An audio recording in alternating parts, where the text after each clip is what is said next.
is nothing but a host to a massive collection of parasitic organisms ready to cause infection, ready to cause infection, ready to cause infection. You can feel them living and breeding and dying inside of you. Aza. Yeah? Thought spiral? What are you thinking? This water has to be like 50% urine. That's the good half. Sorry. I was thinking it's not fair. Geza, plenty of people with anxiety disorder have fulfilling romantic relationships. Hi. Hi. You and Davis used to be friends for one summer at camp. Look at you! You're literally aglow! Even if I was, I can't date anyone, you know that. I don't know that. Why can't you? I'm a bad guy. You're sweating. They probably think you're just a sweaty freak. You can't have a boyfriend, you can't go to college, you can't even control your own brain. People think I'm completely crazy. No, he doesn't. And things aren't exactly my strong suit. I'm sort of a new thing, and you're doing fine with me. I swear to God, he's so smitten. How do you know? Because I have eyes. How come it's so easy for me to talk to you?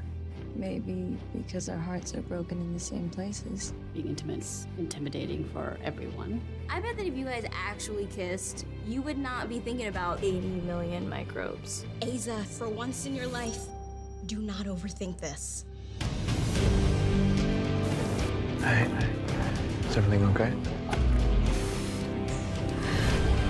What is going on with you? Imagine being stuck in my head all the time with no break, no way out. Get out! A lot of my thoughts don't even feel like they're mine. Like I'm not the real me. We can just take things really slow, You won't feel that way forever. but it's not forever. It's now. Do you think I'll ever be able to actually be with someone? You're the most fascinating person I've ever known. I love you. Everything's gonna be okay. You know why? Because you never give up. That's one of the things I love about you. No matter how scared you are, you never stop trying.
I want to recognize my co-finalists because a first fiction is a leap of faith, and there is every reason not to finish it. There are so many forces that could get in the way. Distraction, devastation, finances, kids, again, day jobs, all of those things. And I am just so proud of all of us for taking that leap of faith, and so thankful to everyone here for making it worth it. Thank you. You could not write this particular biography without communities. So I always begin by thanking the descendant communities of Bertie County and Hertford County, North Carolina, where I spent years and years talking and communicating with people in these small towns who had these stories, and their generosity made it possible to recover Hannah Craft's life. She was born as Hannah Bond, but she named herself Hannah Craft. I wrote this book because I love math, and I'm sad that so many people are put off it for the wrong reasons. Many people have told me that they had questions about math that were never answered, and they were made to feel stupid for asking those questions. This book celebrates those questions. Thank you to all the other nominees, which, you know, it's a tough category because it's about everything, and you guys all did amazing work. Thank you to the judges and to the LA Times for this incredible honor. I want to thank the families in my book, especially Nathaniel, Dante, Tammy, and Peaches, for sharing their lives and experiences with me. If you told me when I was a kid, listening to Sly Stone songs, that I would be producing this book and I would have the immense pleasure of reading the story and the words, I wouldn't have believed you, let alone that I would be able to hear original Sly Stone music and be able to work with it and put it in, and then also that I would be getting weekly voice notes telling me how pleased he was with the amazing voice that I found for his memoir. I want to thank the judges, Alex, Wanda, and Oline. And if you think it's weird that I'm naming them by their first names, you know nothing about the crime community. We are a family. We have most of each other's emails. We might write bloody, dark, depressing things, but we are some of the most loving and supportive people I have ever met. And I could not be happier to be in this genre and to be with my fellow nominees, my fellow crime writers. And I believe that we are doing the work of shining a light into some of the most difficult social ills and injustices in this world. So don't dismiss us as writing crime fiction, mysteries, and thrillers. We are doing very important work and deserve your attention.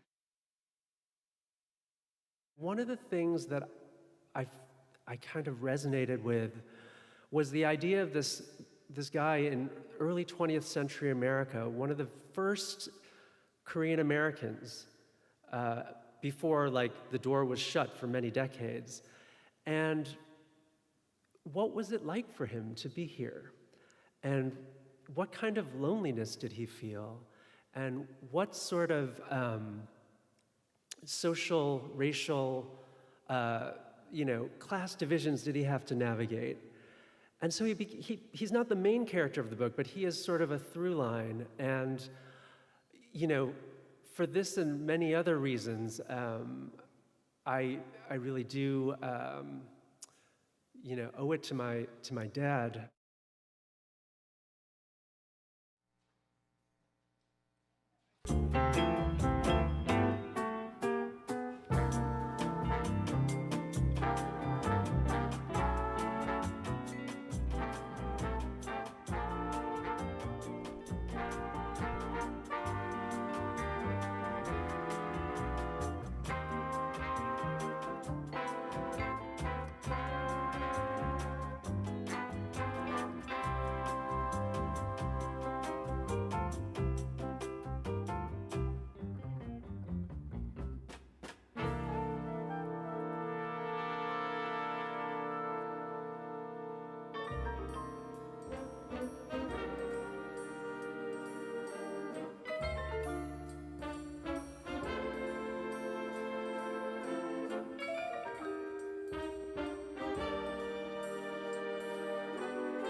Anyway, so signing area 1, and there will be directions. There will be people directing you. The only other thing is please turn off your cell phones. We all forget, and that's it. All right. Well, we have 3 amazing panelists. Down at this end is Cameron McWhorter, who is the author of American Gun. He's a national reporter to the Wall Street Journal, and he's a co-author. His writing partner, Jusha Ellenson, was going to be here, but he has a brand new baby, and so he has a good he's reason. got his priorities completely in order. And they are the author of American Gun, The True Story of the AR-15. Next is Yeva Yusnete Semi. I keep getting it wrong. She is the author of this remarkable book, Exit Wounds: How America's Guns Fuel Violence Across the Border. These are 2 completely remarkable books that I urge you to delve into. They'll change you. And then we have our California Attorney General, Rob Bonta, who does not have a new book out, but his office, he and his office are the author of initiatives for the state of California that we're going to have him talk about that are very unique, and that in a couple of cases they were the first in the nation. So these 3 people have a lot to say about guns in America and how we should think about them and what we need to do to make this a safer place. I'd like to start, if I may, with Cameron, who's I'm just grabbing him over here. Cam, you know, I know that you've reported on mass shootings, among the other things that you and your partner have reported. You're a longtime reporter for the Wall Street Journal. But what persuaded you to write this book? It's not necessarily the obvious thing to write a biography of the most famous gun in America. That's a great question. And the answer is our reporting. We were covering a lot of these mass shootings, and as people know, there'll be a horrible event, and then victims will be interviewed, and there'll be some discussion of what needs to be done, and then you move on to the next event. And I've said it's akin to survivor's guilt, but as a reporter, you start to feel very guilty that you're not getting to the core of what was going on. And so Zusha and Zusha's based in San Francisco, I'm based in Atlanta, and we were covering a lot of these mass shootings, and we started to text each other every time there was a mass shooting and say, is it an AR-15? And the answer increasingly was yes. And then we started to write, we wrote a front page story for the Journal about the gun industry and how it really was sort of saved financially by the AR-15 because it's a very, very profitable rifle. The markup is very high.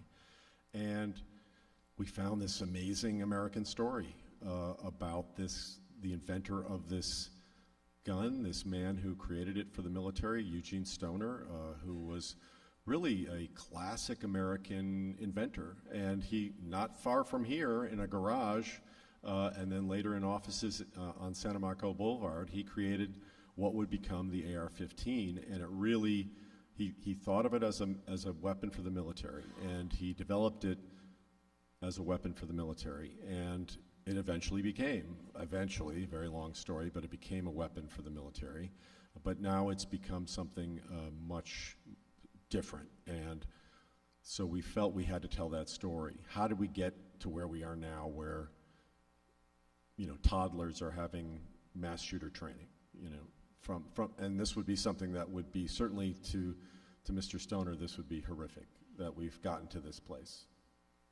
Mr. Stoner is a remarkable character. I mean, he's this... He's your classic American tinkerer, working in his garage, obsessed with making something better, and he did it.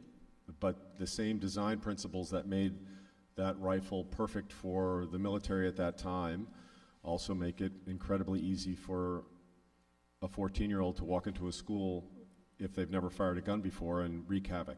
And that's, you know, this is the nature of technology, the nature of invention. As soon as you invent something, it's gone from the inventor.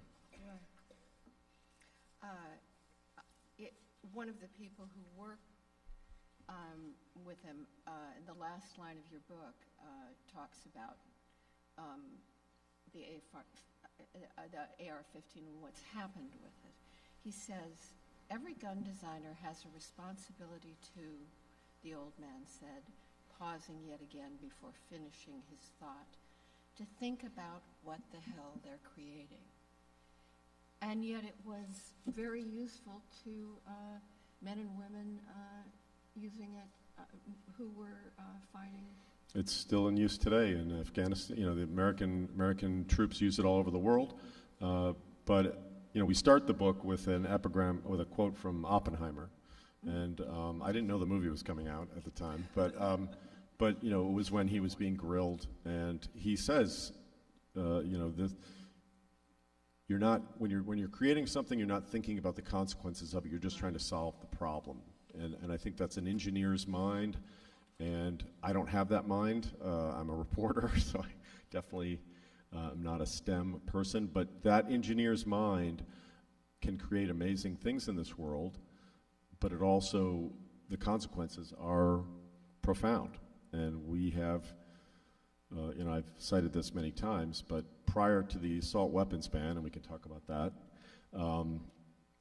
there were about 400,000 AR-15s in civilian hands in this country. Today, best estimates, 20 to 25 million. So the guns are everywhere, and the consequences we all know. You know, the vast majority of Americans who own guns are not out to hurt anybody. But in that Venn diagram, there is a group of people who do, whether they're extremists or they have mental health issues or whatever, and they can wreak havoc and have. Well, and one of the kinds of havoc they and other guns are wreaking has to do with Yeva's book, Exit Wounds, How America's Guns Fuel Violence Across the Border. Yeva, this book is a remarkable, like Cameron and Zusha's book, it's a remarkable book of journalism, but this is also, both of them are, they're remarkable narrative works. They tell fascinating stories, and she talks about all of our guns going into Mexico. Mexico has, I keep thinking I must have this wrong. It has 2 gun stores in the entire country. 2 gun stores. We have a few more. But how did you tell this story through a bunch of people, and I'd like to come back to that later. But this was a scary story to tell. What made you decide to do this? She's an associate professor of international security and anthropology at Brown University, and also the author of a 2018 book called Threshold, Emergency Responders on the U.S.-Mexico Border. So you volunteered as a responder, so that is part of the thread. So explain how you figured out that you wanted to do this book and why. Thank you, Celeste. So yes, I was working on the border in southern Arizona and northern Sonora, both as an anthropologist writing that previous book. I wanted to understand how border fortification, the building of walls, and militarization of the area, how that affected the work of emergency responders, EMTs, paramedics, firefighters on both sides. I was an EMT paramedic and a firefighter, and I was there with these emergency responders. And over the years, we met a lot of people who were risking their lives fleeing violence, mostly from Mexico. Some of them came from Central America. Now we are seeing more people from the Caribbean, other parts of the world. But those people, they were fleeing violence that only when I was kind of living there, I realized that, well, the guns that are making that violence possible are coming from the stores in the United States. If you ever go to Mexico, you see on the border these signs that say guns and ammunition prohibited in Mexico, reminding American citizens, please don't bring them into Mexico, you might be arrested. So I thought, well, we are so much focused in this country on what is getting into the United States, drugs, that's a big issue, migrants and asylum seekers who are fleeing violence, poverty, other issues, but we don't connect the dots that it is the guns that are made in the United States, imported to the United States, that are then smuggled across the border into the hands of these organized crime groups that then create insecurity in those countries, that they make people flee for their lives that I was encountering there. So that's how I decided I need to follow the guns south and see who is buying them and how they're getting there from the United States. What we didn't know, what I certainly didn't know, that it was this huge problem. That more than 70% of the guns recovered from crime scenes in Mexico are from gun stores in the U.S. I want to come back to you on this because I want to know what you want to accomplish with this book. But I'm moving on to our third author, who is the author of Initiatives and Program. Mr. Attorney General, you have launched the first of its kind gun violence prevention data report, but in particular, you have an Office of Gun Violence Prevention, which was the first of its kind in the nation, and I guess, is it Illinois that is? It's somebody else that decided to copy you. But what's that initiative for? And what have you been doing with it? What does it point beyond itself to tell us? Why is it so important? And what do you want it to accomplish? Thank you, Celeste, for the very kind introduction. Good morning, everyone. Wonderful to be here as your California Attorney General. I first want to thank Cam and Yeva for their incredible contributions to our greater understanding of America's gun epidemic, where we are today, and shining light on pathways forward that can help inform sound, thoughtful, effective policy. And so very helpful for me and my team, and I know to many others. So thank you to Cam and Yeva. Honored to be on this panel with you. Part of what has been revealed today through these books and through the data that we have is California's or America's unique in the world gun disease. A place where 45,000 people every year are lost to gun violence, where gun violence is the leading cause of death for youth, a place where most years there are more mass shootings than days in the year. And we lead on so many things in the world, this great country. This is one we should not be proud of, obviously, and that it's a choice. We can change it. And our office at the California Department of Justice is about change, and about change that is led by data and evidence and facts. We think that those are our anchors and our compasses for where we go next. And the Office of Gun Violence Prevention captures current data and helps expand and scale approaches that work. Things like red flag laws, which work. We know that when someone can report an individual who has indicated they are planning to hurt others or harm others, that we can remove guns from that person's possession temporarily to avoid a shooting and harm and death. We know that violence intervention programs like Peacekeepers and other programs where you intervene with often a small group of individuals who are responsible for a large amount of gun violence, and provide support and interventions and other options that you can reduce homicide rates by gun by up to half in cities. We know that relinquishment, which it means taking a gun away from a person as soon as they are disqualified from having it because of a criminal conviction or a mental illness or a restraining order, is important. We don't do that now as well as we could. Oftentimes people are convicted, they leave the courthouse where they have received their conviction, they have guns at home, they continue to have those guns even though they're disqualified from having them for months, sometimes years. The sooner we can remove the guns from their hands, the better. And our Office of Gun Violence Prevention, first in the nation, I'm proud to say. I will say that the federal government created theirs after ours. I'm not saying they copied us, but we were, hopefully we're an inspiration to others. And we think all offices should have them. Preventing gun violence from happening in the first place, guided by evidence and data and sound policies that are effective and that work, is something we can all benefit from as we wrestle with our unique disease of gun violence in America. You mentioned some of the, like the Peacekeepers, and I want to come back to your partners in the community, because I know you've been working hard on that, and that's very interesting. But just one more thing on the red flag laws. What can we do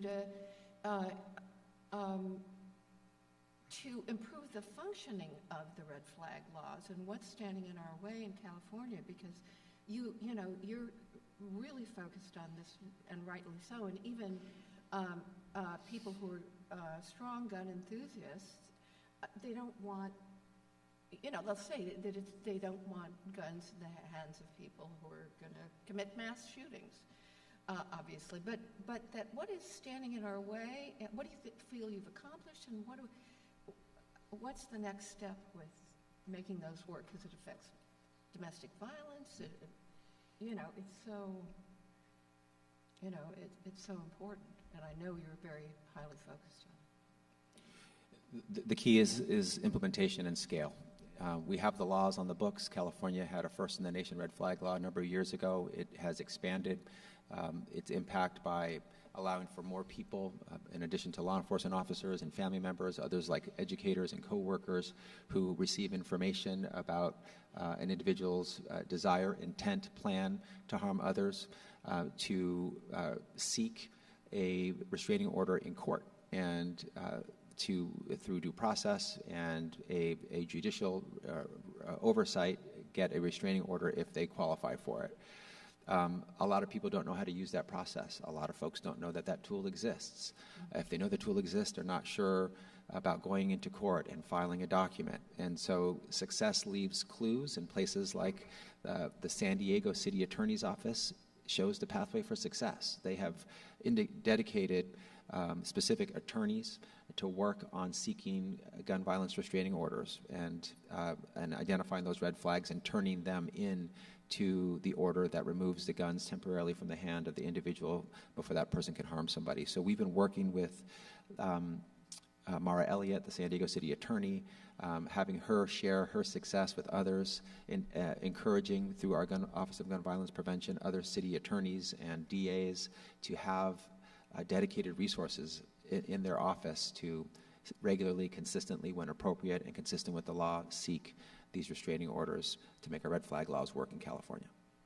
Is San Diego unusual? You said they have particular attorneys, and do we have anything like that in Los Angeles, as far as you know? Because that's very interesting. San Diego was unusual at the beginning in terms of their success and their commitment and their dedication of resources, and they showed, I think, a blueprint for what others can do. I think others are taking up are copying them, are emulating their success. San Francisco has done it with City Attorney David Chu, and I'm not sure where LA is in their efforts, but I know that it is having an impact, and others are following San Diego's lead.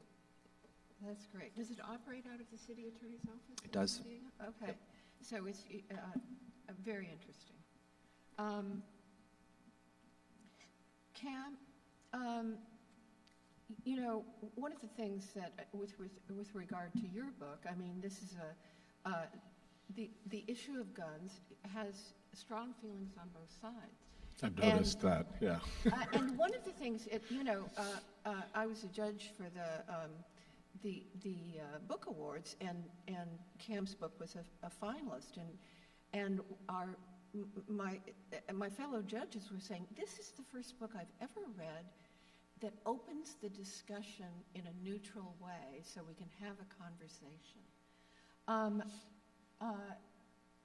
What were your hopes for it? And one of the people I was talking to said, and he doesn't give his opinion at the end. Now, I'm not sure that's true, but was that something you intended to do? I mean, what did you hope to accomplish in terms of informing people? Yeah, well, you know, Zusha and I work at the Wall Street Journal, and we're all about facts. Like, that's our thing, and that's our brand. And so we just wanted to present facts. We wanted to give people the information, and then they can formulate policy and talk. We do talk at the end about things people are trying, including red flag laws, which are very interesting and are starting to be applied in other states. But all these things, there's not going to be any simple solution to this problem. The guns are here, certainly with the AR-15. The technology is here. It's not going to vanish with no matter how much you wave a sign saying, you know, assault weapons ban. It's not going to happen. So the guns are here. So how do we make our world? Yeah. Yeah, I could go into the assault weapons. You know, the first assault weapons ban didn't work. Gun sales continued. AR-15 sales continued because the gun companies modified their guns to meet the letter of the law and continued selling. And then, of course, when the ban was lifted, sales went through the roof to the point where we have tens of millions of these rifles in civilian hands. So the issue is, for example, red flag laws have been shown to work, but they're not, you know, any solution is going to require people giving something up or what they perceive to be, you know, that they'll have to give something up. So, for example, you know, you're telling somebody who has a constitutional right to own a firearm, you haven't committed a felony, but we think you're saying things that are disturbing, so we're going to come and take your guns. Right. I think for a lot of Americans, I mean, every time I go to the airport, I take off my belt, I take off my shoes, and I go through security. And why do I do that? Because some guy 20 years ago tried to blow up his shoes on an airplane and didn't succeed. But I'm fine doing that because I want people to be safe. And I think we need to start thinking of it, you know, the various solutions can't be considered liberal or conservative, or this is a political win for the liberals, or this is a political win for the conservatives. They have to be solutions that just make us safer. And you can't have a world where we suddenly round up all the AR-15s, because it would be, I think, impossible at this point. But at the same time, we can't have elementary school kids going through mass shooter training. It's not a normal society. So we have to find solutions. I think red flag laws is interesting. I think raising the age limit on some gun sales is interesting. There's different things that people are trying beneath the noise, the very loud noise that's going on, to try to make us safer, which is what everybody wants. Almost everybody. Well, and I think most gun owners honestly do want us to be safe. And you know, I was talking to somebody about who is a gun owner and asked him what he'd like me to ask the panelists, and he said, I'd like to know how we can make things safer without impinging upon what we feel are our rights. But you know, I mean, he didn't want anyone snatching his guns, but he, you know, he wants everything to be safer.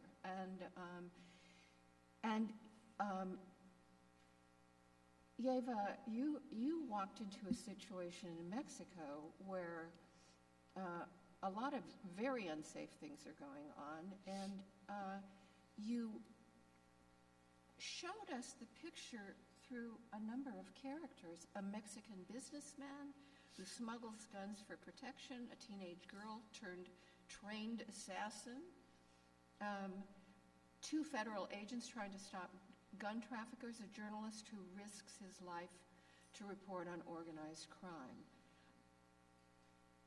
Why were they important to show what you were trying to portray? And how did they affect you?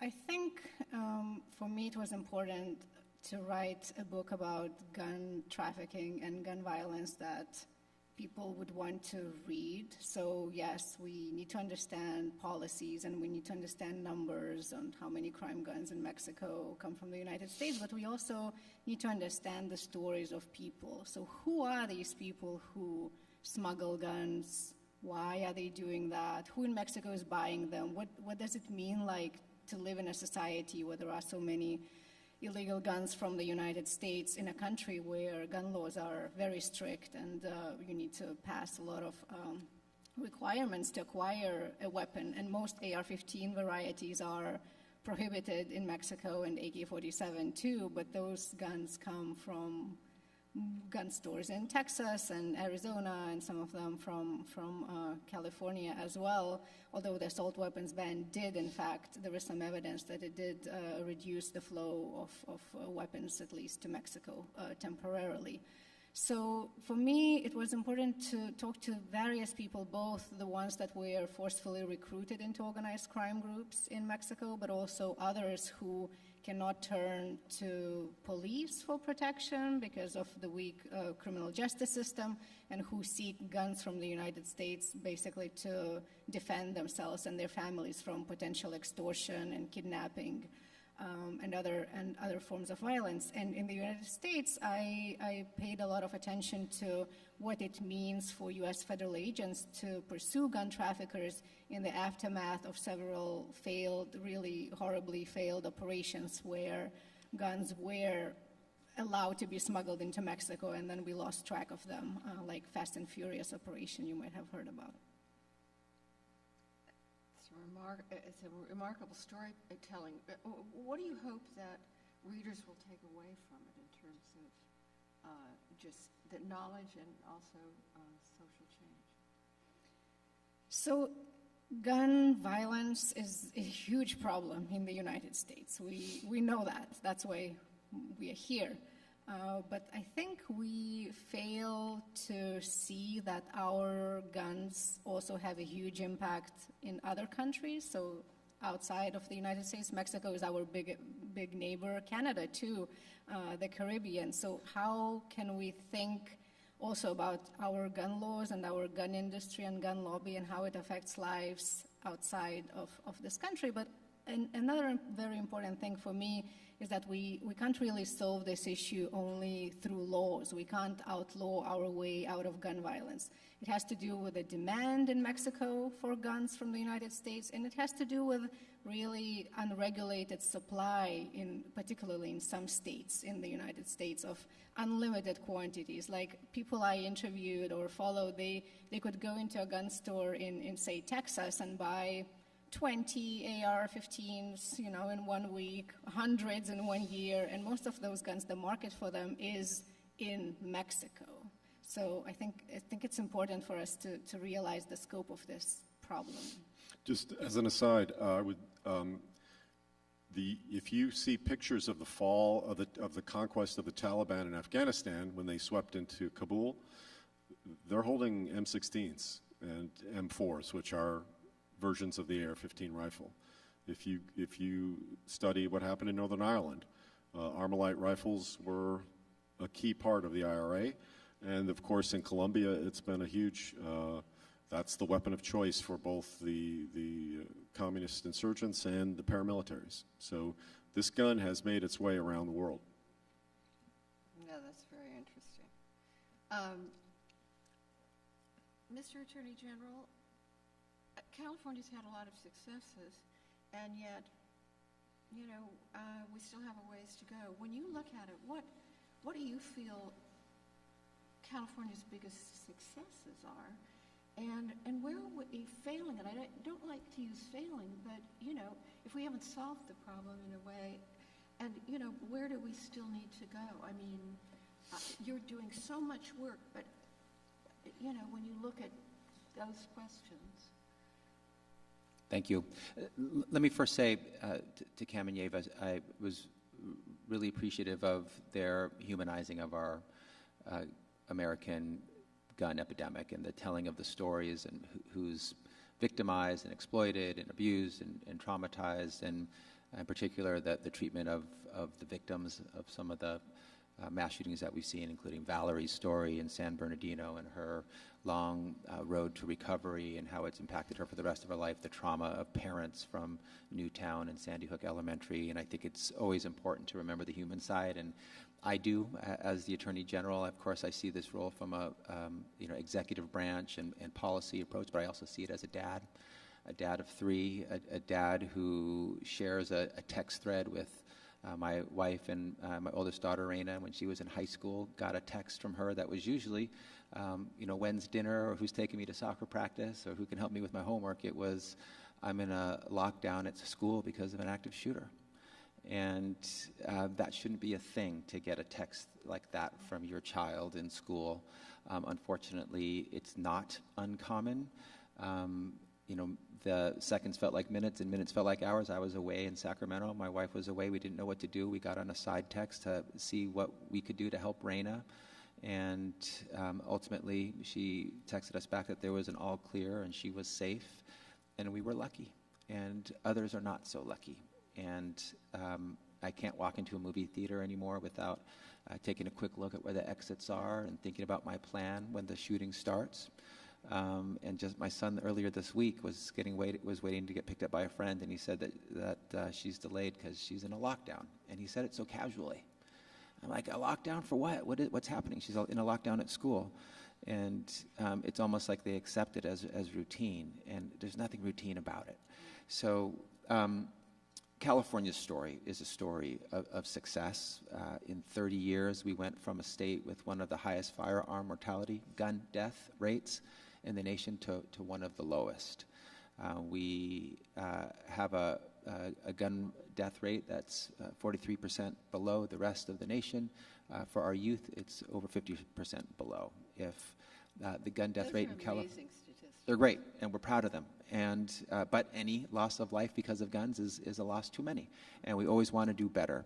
Over the last 10 years, if other states in this nation had the same gun death rates as California, 140,000 Americans would be with us today who are dead because of gun violence.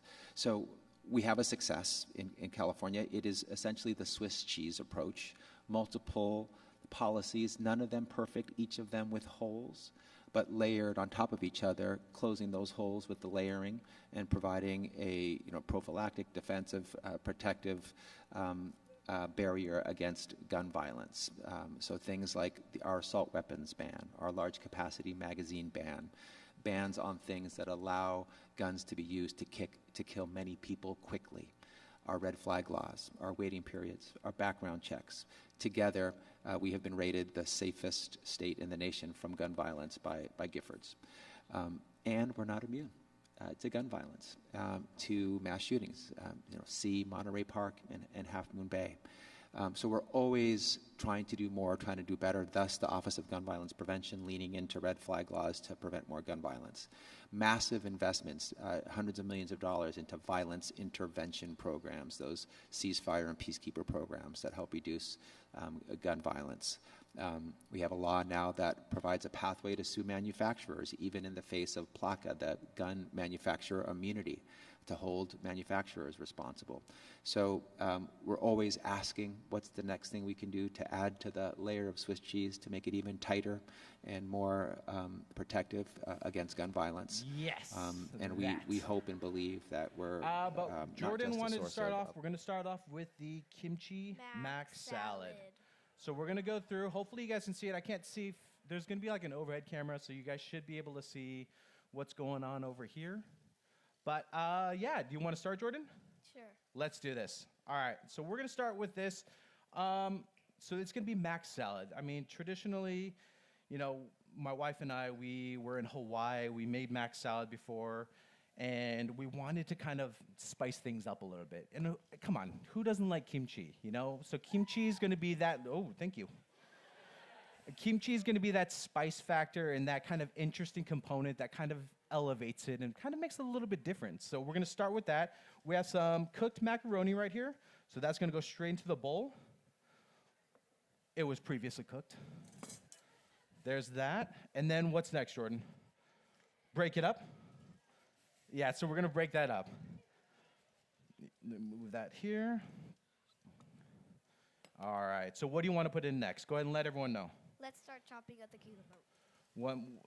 Oh, you want to start chopping first? Okay, let's start chopping first. Okay, so Jordan wants to start chopping, so he's going to do that with, where's that little baby knife? That one, you're holding it. You want this one? Yes. Okay, there you go. So be careful. Oh, watch your fingers. So make sure when you guys do cut, you guys want to make sure you guys kind of curl in those fingers. There you go. Nice. Perfect. And then this, you know, in our cookbook, we have different instructions. You guys can cook it to, you guys can chop all the vegetables however you guys like. You don't have to chop it, you know, ultra thin or into squares, or cook it how you like. You know, this cookbook is going to be, you know, how you like it. You know, you can use whatever ingredients. If you don't like carrots, because I know there's some people out there that don't like carrots, don't put them in. Put something else that you shows this. We have onions, apples, we got carrots, we got the kimchi, we got some deli meats, some seasonings, and then mayo. Traditionally, I know here we use a lot of like Hellmann's or, you know, Best Foods. We like using Kewpie mayo because it does add like a little oomph to your mayo. It's different. So if you haven't tried Japanese mayo, it's called Kewpie. We're not sponsored by them, but it is good stuff. If you guys want to give it a try, it's in this like red top and kind of like a plastic bottle, like an oblong shape. Go give it a try. It's a great, great mayo. Stackable. Thanks. All right, so Jordan is going to be putting that into the macaroni there. You can start cutting up the apple if you'd like. I don't know how to cut apples. Okay, here, I'll start it for you. You want, what size do you want? Do you want like, here, I'll let you cut it however you want. I'll cut this for you first. Oh, seeds.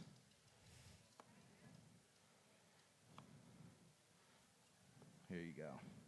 Cool, and then you can cut it however you like. Let me get rid of the seeds for you. So this is a great little thing where, you know, there's not too much cooking involved with this.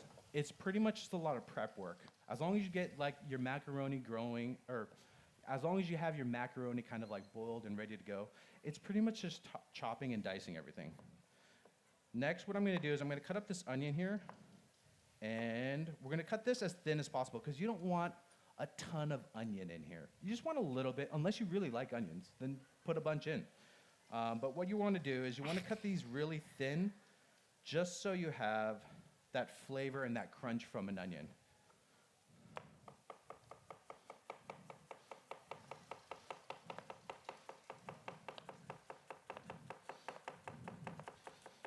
And like I said, you guys can put in as much as you guys want. That's about good. So I would say maybe about a little bit less than half an onion or so goes in here.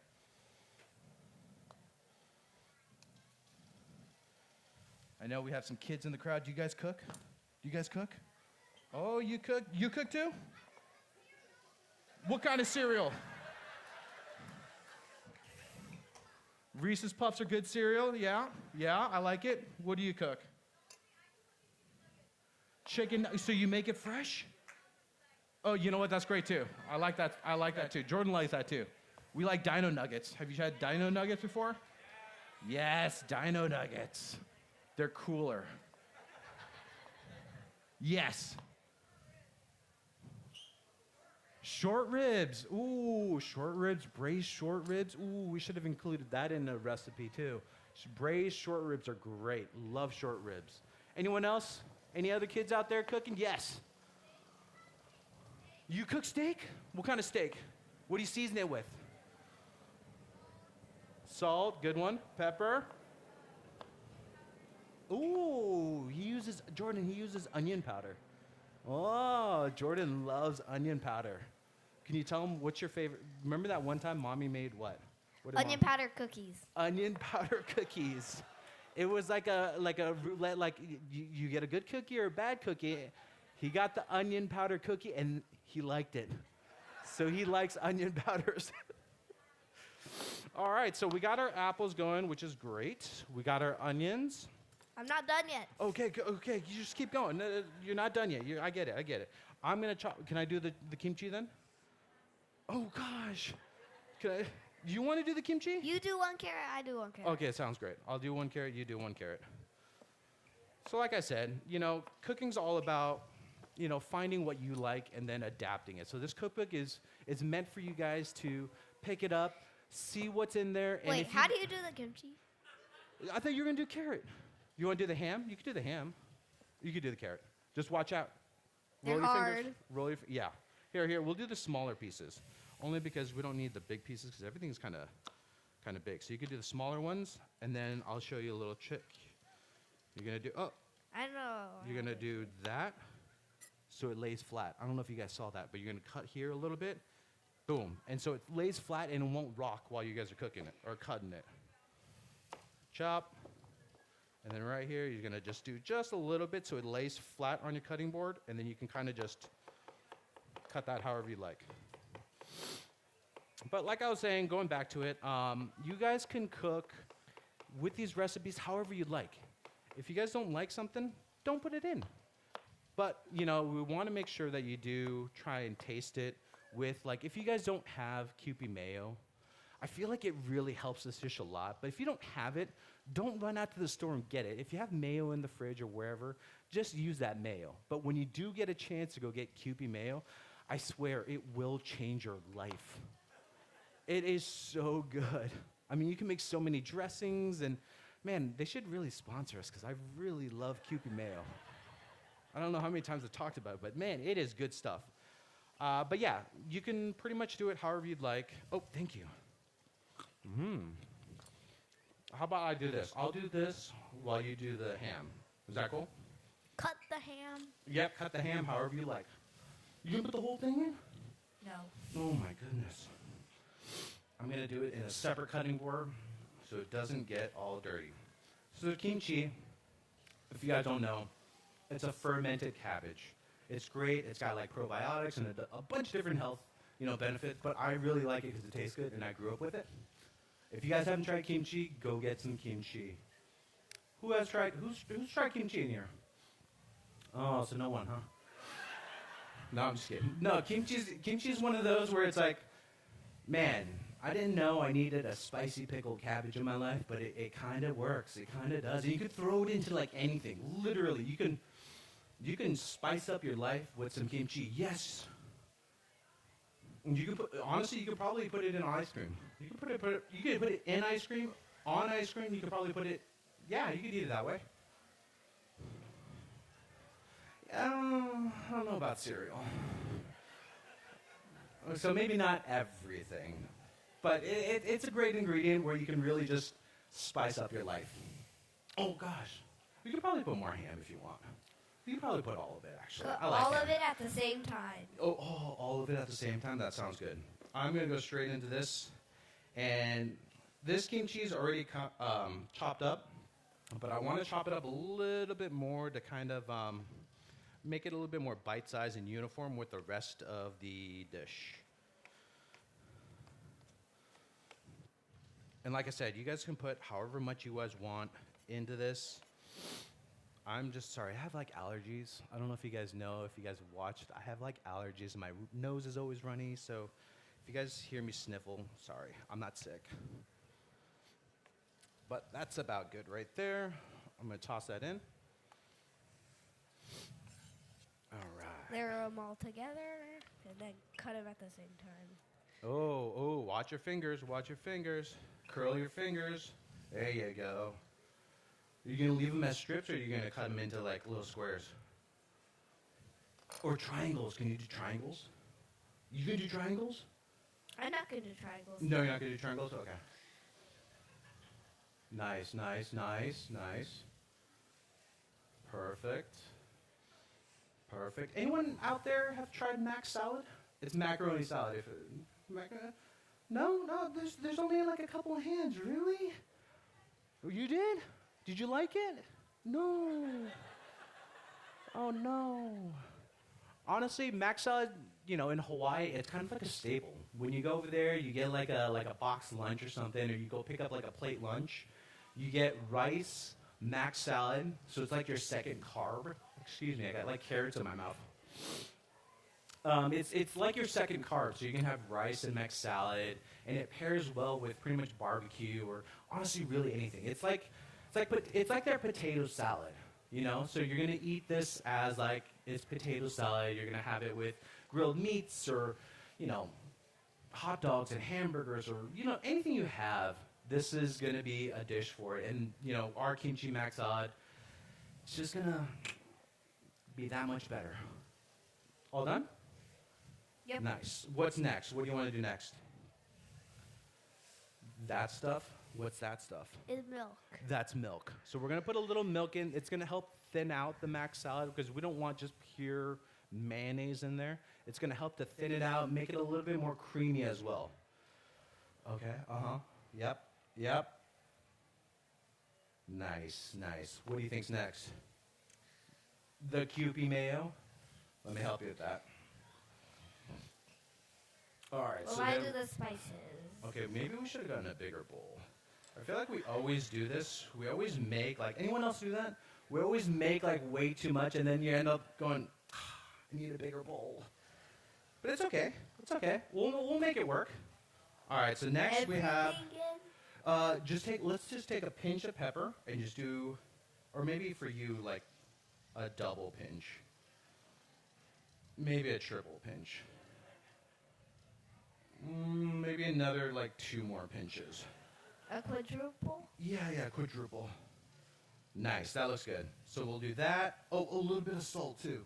So we do have some salt, so we're going to salt this up. Always salt your food. I know it's salt, you know, you don't want to over-season things, but you need it. It definitely makes it a little bit better. And, of course, we have this. I don't know where the camera is, but you have this right here. This is going to be a Korean chili flake. And this will just kind of help to give it a little bit more color, but also bring out a little bit more heat. So this will have, the kimchi alone We still will have a lot of things over there. Oh, that's going to be for our next cooking thing. Shh, secret. This will add like a little bit of heat and color to the mac salad. And honestly, I just really like it a lot. I mean, I grew up with it. It's part of me. So that's why we're going to put it in. Oh, gosh. That's it. Okay, we can put a little bit more in. Here, I'll do a pinch. That's Is that good? Yeah. too Okay, much. this too much for you? Oh, sorry. Okay, it might have been a little bit too much. It's okay. It's okay. I'll eat it all. So how about we start mixing this up? So then this is kind of a cool little thing that you guys can do at home with kids or with your pets if you don't have kids. You know, you can just sit there. You can I'm mix. not sure if pets could eat this. Yeah, maybe don't feed this to them, but they can help you by being a support person there for you. Just by waiting and looking at you? Yeah, because then they're going to be like, ooh, that looks delicious. Kind of like how Maru would like look at you and go, ooh, I want some food. But then you won't get it. But then the pet will get it. Yeah, they won't get it, but it's okay. They can enjoy looking and they're going to smell it. That's for sure, right? Then they're going to want it more. You know, that's true. Maybe keep your pets outside. No. They can be there for this. So we're gonna mix this up. Just and make sure you don't spill that much. Yeah, don't spill. Or you'll lose be your careful. lunch. Yeah. You'll lose your lunch. So make sure you guys don't spill too much. You want to make sure you mix it really well. Incorporate all of that mac salad or the macaroni into the salad. You want to coat everything really nice. And honestly, you can eat it just as is, like this. You can. This You is can ready eat to it go. without mixing it. I mean, you could if you really wanted to, like a deconstructed mac salad.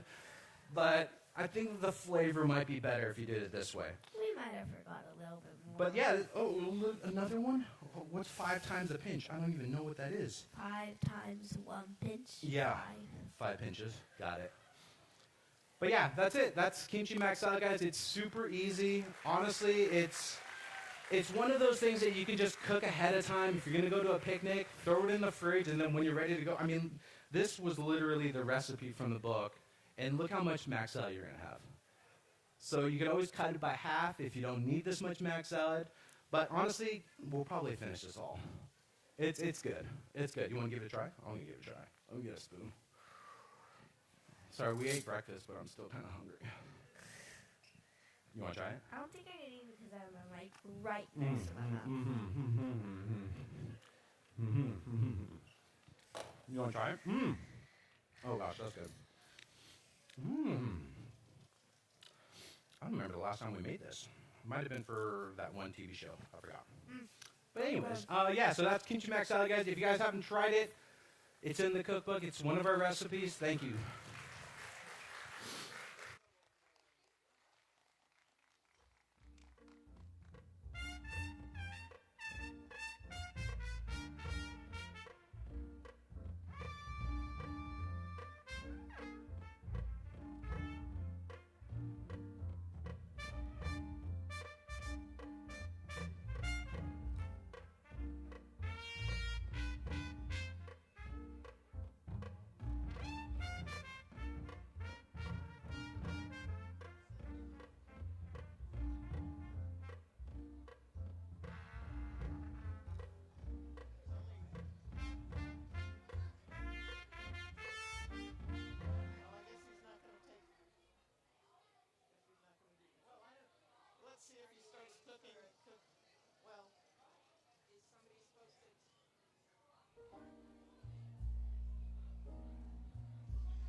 Okay. Sorry, I had to do a little cleanup there, guys. But we're going to get straight into it. We're going to cook our next recipe here. We're going to do a tteokbokki. Do you guys know what tteokbokki is? So it's one of my personal favorites. It is a spicy... You like it too. He does, he does. It is a spicy rice cake. I know, don't look at it. It's behind the scenes.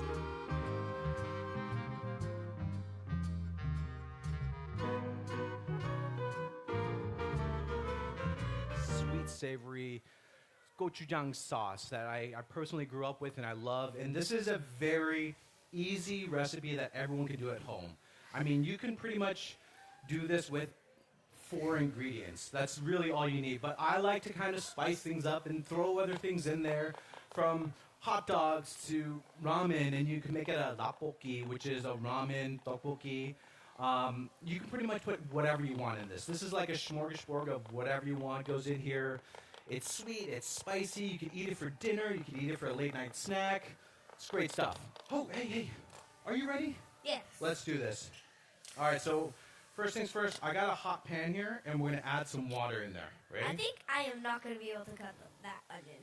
Yeah, I don't think you're gonna be able to do it. Especially only if I have goggles. Oh. So you can be my I'll be cutting the green onions. So you can use, do you want the pink one or the black one? I will cut the green onions. You want to cut the green onions? Okay, but you can use, okay, you can start with that. I'll start with this one. Here, I will give you some green onions if you can cut that for me. I gotta move my stool. I'll bring your cutting board over here. Nope, just kidding, I'll leave it over there. I'll move your stool. There you go. Just watch your fingers. Watch your fingers. Okay. All right, so while he's cutting some of the green onions, that's going to be kind of a garnish. It's going to be really nice because it's like a really deep red color. Green on top. We're going to need these parts? No, we don't need that part. We don't need that part. But what I'm going to do is, because I have carrots, this doesn't, necessarily go into the recipe book, but I have carrots, so I'm going to use carrots. And who doesn't like carrots? I know some people don't like carrots. Who doesn't like carrots? 3 people. I guess you're not trying this later. No, I'm just kidding. No, but I like carrots. It's that. I love carrots. You do? Would you eat this right now? Oh, would you eat this? Sure. Just kidding. Don't eat it. I'll eat it. Okay, fine. Here, there you go. One bite. Oh my gosh. So what we're going to do is we're going to dice up this carrot. Cut them up to whatever shape and size you want. Like half moons are okay. I'm going to throw that in. And some regular circles. Throw that in, and then next we're going to make our base. So that's going to be gochujang. So this is a hot chili paste. So it's a Korean chili paste. If you guys haven't had it, it's spicy. It's got a little sweetness to it, some umami almost, and it's going to really. It's such an unusual taste, and once you try it, I guarantee you'll like it. Who likes spicy food here? Oh, most people. Okay, that's great. So spicy, like I said, has anyone had tteokbokki? Did I already ask this question? No? Okay, there's a good handful of you guys have that. Oh, nice. So we're going to make some tteokbokki with this Korean chili paste here. So I'm going to throw this into our water, turn up the heat a little bit. I'm going to throw that on max. And you're going to just dissolve that in. So we're going to dissolve that in so we have this nice red color. And it's going to, you want to keep mixing it until it all dissolves away. Yes, sir. Nice. You guys see that right there? That's pretty good. Oh, no, you don't want to cut that. Then you can't mix anything with it. And also we're going to put in some sugar. This is a lot of sugar. We're not going to put all of this in. Or we will. Just kidding. We're only going to put a little bit of sugar in, and you're going to taste as you go. So if you like something sweeter, add a little bit more in. If you don't like it as sweet, don't put it in. That's totally fine. Oh, I don't think we need salt. That was for the max out. You want a little pinch? Oh, okay. Throw a little pinch of salt in there. And then this is, it's a little dashi. Ooh, some strong dashi. But we're going to put that in as well, too. So I like using water for this recipe, but you can use chicken stock, vegetable stock, whatever stock you guys like. Instead of putting the water and dashi in, you can definitely use whatever stock you guys like. It just adds an extra layer of flavor into your dish. Yeah, you're going to open those bags up for me. And actually, a little secret I'm going to tip. cut these bags open. No. There's a little notches there. Don't cut. Yeah, there you go. A little secret here for when I make this at home, I actually, instead of using sugar, so I'll use water, but I'll use Sprite. I know it sounds weird. Sprite. So I'll use Sprite to kind of season it up, but it also adds that like lemon lime vibe to it where it livens it up a little bit. It's kind of like if you're finishing up like a pasta dish with a little bit of like lemon and that acidity, it kind of just helps with that. Oh, not quite yet. We're actually going to take our tteok. So these are rice cakes here. I don't know if you guys can see it, but can I just have a couple so people can see it? Nice. So overhead cam.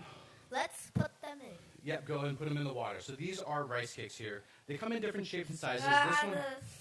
Oh yeah. We don't want to eat that. That's not good. So this is rice cake here. It's pretty much glutinous rice that they make fresh, pound. Yeah, you can put that in too. I mean, we still have fish cakes in there? Oh yeah, we got fish cakes too. Oh, and then I gotta cut up the onions. But yeah, so this is fish cake. Sorry, it's a little chaotic up here. But it's okay, it's the kitchen, Show it can be chaotic. What? Show them this one. Oh yeah. Here, you hold these up and you let them know. Here, the different types of shapes. These are different types of shapes of tteokbokki. Yep. And then here's some oval, like coin-shaped ones. So whatever ones you guys can find in your store, definitely use that. These are a little bit more traditional. They're going to be long, cylinder, kind of noodly shaped ones. And then you have these. Stuck Yeah, you got to break them. Yeah, there you go. And then these are going to be like flat coins. These are more for like soups and stews and stuff like that. But if this is all you can find, totally works. 100% works. And honestly, if you don't have that, you can use udon noodles. You can use noodles, whatever you have. This will be a great base for that. So you're going to get that sauce in there. I'm going to put a little bit more sugar in. Yeah, that's where we're going to put it in there. And then next, I'm going to cut up an onion here. We might need some more water.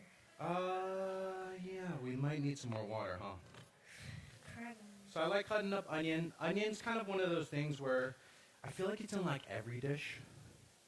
But it's one of those like hearty vegetables that, or bulbs, I guess, or roots. But it's one of those things that kind of just gives extra flavor. There's still more green onions. Should I cut them? Yeah, you want to, oh no, it's okay. You can just use, oh yeah, you want some more? Yeah, we can do some more green onions. Here you go. Wait. Oh, here. Break those apart. Let that sit. And then another main thing that goes in a lot of tteokbokki here is fish cakes. So these are Korean fish cakes here. You can get them in packs like this. They're usually found in like the frozen section. But if you go to like an Asian grocery store, you might be able to find like fish balls and stuff that are fresh made. If you can't, freezer section, it comes in different variety of shapes. Flat ones, long ones, short ones. We might need more water. I think we're okay on that. I think we're okay. But yeah, so what you're going to do is, yes, I think we're good. Let me give this a try to make sure it's doing okay. And of course, while you guys are cooking, taste as you go. You want to make sure. Okay, let's taste as I go. I think it's a little, ooh, that one's spicy. Ooh. All right, so, whoa. More salt. All right, so, no more salt. We're going to add a little water. You get salt on you? Yes. Uh-huh. And my hands are wet. Oh, goodness. Okay, that was, so that's why you taste as you go, because it gets pretty spicy. If you don't like it as spicy, a nice way to combat that is with sugar. So you can add more sugar into something to kind of help cool down that heat. And that's why after doing it, he's like, oh, are you okay? Yeah. What happened? Salt got in my eye. Here, how about It's this? okay, it's okay, You're it's okay, okay? it's okay. Okay, you're okay. Salt is one of those things that helps combat heat. So if you guys are eating something super spicy, just take like a spoonful of honey or sugar, and it'll really help. You said salt. Did I say salt? Did I say salt? Okay, don't take salt. That makes it way worse. Sugar or honey. So like a spoonful of sugar or honey, and that will definitely help cool it down a little bit. But yeah, if you're cooking, gets too spicy, throw some sugar into it. It'll help. All right, so what we're going to do next is I'm going to put in the fish cakes first. These are pretty much pre-cooked already. You just want to heat them up, so you're going to throw them in. And like I said, there's different shapes. You got balls. You got like these long flat ones here, which I like to take, and you can put that in. If you like it like that, put it in. For me, I like to cut them into triangles because those triangles are fun. So we're going to do triangles. There's like squiggly ones. I've never seen that before.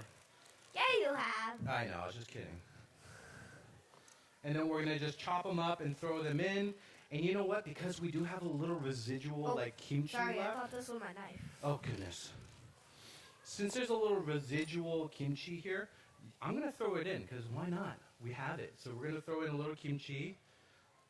Remember, It might make it a little bit more spicy. Oh, you're right. Taste. You're right. I got to taste as we go.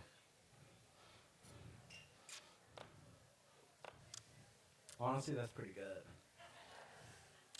That's pretty good. Ooh. Oh, God, that is still pretty spicy, though. We're going to crank up the heat here. Put sugar in it. I did. More if it's spicy. I think we're good. Okay. You You done said- with the green onions?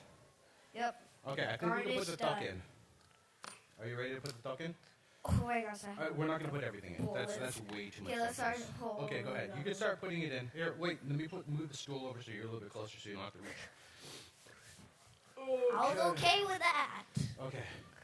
Anyone have any questions so far about tteokbokki? Yes.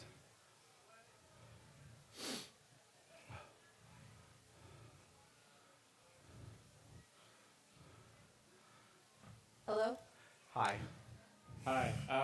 What brand of kimchi do you use? Just because I know some are kind of sour, some are a bit more spicy, but I'm not sure what the best one to use is. You know, honestly, that's a great question, and it really goes off of preference. I like a really fresh kimchi. So for me, I'll go in like Costco here, at least in California. Costco has like this brand, the Chonga brand kimchi. It comes in like a big tub. It's the cheapest I could find too. It's a really good deal for a huge tub. It's like $6 or something like that. But honestly, like really good ones are you can make it yourself at home, and if you can't do that, yeah, you can start putting them in. Let me lower the heat a little bit. And if you can't make it at home, which I totally understand, you can go to your. We might Korean, get like a giant spoon or something. Yeah, you can use a giant spoon to help scoop that in. You can go to like H Mart, and they'll have their own like fresh made ones in like a certain jar. Like they'll be in glass jars with like a white lid usually. And those are going to be more on the fresher side, so I like that brand. This water's you can find some in bags, honestly. Honestly, there's some in bags too. Those are going to be a little bit more fermented, and some of them are actually like cooked before. So it really just depends, but I like the one from Costco. And then H Mart. H Mart has a great selection of them. So I would say give it a try, see what you like, fresh, fermented, saltier. So it kind of just really depends. But yeah, Costco's where I go to get mine. Great question. I like that. Any other questions out there? No? All right, so we're going to get straight back into cooking. Oh my goodness, that's a lot of duck. Yeah, we don't need to put that much in. I'm going to turn up this heat right here. No, it's going to be too much. Okay, that's good. So the rest I'm going to eat. I don't think you can eat it. It's pretty hard without cooking it. Let's just try. Okay, you can go ahead and try. So the great thing about duck is it's going to release starch as you're cooking it, and that's what's going to help thicken up this sauce. So it looks like it's watery, but once it starts picking up, it's boiling, it'll become hard. It tastes like raw rice. I mean, because it's pretty much raw rice. I mean, honestly, you can eat it that way if you want to, but I don't suggest it. You know? Is this the same thing? Yeah, that's the same thing. You don't want to do... Okay. You can do that if you want to, yeah. This one tastes better. Because it's thinner, so it's really chalky. You want to... You're right, it's chalky. Yeah, I know. I could have told you that before we ate it. But yeah, so you're going to just mix this in. This is the one I ate.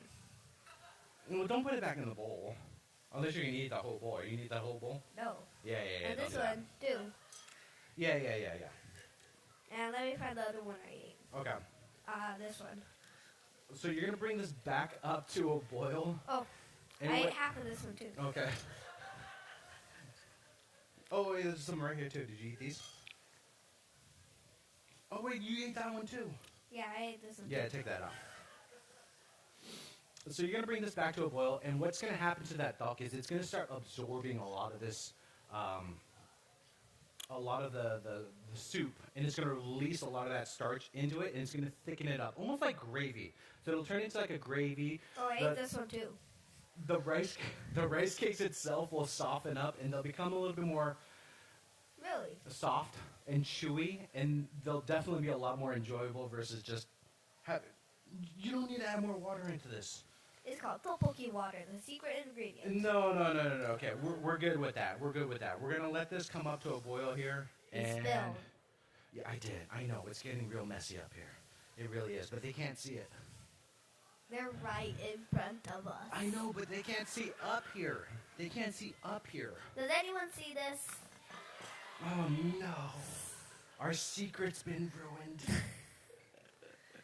Okay, so Jordan, you're gonna keep mixing that. And he's already chopped up, so you can chop up your green onions however you like. You can literally eat it whole like this if you want. I'm mixing.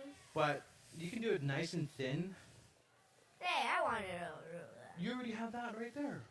Okay, fine, I'm putting them in. Not yet, it's going to be for garnish. 1 in. Okay, you can do 1. But you want to do 2 it is... in, 3 in. It's just for color, but if you do like green onions and you want that extra flavor, you could throw a bunch of it in as well too.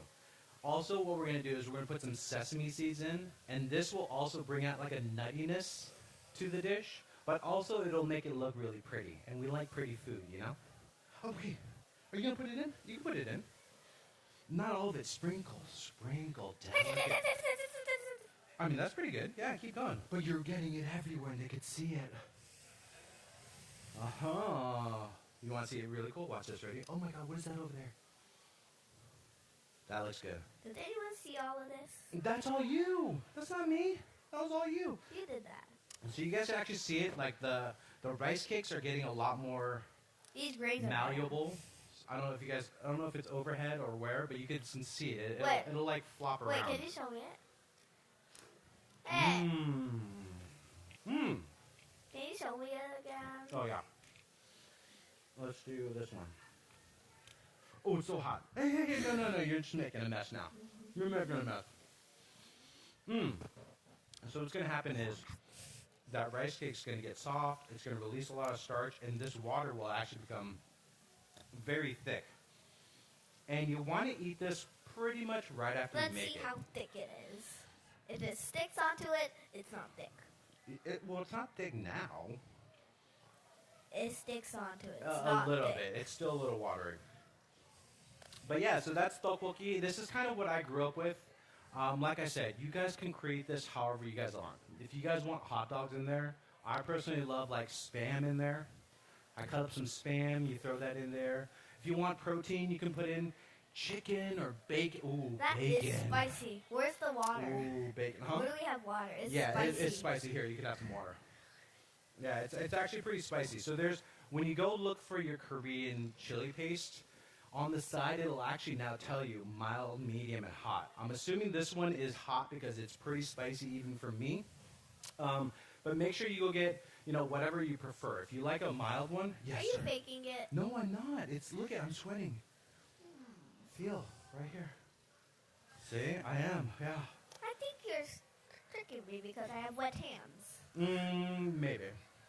But yeah, the Korean chili flake, or the chili paste itself, make sure you guys read the bottle or the side of the box because it will tell you medium, mild, spicy, and you kind of can go from there. I would say if you've never tried it before, start with mild.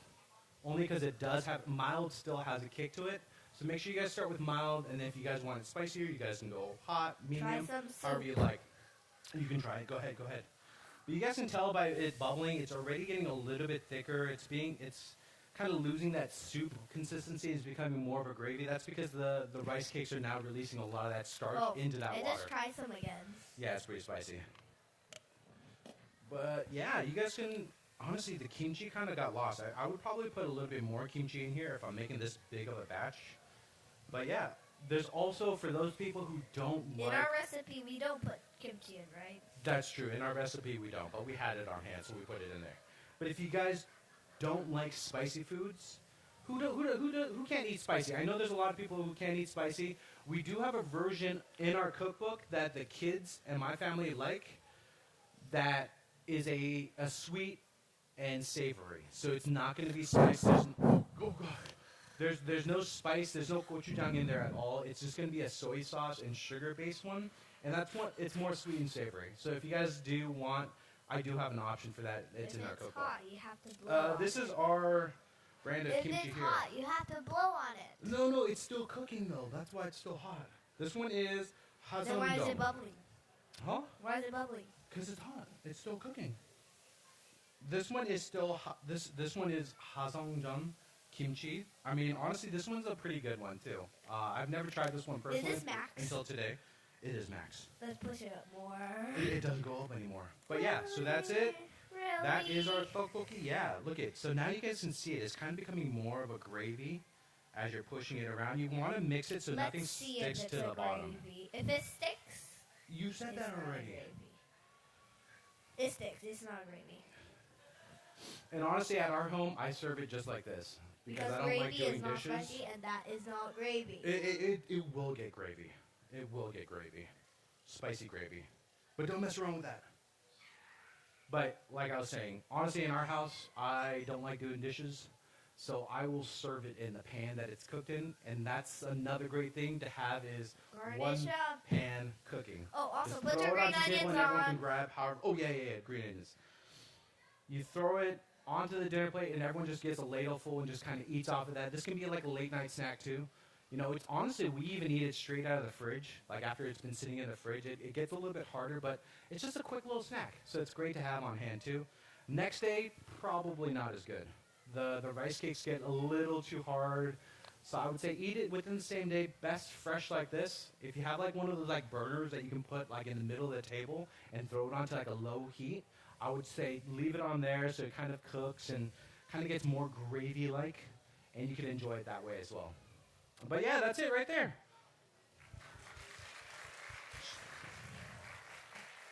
Looks pretty good. Let me turn this off, and I'm not even gonna waste this plate. I'm just gonna leave it there because I don't want them to have to do the dishes. Wait. What? Oh, my green onions too. No. Oh, what? Oh, you're right. Fork's Taste better test. than a spoon. You're right. So let me do a taste test. I'm gonna do one of these, and I'm gonna do a fish cake. Also, not yet. What happened? Put more sauce on. No, there's tons of sauce on it. You didn't even touch it yet. Here we go. Hot. It's hot. Thank you. Now you gotta try it. Here you go.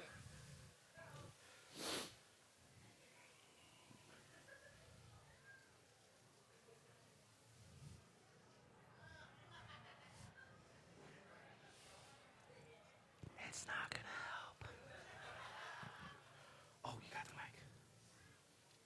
It's still gonna be spicy.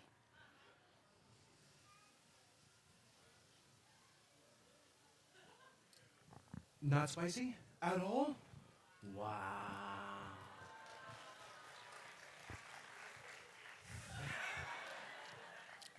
And there you go, guys. So that's 2 of our recipes from our cookbook. Tteokbokki and kimchi mac salad. It does have a little bit of kimchi in there. Thank you, guys. That was awesome. All it tastes like is like the little spicy kimchi. Yeah. Should we say goodbye to everyone? Like how we do it in our mukbangs? Ready? You start it off. Ready? And go. Thanks for watching. Bye-bye. Crunch Bros. We'll see you guys next time. Thank you guys so much. Thanks for coming Thank out, you guys all for coming out, and thank you, Jeff and Jordan Kim, the Crunch Bros.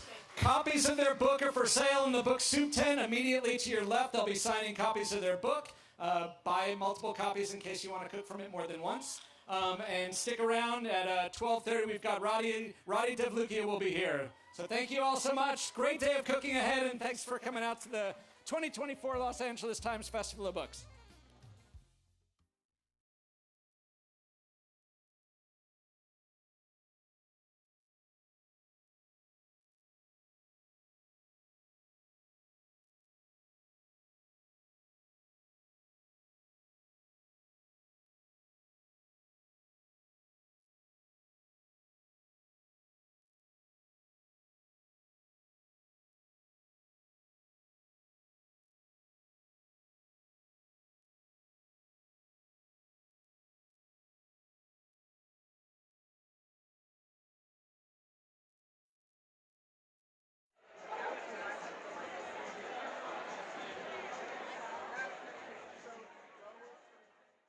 Bread and Circus for me was a site that maps the contours of quarantined and ungovernable grief, one that's both inherited and systemic.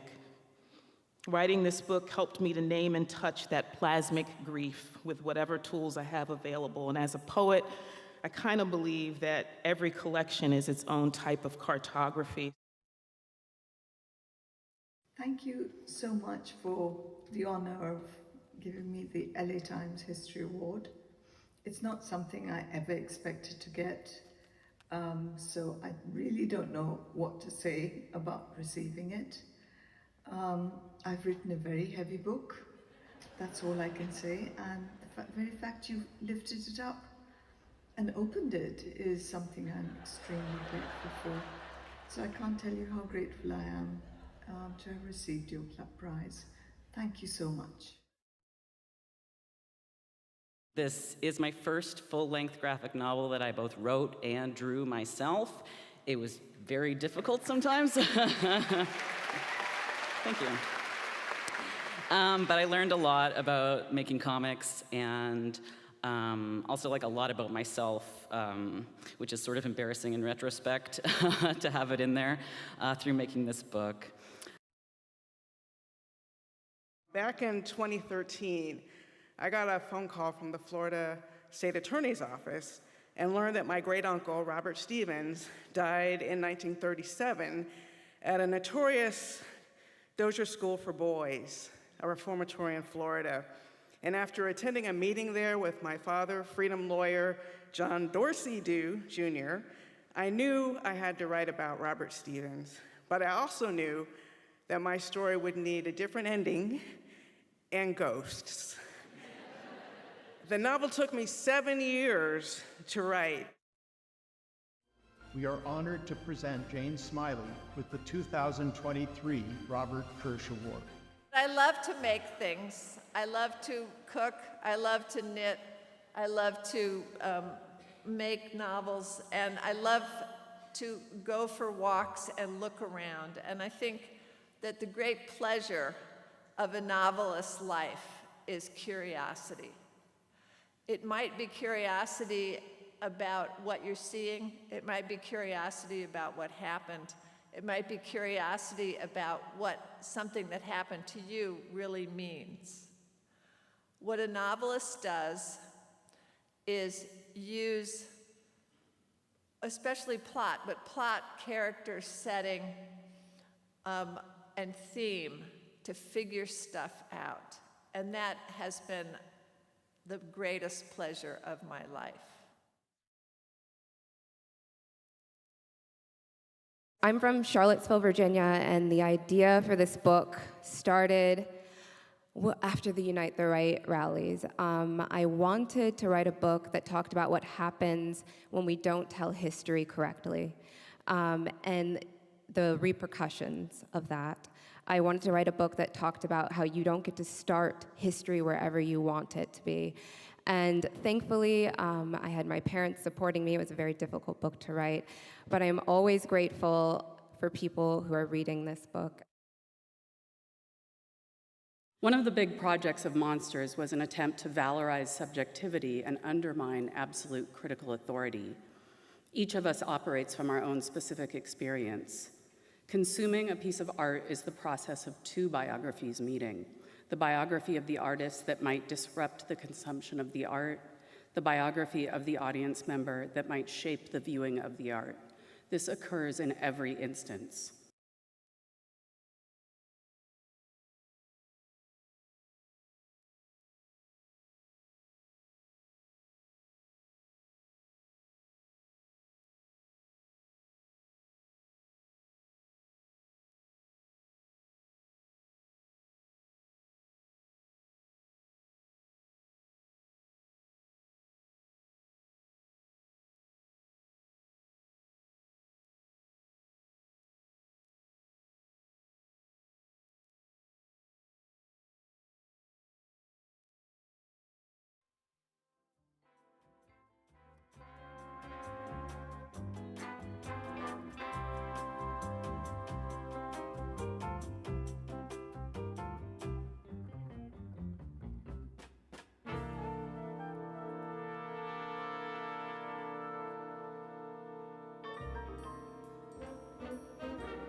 All right, so there's a technicality. You caught me. So either B or C is a good answer, right? Okay.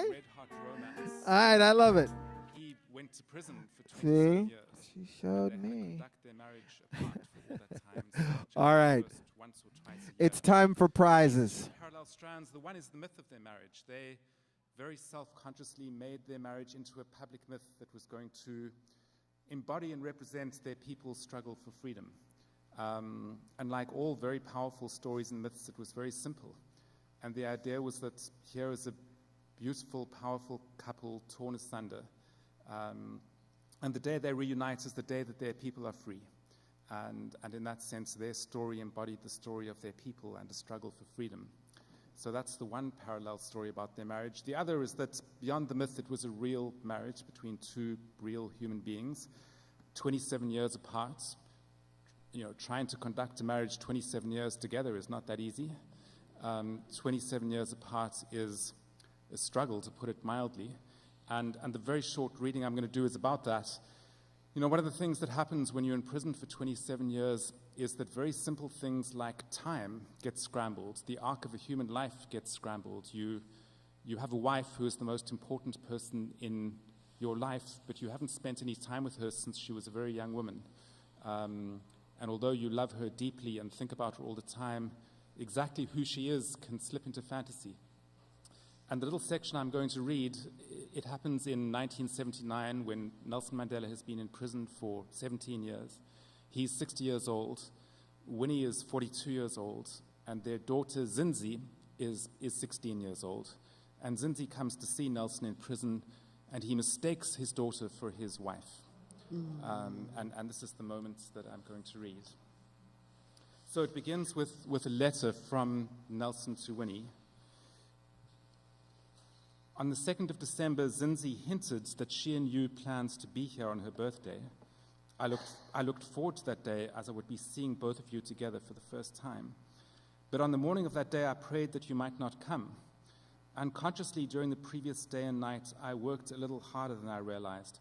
I thought the eyes might betray me again, much to your concern, as when Zinzi visited me on the 21st of October.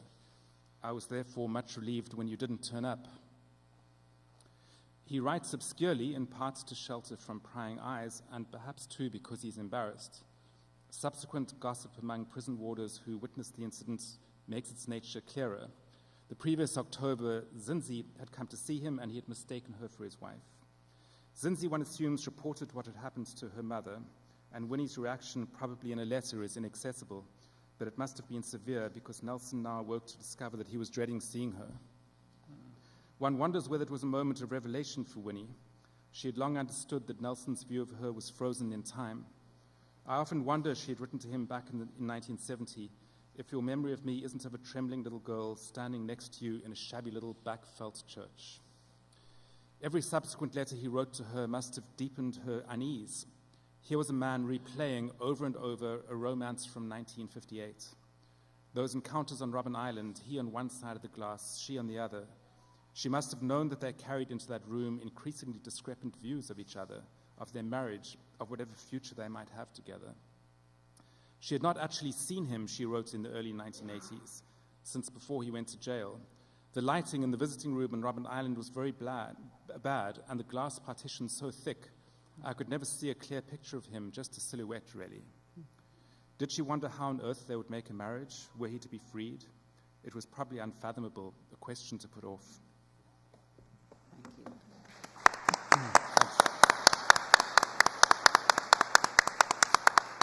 And now over to Greg.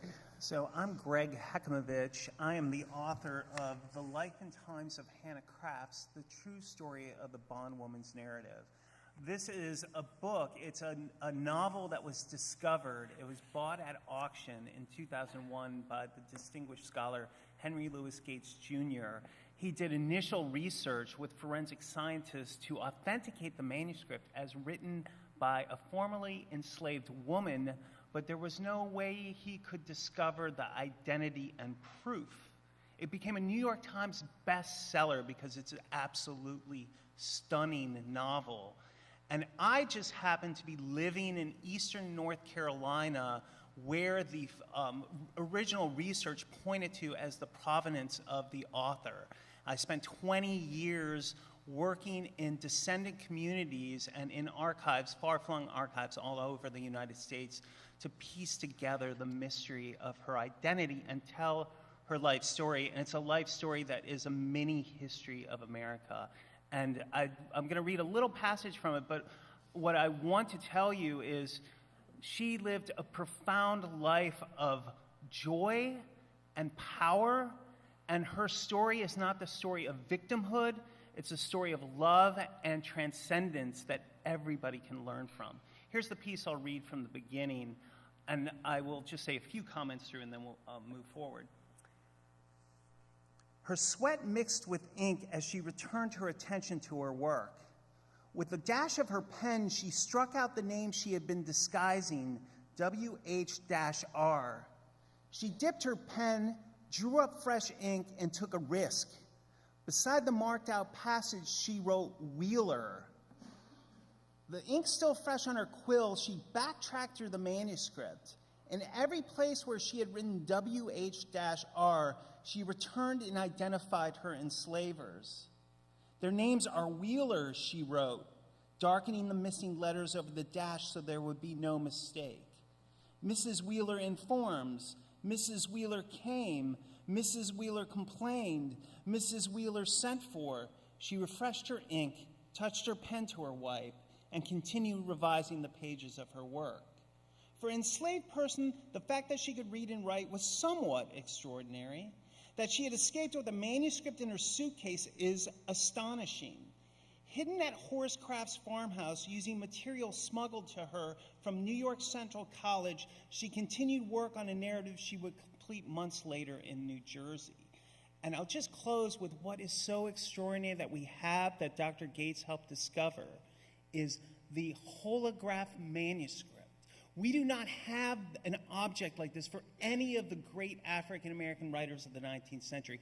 We have the manuscript. With her thumb marks, she used a sewing thimble where when she was making correction slips, she would press in. We have every time she dipped her pen. For a biographer, and we're going to talk craft, it's this extraordinary archive, what Dr. Gates called the pre-edited consciousness of an enslaved person.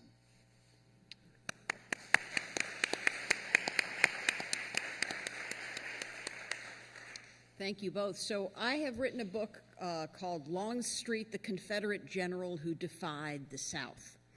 James Longstreet was a very important Confederate general during the American Civil War, second only to Robert E. Lee in his stature.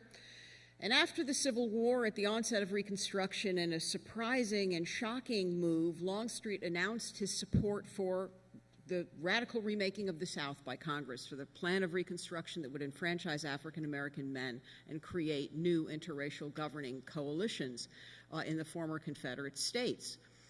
His political conversion is about face, which I call in the press for the book the most remarkable political about face in American history. Maybe there's a more remarkable one, but I can't think of it. This, as you won't be surprised to know, brought down upon him the wrath and the vitriol of unreconstructed white Southerners who accused him of being a Judas, a Benedict Arnold, a race traitor, Lucifer, every sort of a form of criticism you can imagine.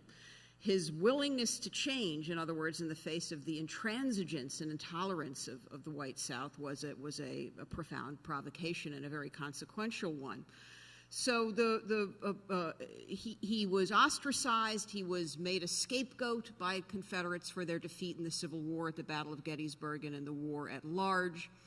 The vast majority of writing on him has tried to assess whether he deserved his reputation as a scapegoat. In other words, his military performance has been litigated and relitigated over and over again. What I wanted to do in this biography was look at his decision, that decision in 1867 to embrace Reconstruction, and the Republican Party, the party in that era of emancipation, of Lincoln, of Union victory, of black enlistment, of Reconstruction. And why I wanted to understand why he not only made the decision, but why he doubled down rather than backing down and backing away in the face of all the criticism that he faced. So I saw his life as a window into race relations, partisan polarization, political violence, Civil War memory, all sorts of issues that continue to roil our society. I'll read a brief passage in which I'm musing on the complex reasons for his 1867 decision to announce his support for Reconstruction and for black voting. I have just described at this point the fierce negative backlash and reaction. All this turmoil raises the question, how can we explain Longstreet's actions in the spring and summer of 1867? He was emerging as an iconoclastic and dogged critic of his own society, motivated by three primary factors: a sense of duty to his people, his family and region, a set of pragmatic calculations about which political leaders to trust, and his exposure to the unique political milieu of New Orleans. Reflecting the first of these factors, a sense of duty, Longstreet's published letters announcing his support for Reconstruction blended the personal and the political. His April 1867 letter contains a passage deeply revealing of his mindset, and here I quote Longstreet. The soldier prefers to have the sod that receives him when he falls cover his remains. The political questions of the war should have been buried upon the fields that mark their end. Our most cherished objects of this earth, blood of our blood, life of our life, if not duly deposited as ordained by an all-wise providence, becomes offensive. So it must be with this dead matter. If the last funeral rites of the Southern Confederacy have not been performed, let us, with due solemnity, proceed to the discharge of that painful duty, and let us deposit in the same grave the agony of our grief, that we may the better prepare ourselves for a return to the duties of this life. Longstreet was channeling in this passage a very intimate agony, a crushing blow he had endured during the Civil War in the winter of 1862, with the deaths of 3 young children in the space of 1 week to scarlet fever. His reference in the April 6th letter to our most cherished objects of this earth, blood of our blood, life of our life, is a window into his lasting trauma and also into how he soldiered on and discharged his duty by burying the dead and the past.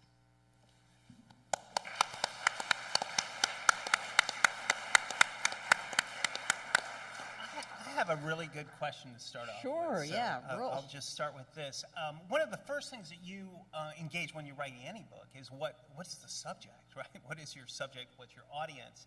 And what I admire these biographies of my colleagues up here so much for their technique, and we'll probably talk about that. But choosing the subject. So I know Johnny's book and Liz's book, my book, they're kind of, I'm going to ask you this question. Are they, when you chose this subject, it seems to me that there's a type of micro-history.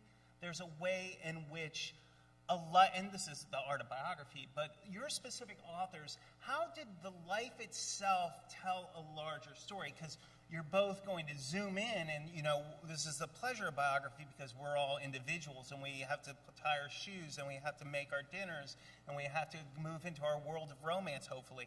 And how did you go from that to the larger story that you're telling about a people, about a country, about history? Do you want to start, Johnny? Sure. Yeah. Well, thanks, Greg. In a way, that my subjects made that easy for me because they self-consciously wanted their marriage to tell the story of their country. And so they presented, how lucky can you be as a writer? They presented the relationship between the intimate and the large scale. And what I discovered during the research is that on the one hand, they were very successful. By the late 1980s, they were probably the most famous couple in the world. And their marriage had become synonymous with the struggle for freedom in South Africa. They couldn't have told a more powerful story if they tried. And yet, at the same time, they had both lost control over what that story meant. And so their story did embody the struggle for freedom of their people, but it was a messy, difficult, and at times dark struggle, all refracted into their marriage. And so the very way in which they lost control over their own story was a gift to me. It allowed me to tell a country's story, a very dramatic story of a country through 2 people. But yes, they made that easy for me. thanks. A similar set of dynamics were at work. In my case, Longstreet was a political maverick. It became a dissenter. He certainly didn't start as one. I like writing about that kind of person. I'd written a book about a white Southern woman who was a spy for the Union during the American Civil War that had a similar theme. And in both cases, a goal was to unpack the very, very complex period of Reconstruction using a single life. Reconstruction is notoriously complex. It had different phases. It played out differently in each of the southern states. But Longstreet's life is a very powerful window into it. He will, as I said, double down on his commitment to black civil rights and to interracial government, and indeed lead an interracial militia against a white supremacist coup attempt in New Orleans, where he settles after the war. So again, this theme of political violence is one that's sort of drawn through. And for a biographer, in order to make a compelling case, you have to be arguing at once that your subject is unique and exceptional enough to warrant our attention, but also representative of something, so that you can make a case for their importance and significance.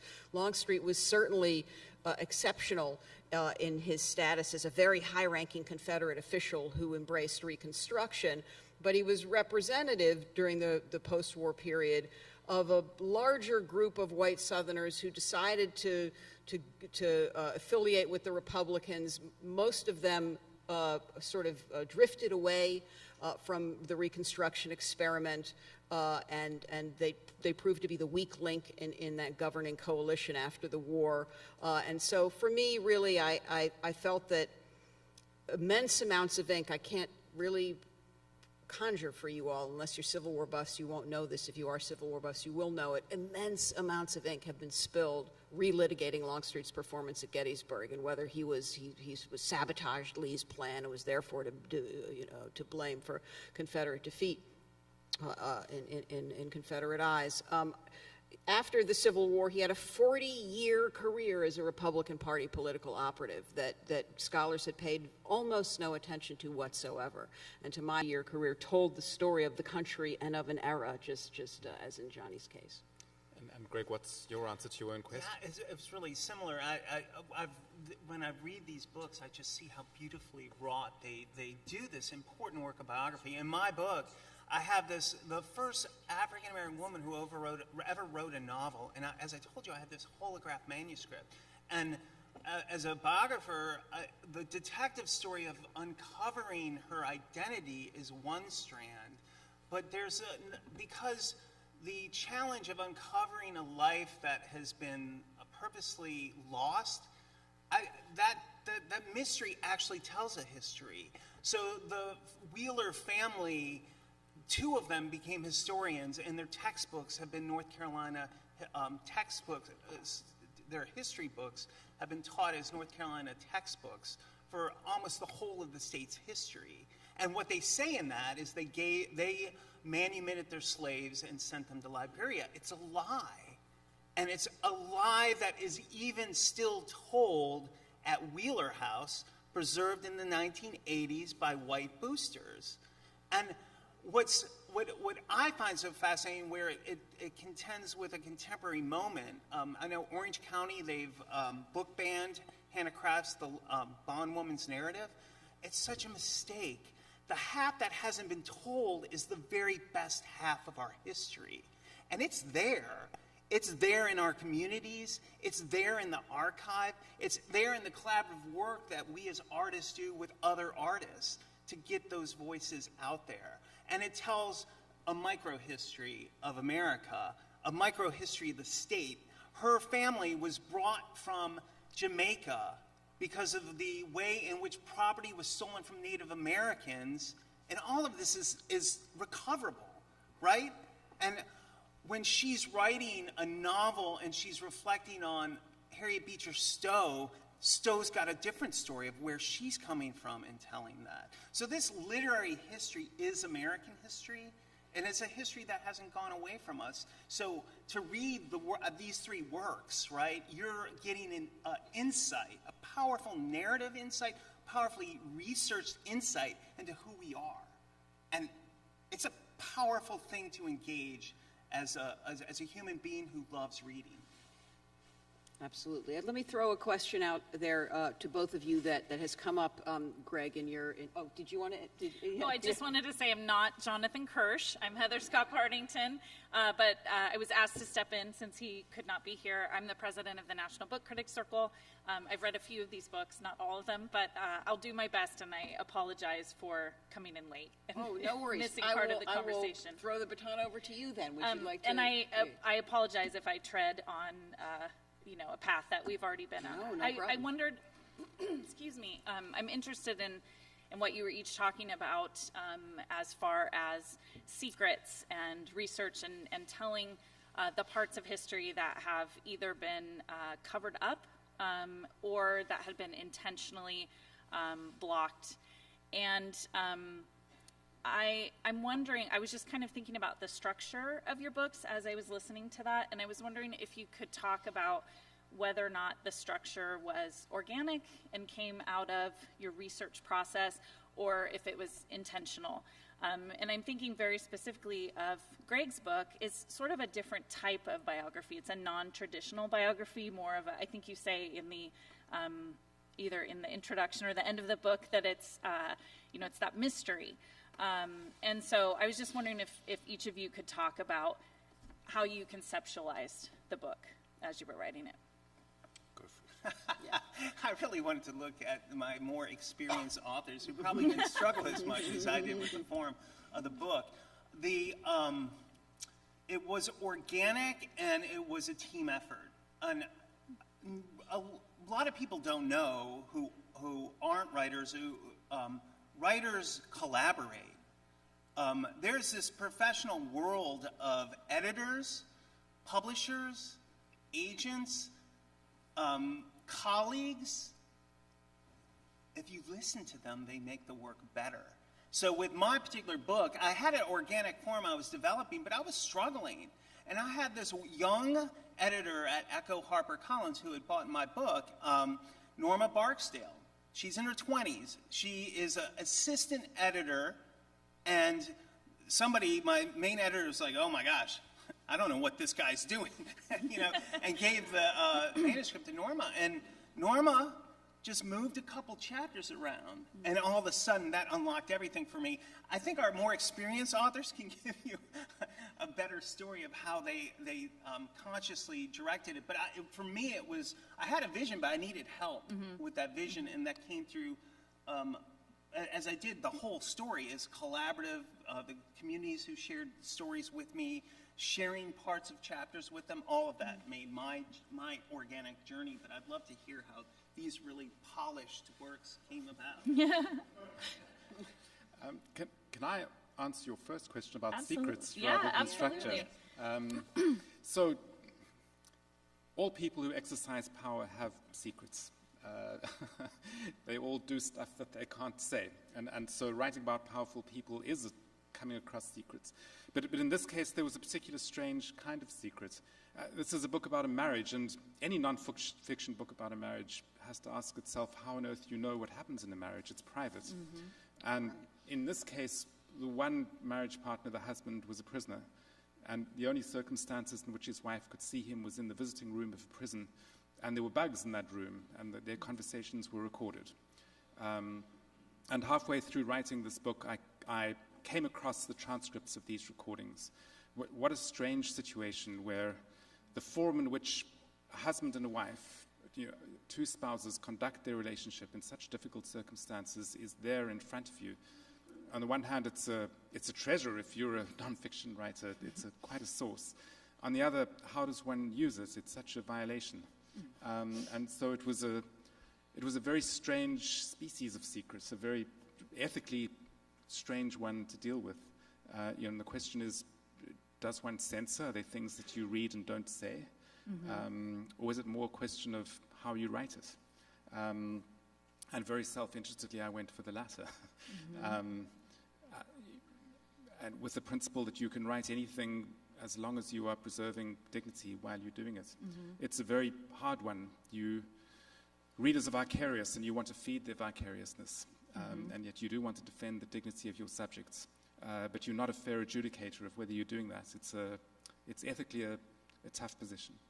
One of the things that I find so remarkable in your book is that it's almost like the marriage is a third person in the biography, you know, and because they each had a story that they told about the marriage, and so you have two people who represented themselves one way politically, but also the marriage that was represented.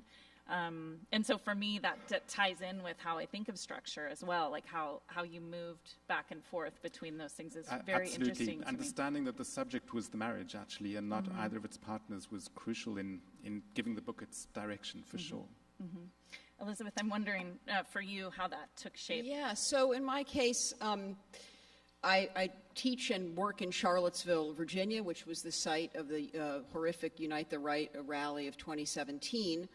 And Charlottesville was at that moment and has been an epicenter in debates about Confederate memorialization. And Longstreet's name invariably came up as the public sort of engaged in those debates. A number of commentators noticed something very obvious, and that is that there were no statues of Longstreet blanketing the South, unlike Stonewall Jackson and Robert E. Lee and Jefferson Davis and so on.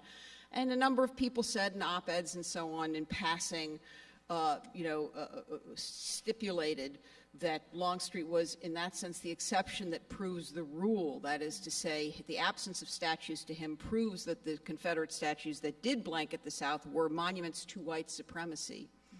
Because he, of course, by supporting Reconstruction and black voting and then doubling down on that support, rendered himself useless as a symbol of white supremacy, and therefore in this recoiling from him and this relitigating of his military record and this ostracizing him and so on and so on, he was sort of outside of that Confederate memorial culture. So I was eager to dig deeper into that question of memory. And in the case of someone like Longstreet, it's not so much a secret as it is a massive misinformation campaign that the historian is dealing with. The massive misinformation campaign was the ideology of the lost cause, capital L, capital C, which romanticized the Confederacy and slavery and tried to portray the South as heroic and wronged and united and so on, and push to the side any story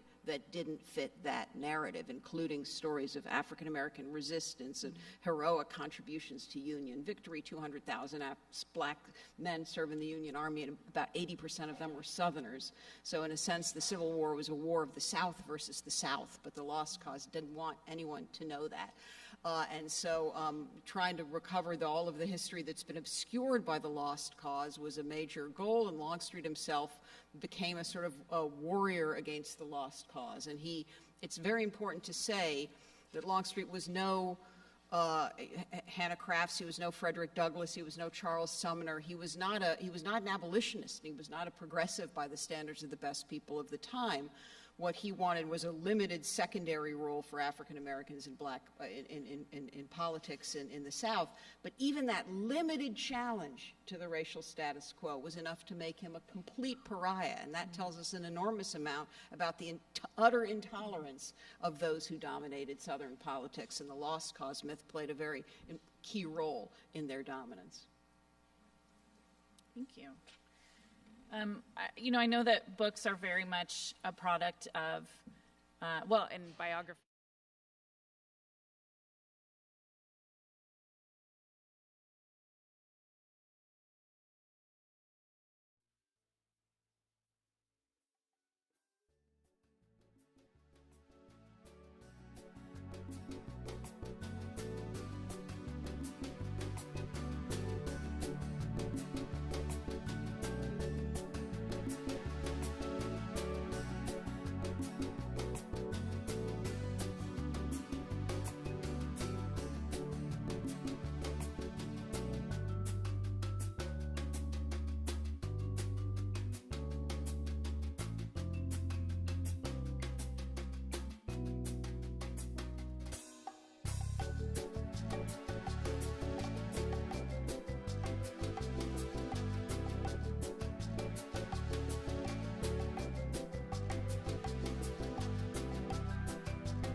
any of you have had lentils and beans and had a bit of an upset stomach, or you find it difficult to digest, soaking your lentils and beans can actually help with the digestion of them. And so for a lot of people, when they move into plant-based eating, they can often feel the discomfort of having a bit too much fiber or lentils and legumes in their diet. And so that's a really great way. It takes out the phytates, which is usually what causes that gas and bloating. So soaking your lentils and your beans can really help with that.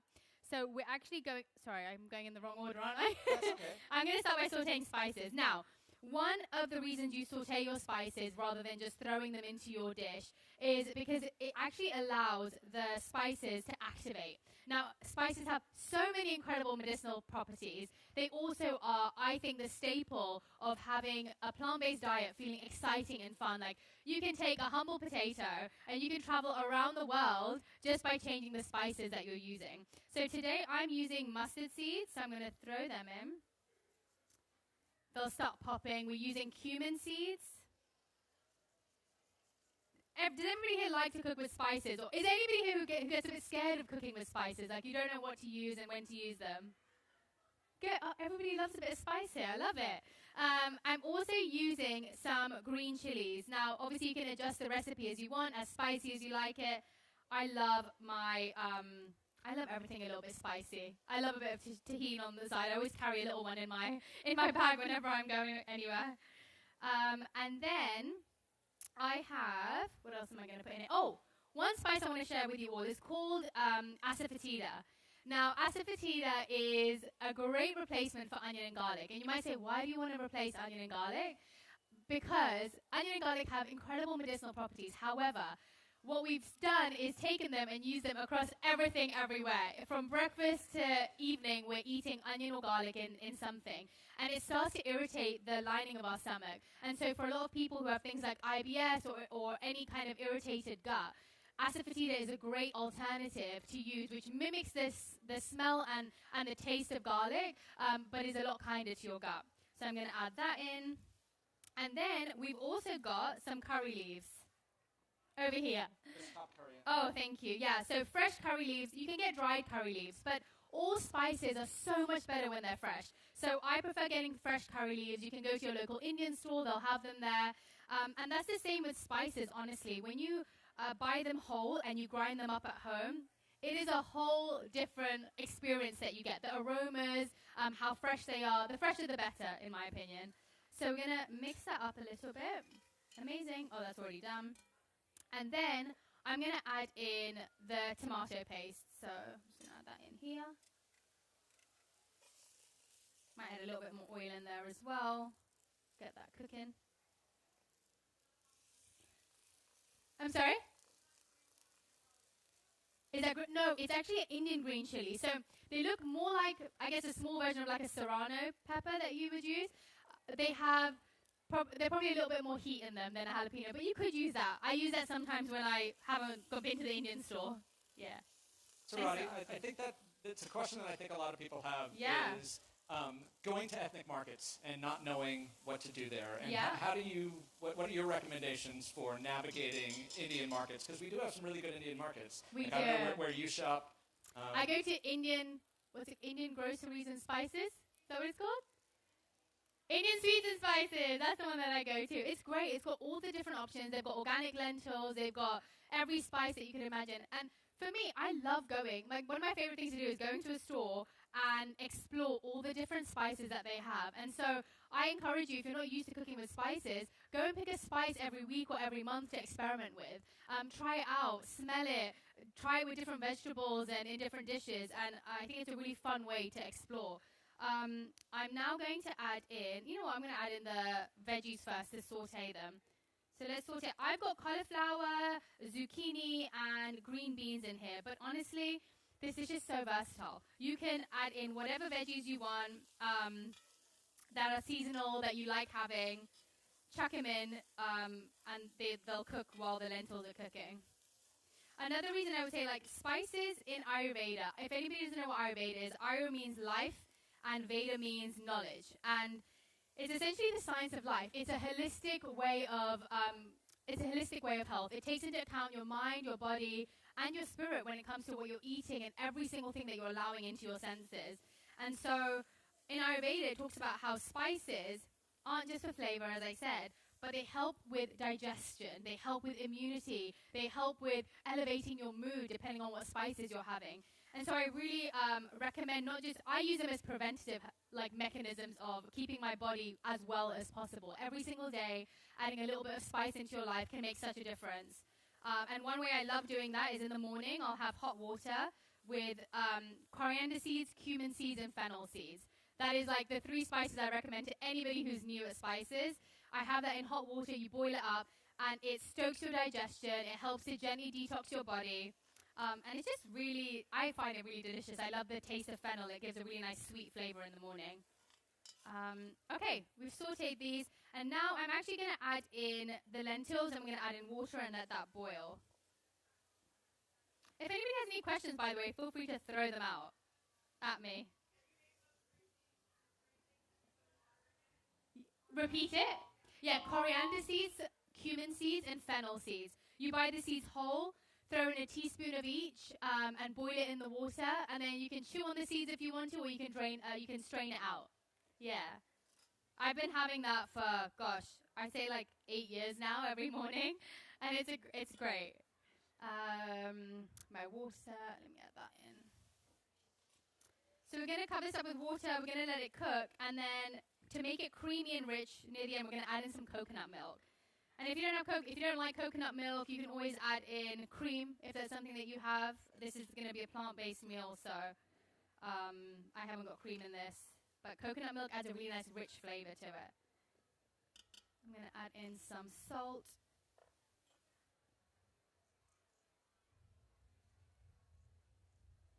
And you can switch out the lentils as well in this. I know, growing up, every day we'd probably have a lentil dish that my mum would make, and there are so many different types of lentils that you can get. So you can use the same base and same ingredients, but you can just switch up the lentils to... Can I put the rest of this in? Is this for the rice as well? Okay. You can use the same base, but switch up the lentils and the beans as well. So we're going to let that cook for a little bit. Let that cook down. And then I'm going to show you guys how to make this cilantro rice. So what we're going to do, I have fresh cilantro, and I usually just put that into a blender, mix it with water. And I will say, just like spices have incredible benefits, so do herbs. Like having fresh herbs in your house, number one, they're so easy to grow at home. Like if you don't want to grow anything else, grow fresh herbs at home. The closer to nature and the closer to being picked a herb is, the better it is for you. And so having cilantro, parsley, basil, all of these herbs, they actually don't just add incredible fresh flavor. They also help to detox and purify the blood and the body. And so if you think about it, food, I know the common phrase is food is medicine, but it really is when we think about what we're putting into our body. Every single thing, we have an option at every single meal to put something into our body that's healing us rather than harming us. And so I always love to add fresh herbs into anything possible. Wait, is there anyone in the audience that have you heard that some people find cilantro soapy when they eat it? Who here does anybody here have that? Yeah, I've heard, this is really common. I feel sad for you. I do. I feel really sad for you. I wish you could taste cilantro how I do. Could I grab a little bit more water? Is that okay? Oh, you're amazing. Thank you. Oh, yeah, perfect. Great. Thank you so much. So I'm going to throw in some water into this, maybe like a cup or so. And then we're just going to blend it. Oh.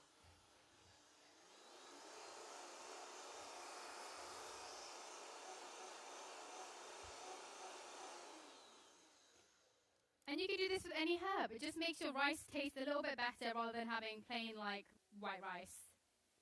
I'm going to put this on. Anybody here transitioning into a plant-based lifestyle at the moment or considering it? How's it going? Yeah? How long have you been on this journey for? Vegan for 2 years. Okay, amazing. What's been the hardest part about it for you? Diversity. Yeah. I get that a lot, and I think, do you play with spices and flavor a lot? Yeah, I do. Yeah, great. I feel like that's really a good, what do you find hardest in the diversity of it? like different dishes to make, or? Oh, I'm half Indian, so like everything that I make is usually like Indian, but also just like cost as a student. Yes. So like I live off of sambar right now because it's the cheapest. Sambar is another lentil dish. It's South Indian, and it's just it's more of a runny lentil, but it's delicious, packed with spices. Yeah. Yeah. So just like cost, and like allowing that to like diversify what I'm eating. Yeah. Just because I am like on a really tight budget as a student. Of course. I find that the things that are most expensive are the things that aren't usually vegan. And so if you're looking for vegan cheese or if you're looking for vegan substitutes, they're often more expensive. But if you think about dishes that come naturally vegan or vegetarian, they end up being, you know, things that they used to make in villages and back in the day where they were actually quite inexpensive. And so I think basing your meals around those foundational ingredients can really help to keep the costs down. Yeah. Okay, I think this is heating up slowly. Oh, yeah, if you don't mind. Thank you so much. I've done it right, right? Perfect.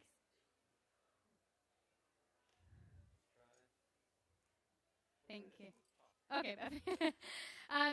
So this is one of the dishes that's in my book. I also have, I mean, there's so many different cuisines that I've got in there. We've got something like Mexican lasagna. I've got naan pizzas. Lots of sweet, cheeky treats that aren't too cheeky, but still taste really good. So definitely, I love experimenting with different flavors and different cuisines. I think one way to travel the world is through your kitchen. And so I love exploring different places and bringing that back into the kitchen. My mum, when I was growing up, she had a full-time job, but she would make a fresh breakfast, lunch, and dinner for us every single day. And she used to, whenever we used to explore the world, she used to really bring that back into the meals that we were eating. And I really appreciated that growing up. Well, I didn't appreciate it growing up, but I appreciate it now, being able to do that. She also used to make us green juices in the morning, and back in the day, I was like, this is disgusting, and I used to pour it into the plant pots as I left for school. And now, I go to Erewhon and I pay like $13 for a green juice, so I definitely appreciate that. Okay, this is cooking up. Thank you for that. Perfect. So we're going to add in the rice. I like to add just a little bit of oil sometimes, just to keep the rice a bit separate. Going to add the rice in and then add in this water, or the cilantro water.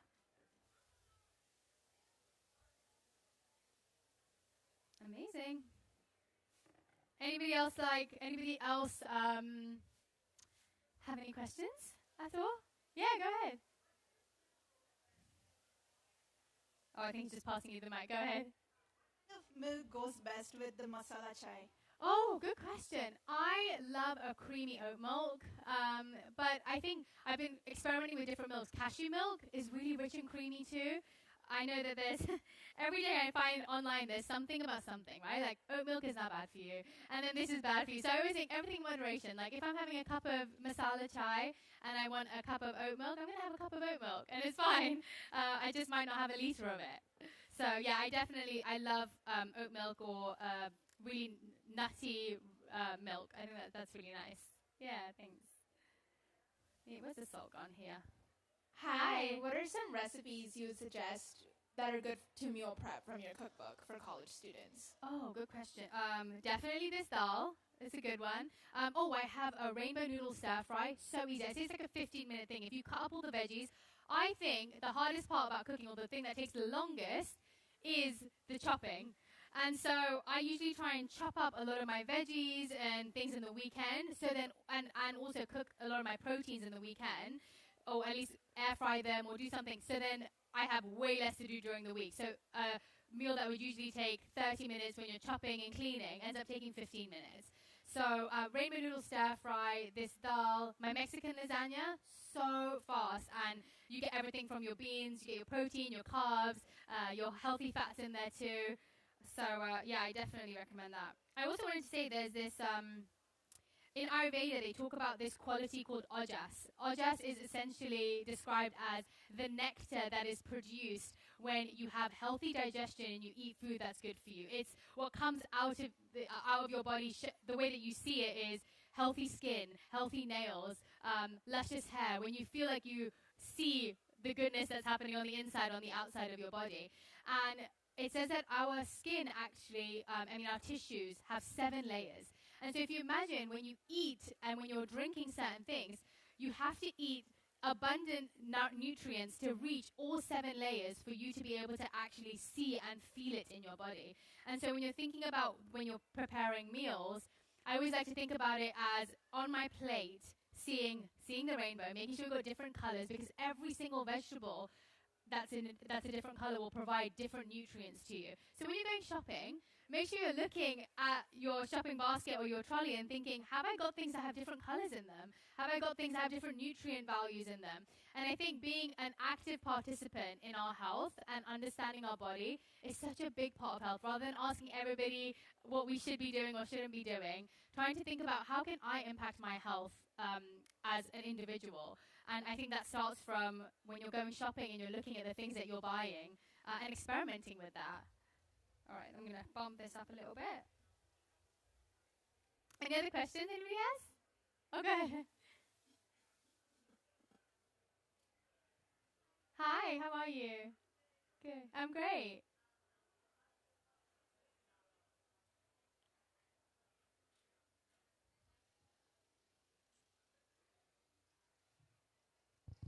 Hi. Hi. I wanted to ask you, these days, seeing a lot of articles and videos which are saying that we should not have sugar for the breakfast. So, for example, I'm having cereal and milk, but cereal has some sort of sugar. Yeah. What's the ideal breakfast then? That's a good question. I do love a savory breakfast. I try to either have a savory breakfast or a breakfast that is somewhat rich in protein. It helps keep you fuller for longer. It also helps to stabilize your blood sugar levels at the beginning of the day. And I would say cereal, unless it's kind of like a homemade one where you're in control of the sugar. There are so many hidden sugars in everything that we eat these days. And so I have a masala scrambled tofu in my book. So easy to make, rich in flavor, and also high in protein. But also doing a simple like sourdough toast with some avocado on it, maybe a hummus, and chop up some veggies and put that on top. It doesn't have to be fancy, but I think leaning towards a savory breakfast allows your body to not spike in your blood sugars in the beginning of the day, where then you're craving something sweet at every single meal. And I've noticed that since I made that shift. I definitely am craving things a lot less than I normally would throughout the day. So yeah, you keep it simple. If you have oats, you can even make oats, but you can make them savory instead of adding in like compote or honey or anything in there. I usually add some masala to my oats and spices and cook it that way. Yeah. Thank you. Thank you. Ooh, getting steamy. Amazing. Something new to your repertoire now. I hear, am. Roddy just announced something yesterday to the world, so you want to hope you would talk about it. Sure. Yeah, I realized that I've been creating content for quite a while online, and a lot of it is 30 seconds or 5 minutes, and it's really difficult to get into meaningful conversation or share to the extent that I have learned in such a short period of time. And so I'm launching a podcast. It launches on Tuesday, the first episode. It's called A Really Good Cry, because crying is the way that I release everything from love, from happiness to sadness to anger to anxiety. And so I wanted it to be a space. It's really aimed towards women, but men are more than welcome to listen. But everywhere for women to really explore their emotions, their hormones, their health, and having conversations with friends who have gone through different walks of life, different journeys, and really learning from other people. I think when we go through something, we often think it's just us going through it until we hear other people's experiences, until we hear other people's journeys that they've been through. And so the podcast is definitely a platform that hopefully will allow great conversation that won't make you feel so alone in what you're going through. Yeah, I'm really excited for it, actually. Thank you. I'm looking forward to it. I feel like we're all teachers in different ways, you know, like every single person that I've had in my life has been a teacher, and I think we all are that. And so receiving that wisdom from whether it's our grandparents or our teachers at school and being able to share that with other people, it's such a beautiful way to connect with others, and I find it makes conversation so much more meaningful. Oh, yeah. Hi. Hi. If I wanted to start learning more about like Ayurvedic, the Ayurvedic cooking, where would you start, like, with resources? Oh yeah, good question. I was at, I know you mentioned the college that I studied at. I studied at California College of Ayurveda. I did my health counselor 1 degree there. I would say I'm still a beginner in that space, but I really loved that college. I did it online because I wasn't able to attend the classes in person, but it gave me a really good foundation. And then there are some great books. There's a book called Divya Alta. What You Eat for How You Feel. Great foundational book. She was my first Ayurveda teacher, and she has a breadth of knowledge. Yeah, I recommend that. It's a great one.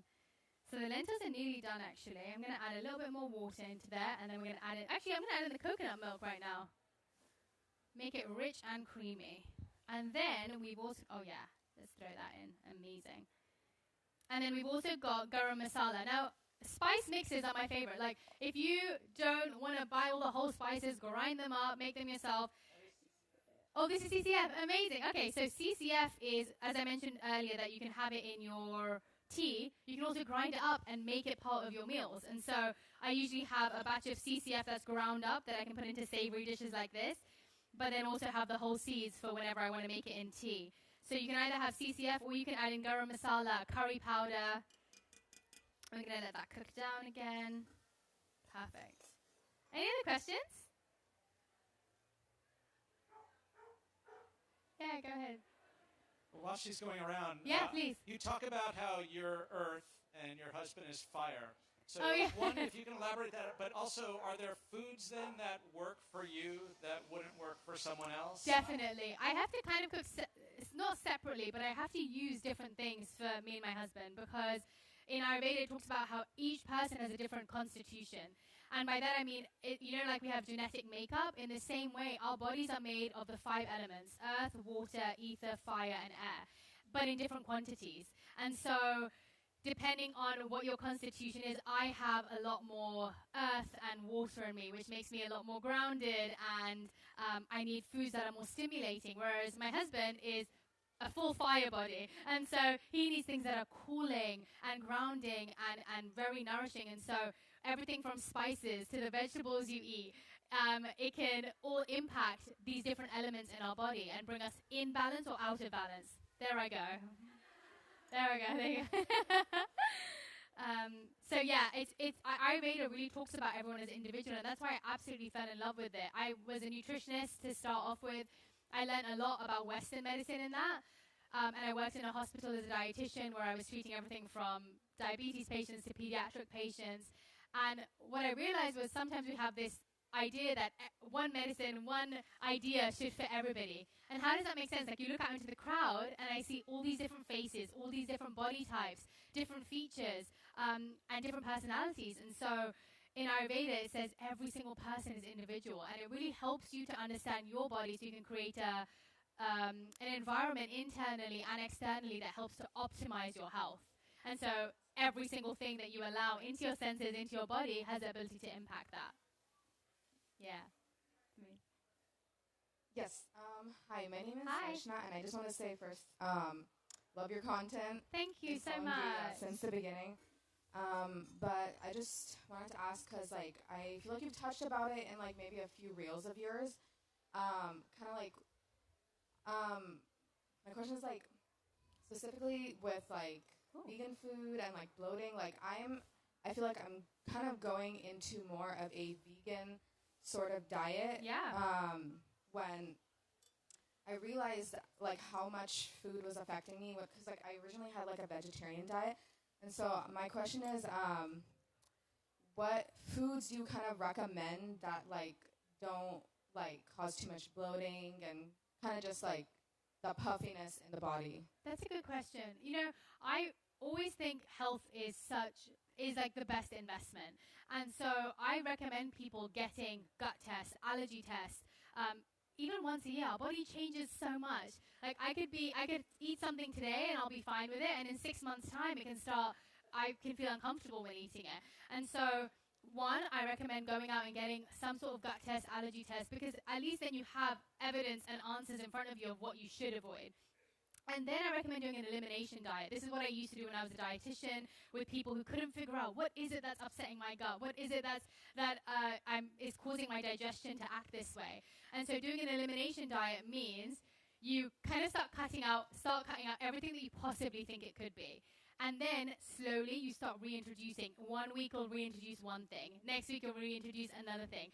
And then keeping a diary. I find that we're also, the way that the world is right now, we end up being kind of out of tune with our body. We don't realize that when we're eating something, it can actually, it actually ends up causing us pain or discomfort. But we keep going because this person said that this salad is going to change your life. And so you keep eating that salad, and it's going to give you six-pack abs, and it's going to be amazing for your gut. And then you start realizing that actually it's causing you discomfort, but you don't listen to your body. You keep listening to the other person.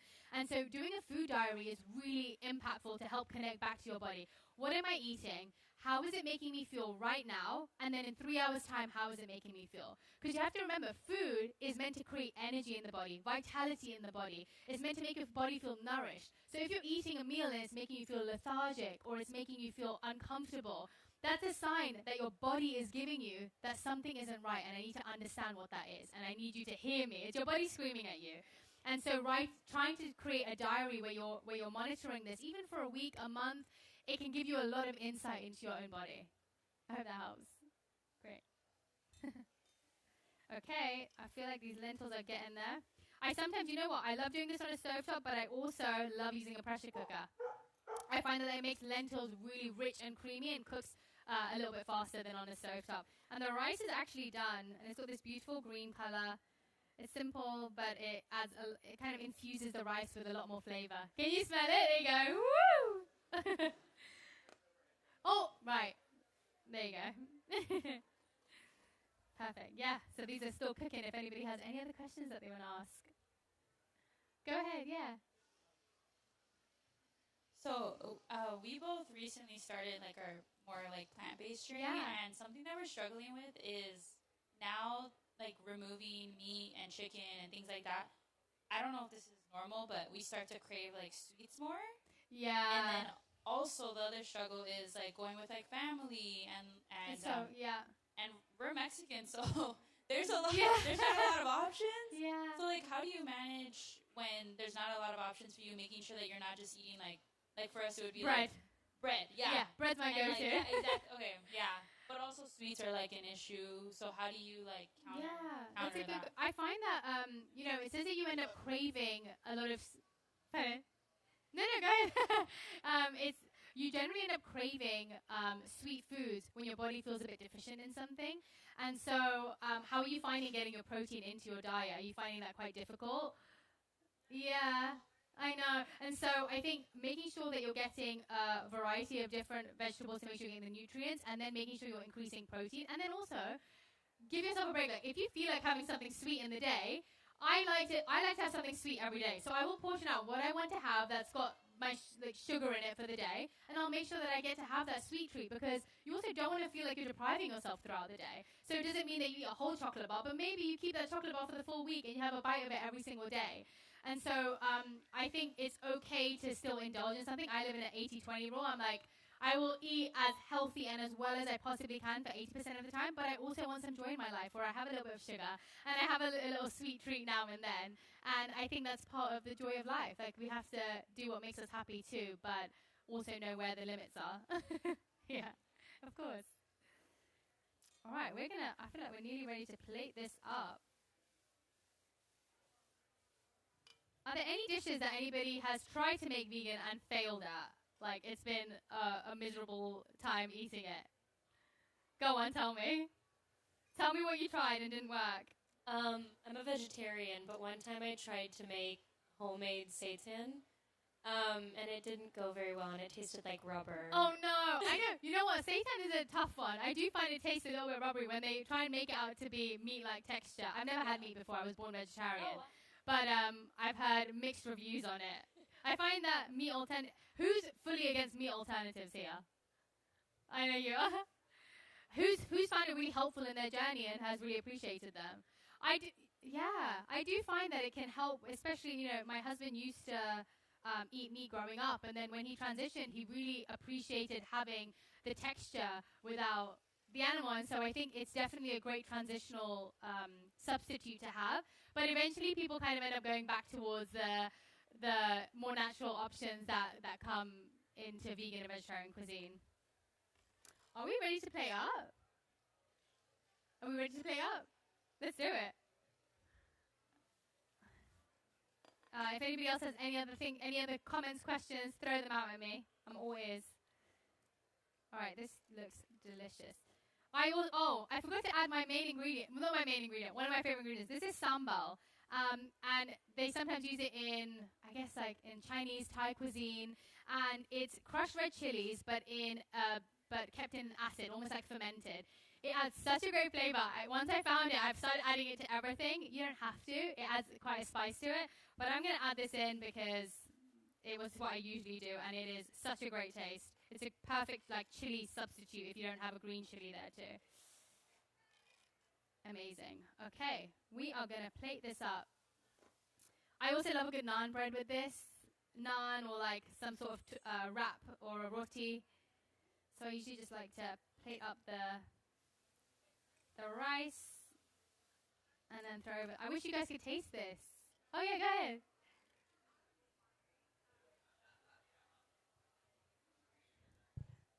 So I've been plant-based for 5 years, and I've noticed that my life has just been in such balance. Your what, sorry? My life. Oh, has been amazing. I've just been in an amazing balance with just the way that I feel and my work ethic. But I was wondering, given the external circumstances that happen with life, how do you de-stress, or how do you, address a certain circumstance where you're like, oh, this is really taking a toll on me? What do you do? I find for me, because I like spending a lot of time, when I'm feeling like that, alone time is really good for me. I need time to, there's different types of tiredness that we feel. There's social tiredness, where you've just been around people, whether it's from work, whether it's in social environments, where you have social fatigue. And what you really need is time by yourself. There's physical fatigue, where your body is physically exhausted. Your mind may still be really active, but your body feels so tired, and so that means that you need your body rest.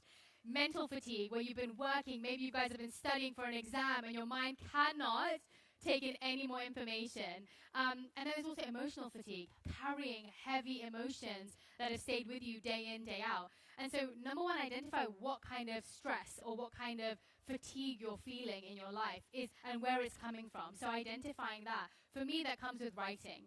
I love sitting in one place and being able to write everything that is, blurt out everything that I'm feeling inside. I think our body isn't meant to carry emotion, and in Ayurveda it says how when you have stagnant emotions in your body, it actually can be the beginning of disease and ill health.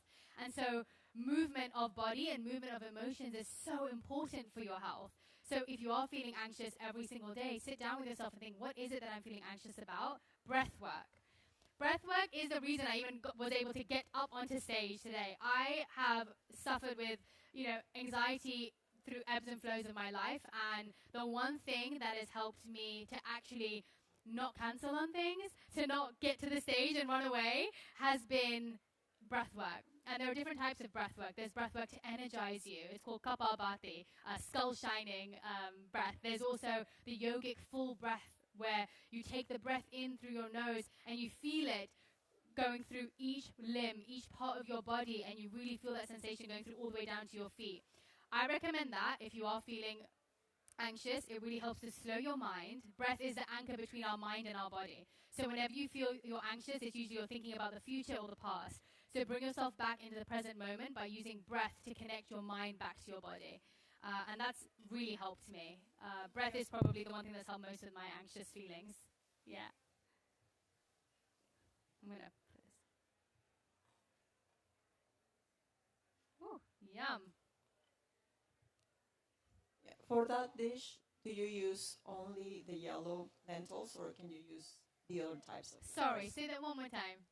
For this specific lentil recipe, it's only the yellow. This is red lentils. Oh, this. Yeah, it looks yellow. These are red lentils, but as I said, you can change it out. You can honestly swap it out with any lentil that you want. Depending on what you've got at home, it doesn't need to be a red lentil. Yeah. With some cilantro. Oh, I would normally finish this off with cilantro. Oh, here we go. You're the best. Thank you. Cilantro and some yogurt. Okay, vegan yogurt substitutes. My favorite is Kite Hill.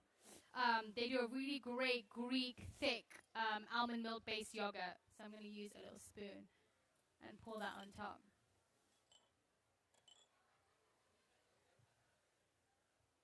And then that's pretty much it. And you've got your full meal ready to go. And rice and lentils together actually make a complete protein.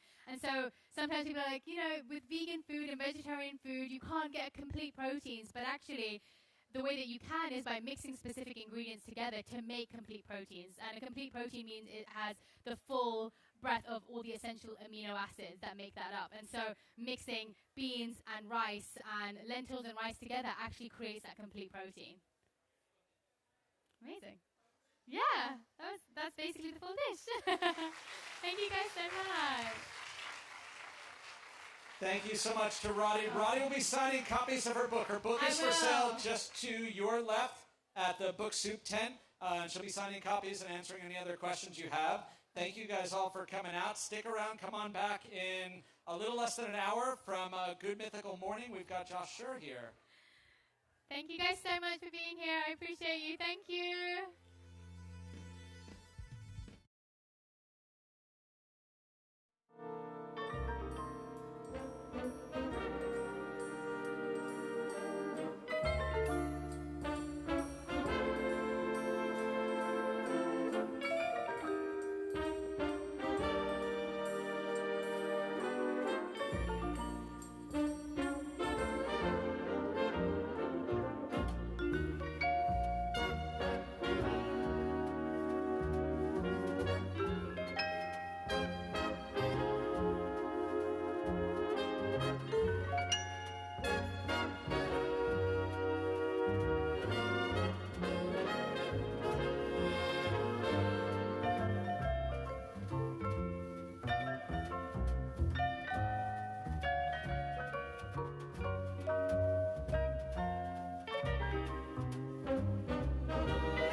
The Los Angeles Times 29th Annual Festival of Books returns to the University of Southern California this weekend.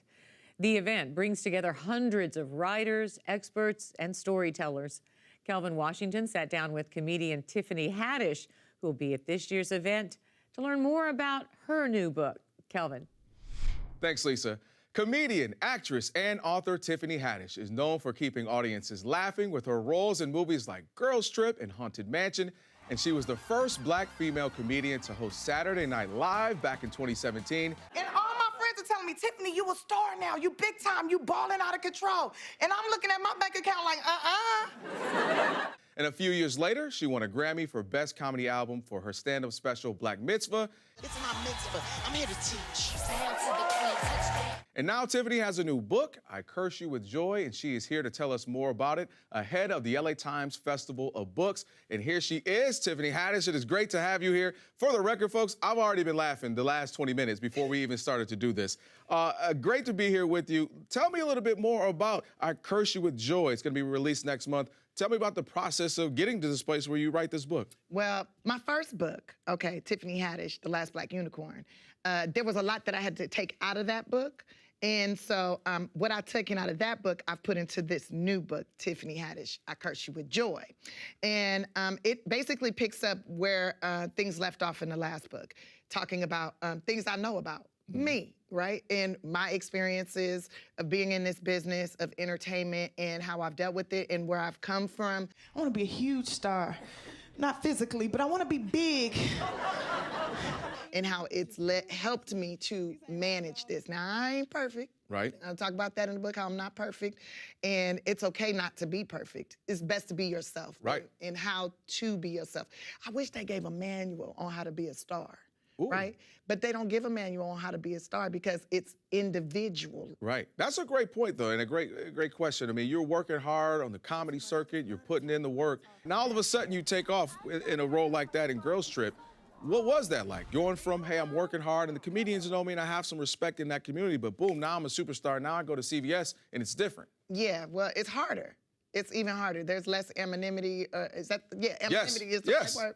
It's less, it's more people knowing you, which is great, right? Because I want people to know who I am, but at the same time, it's like, hey, I'm sick today, I'm in CVS. I'm trying to just get my sanitary napkins and go on about my business, because I'm still a person. Right. So it's really great because you're allowed access to certain things and you can create more for other people. So like, I love that I have the ability to create jobs and opportunities. Every time I say yes to a project, that's 200-300 people that get to work. Right. And I try to make sure people like me get to work, foster youth and, people of color and create opportunity. But at the same time, it can be very difficult because anything I do, everyone want to talk about it, which is a good thing and a bad thing, you know?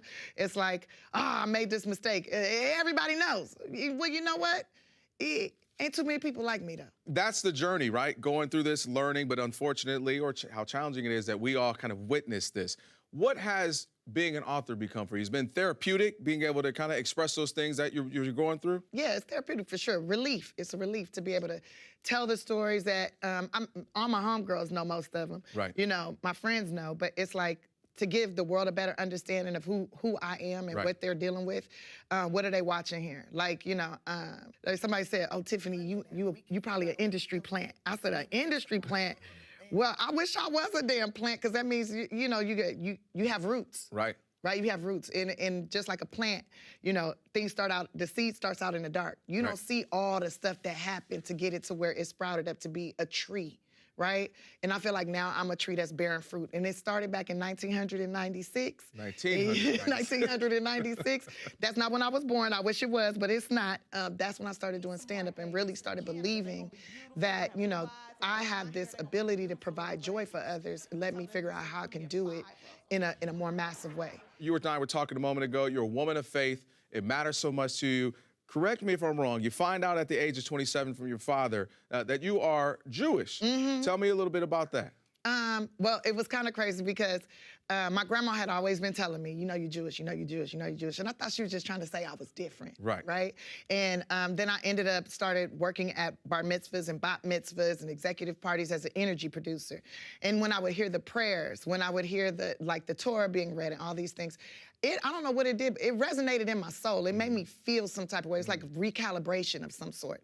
And I feel like that's what the Word of God is supposed to do, right? Recalibrate you, get you ready for the rest of the week or whatever.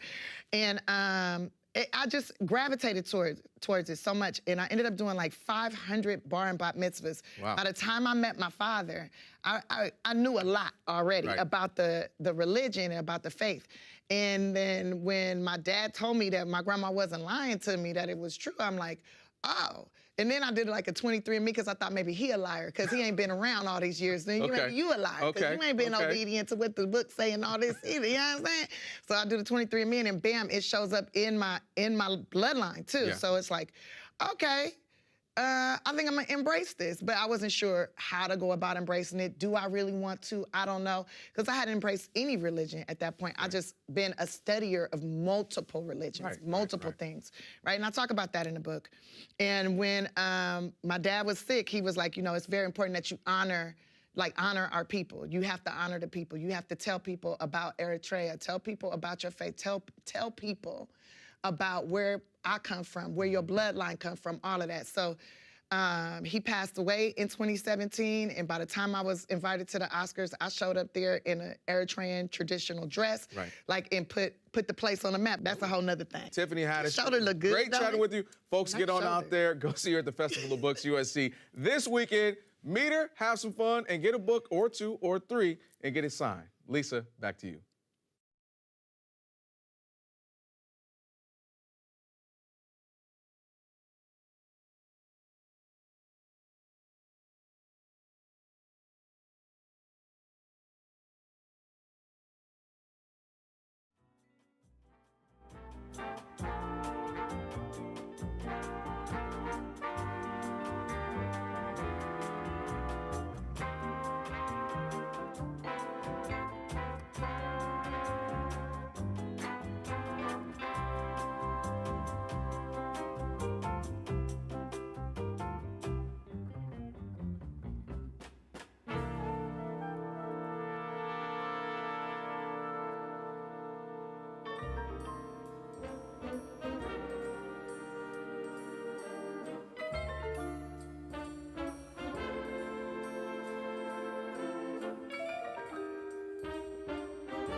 Black children We Heal, is the William F. Russell Professor at Teachers College at Columbia University and the best-selling author of We Want to Do More Than Survive. Blair L.M. Kelly is the author of Black Folks, the Roots of the Black Working Class. She is the Williamson Distinguished Professor of Southern Studies and Director of the Center for the Study of the American South at the University of North Carolina. And Adam Schatz is the author of The Rebels Clinic, The Revolutionary Lives of Frantz Fanon. He is the U.S. editor of the London Review of Books and a contributor to the New York Times Magazine and other publications. Thank you all so much for being here. So let me just start by saying, Bettina, your book is a devastating takedown of the educational system of like the last 40 years. And actually longer than that, because I want to go back to Brown v. Board of Education, this landmark Supreme Court decision. Everybody knows about it. It said segregated schools were unconstitutional. It desegregated schools, or it was supposed to. And you say from there on, things almost only got worse for black children in schools. Why did, I know your whole book's about that, but I mean, like, just briefly, like, start us down the path of how that happened, or why. Yeah, well, thank you so much for that question. It's good to see everybody. Y'all look good out there. We all right. We all right. You know, I really think it's important that we understand where we are right now. And so Brown versus Board of Education turns 70 next month. Wow. All right, let's be very clear. May 17th, 2024 will be 70 years of Brown. And so when people always say, you know, you all are always bringing up old stuff, it ain't old, right? Many people who integrated schools, many children are now grandparents. They're now parents. The generation that integrated schools or tried to integrate schools, they're here. And so much about that history is still present day. But what I try to argue in the book is that after Brown, we see this type of resistance that they call massive resistance. But what we really see, I argue, is revenge. The very idea that black folks would have the gall, the courage, the fortitude, the fight to integrate schools set this country off into a pace of revenge to black and brown and indigenous folks. And so we've been living in that revenge for the last 70 years. And really, my book takes the last 40 years coming with the Gipper, Ronald Reagan. And we don't talk enough about just how disgusting, nasty, and violent Reagan's policies are. But if we look at the divestment of schools, the underfunding of schools, the segregation of schools, the harm that has been happening over the last 40 years, it has everything to do with the idea that this country has never, ever wanted to actually educate black children. And we have to be real about that. We just have to talk openly about that.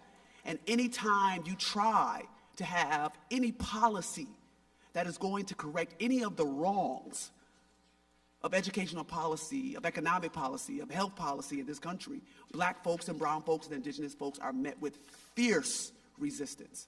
And so the last 40 years of education reform is nothing but revenge. And so we can use that word reform, but I would argue that it's not reform, it's revenge. It's harmful.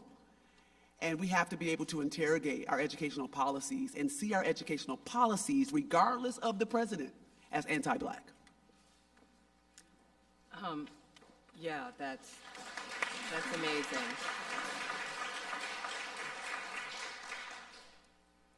I'm going to pivot to you, Nikki.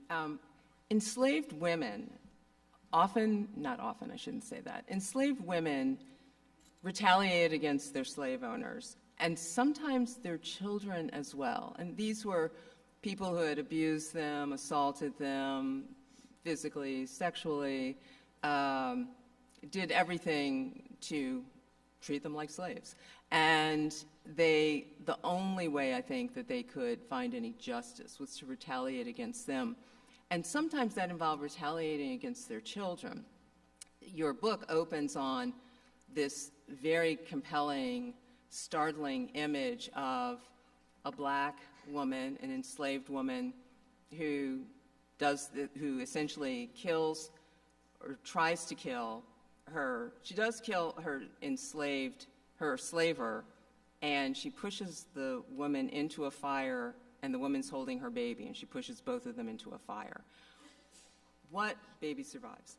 But what was it about that? What was going on there, and why did they do that, knowing in most cases that they would get caught?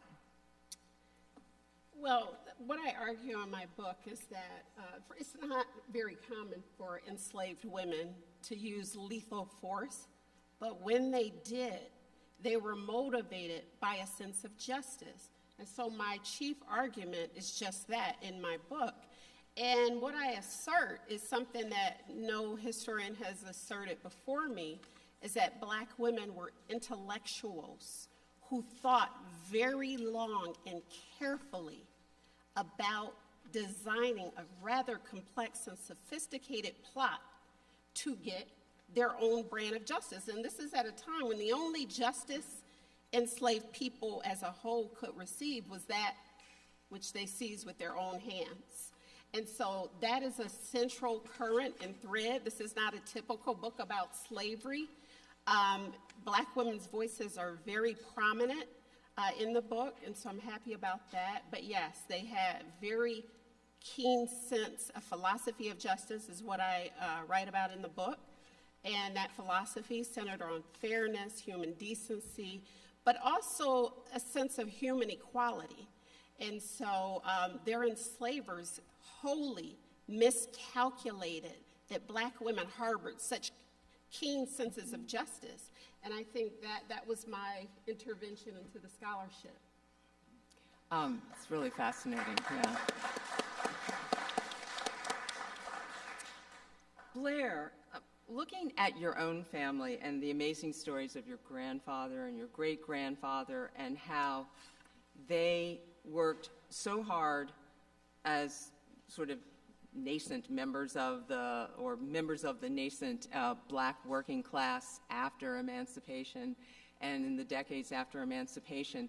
And it was kind of a situation where they were almost doing the same kind of work they did as slaves. They were just getting these like meager amounts of money for it, and often not that. Like you open with the story of your great-grandfather sharecropping this land, and the owner of the land says, we didn't make enough money this year, so I'm not going to pay you. In fact, you owe me. And then he just had to like leave the property. That was the only way he was going to survive. What kept them so resilient? What kept them going? I think there's a theme here to really think about questions of justice and the sense of which my ancestors and our ancestors as Black Americans knew what was right, even if they were experiencing something wrong. They knew what they were owed, even if it wasn't coming to them very easily. They knew they had to fight back. They knew they had to move. They knew they had to flee to see if there was somewhere else, something else that could be a possibility. And the story of my great-grandfather, Solicitor, that I begin Black folk with is, I think of as the founding story of my family, told to me by my grandfather, my mother, my grandmother, many times, about having to run, but in knowing that they were running from rural Georgia, the places where they had been enslaved, their ancestors had been enslaved, and they were sharecropping for nothing, they weren't wrong. There was nothing wrong with their effort. There was nothing wrong with their knowledge. There was nothing wrong with the way that they were perceiving what was owed them, what was wrong, what was happening to them. And so they didn't want me to be ashamed of that past. They wanted me to be empowered by it and to know to always fight for justice, and that is our legacy and that is our lineage as Black Americans. It's not something to be cowering from or not talk about, but to talk about because we were wronged and we knew better and we could do better, and we did. When we had a fair shake, when we had fair opportunities, when we had fair pay, we made whole worlds with it. And so they wanted me to have that as my own. Yeah, that's incredibly inspirational.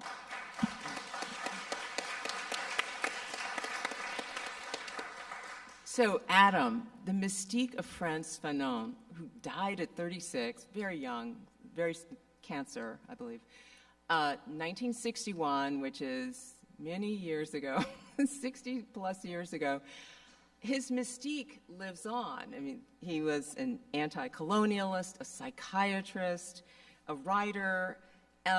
You mentioned the scene in the TV series The White Lotus, where there's a young, woke woman sitting there reading The Wretched of the Earth, the great Frantz Fanon book, while she's plotting how to get back at her white best friend's parents. What is it that people are taking away from him, and are they getting him right or not? Thank you.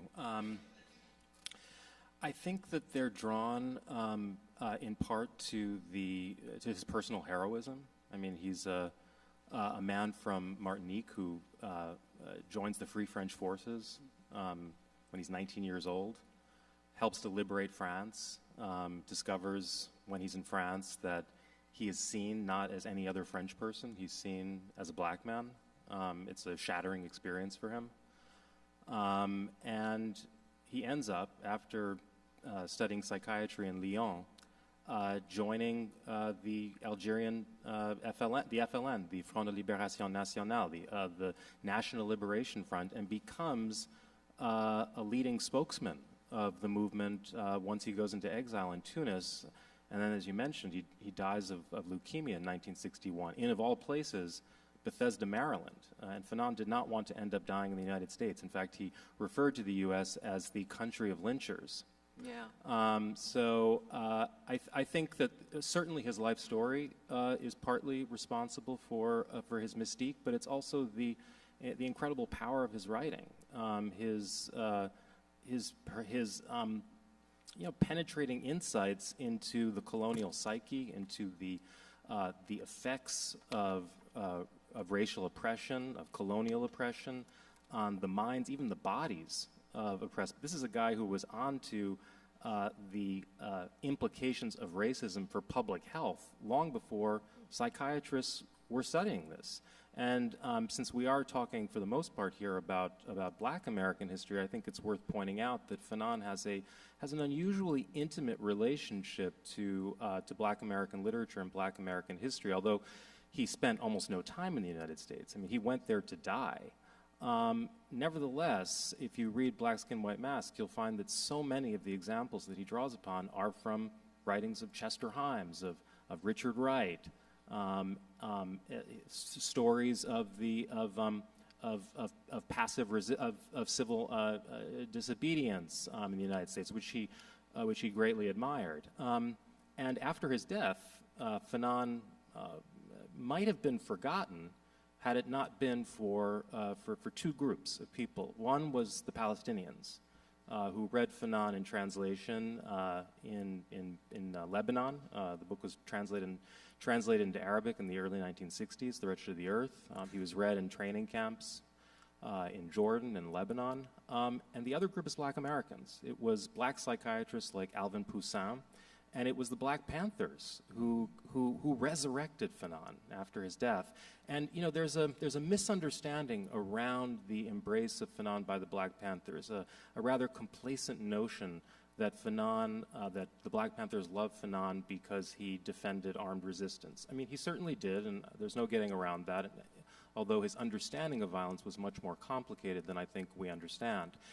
But one of the other reasons the Black Panthers were so attracted to Fanon is that he wrote about colonialism and mental health. Yeah. And that work was read in the health clinics of the Black Panther Party. Yeah.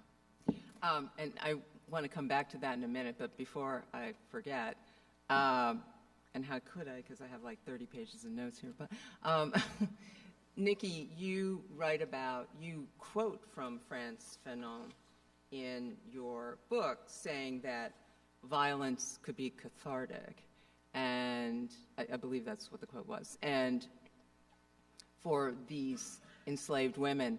I take it Fanon would have agreed with that, Adam? I think he probably would have. I mean, he believed that that violence did have some therapeutic effects for people who had been subjugated, brutalized, whose humanity had been denied.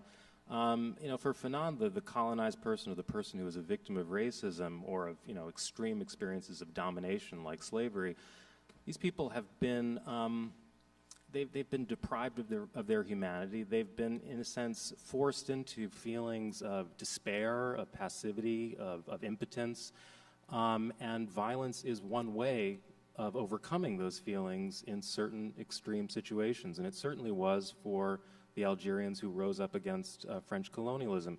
It's still, I think, important to point out that although Fanon did argue in favor of violence and saw it as having a therapeutic benefit, he also warned that these cathartic effects could also be ephemeral. And the last chapter of The Wretched of the Earth is called Colonial Warfare and Mental Disorders, and it's an anatomy, a very painful anatomy of the long-term effects of violence on people after independence, after they've achieved freedom. So cathartic for a moment, but maybe not cathartic forever.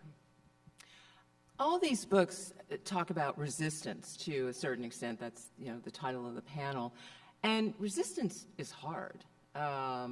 Every black person in the last 150 years who tried to resist a wrong went through a horrible ordeal doing that.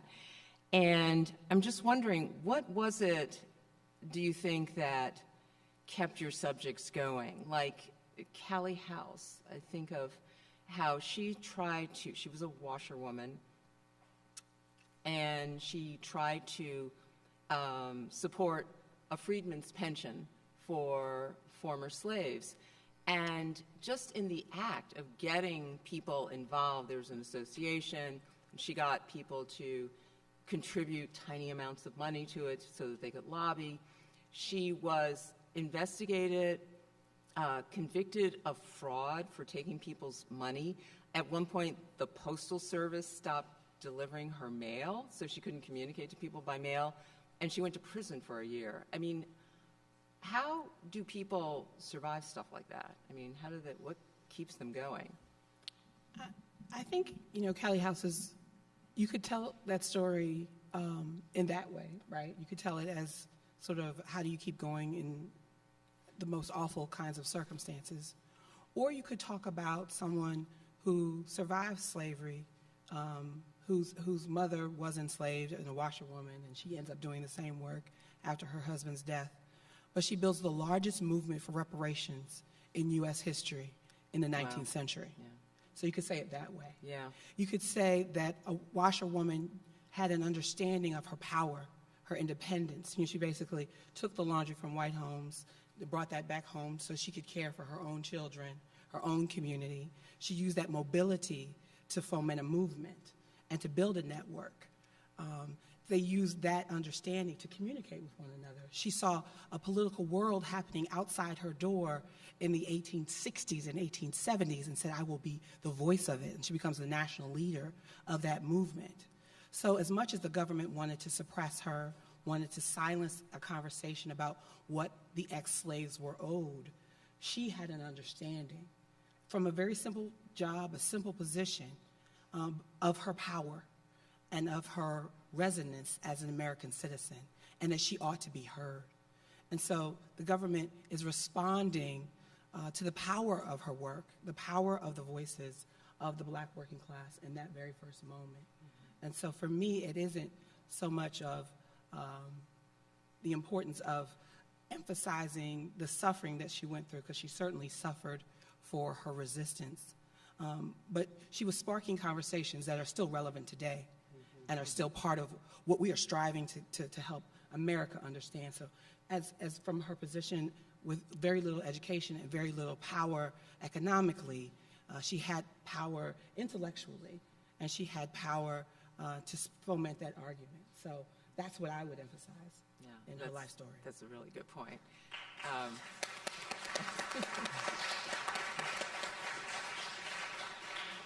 And in some ways, Bettina, I see you as kind of the personal embodiment of resistance. You yourself, when you were one of those black children in school who were told, like when you were in high school, you were told, you were a great basketball player. You were a basketball star in high school.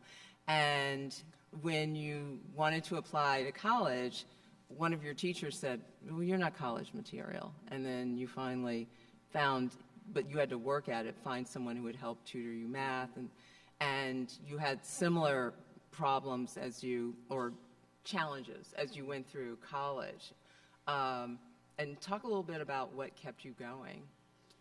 Yeah, so there's a chapter in my book called Celebrate Us, Celebration. And Lindsay Stewart talks about the difference between resistance and refusal. And she says there's something that black folks have that we can conjure up called black joy. And she says black joy is when whiteness does not exist. Black joy are those spaces where no matter what you are going through at that moment, there is no such thing as whiteness. So I'll give you some examples, and black folks know this. If you play in spades, white folks don't exist.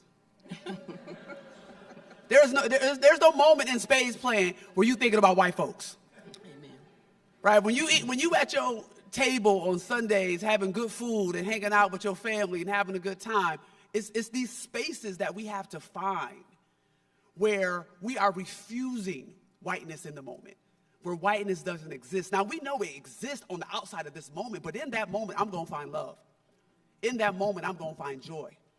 In that moment, I am going to be free, regardless of the space that I occupy in this country. For those moments that we are going to stow away, we are going to find that joy.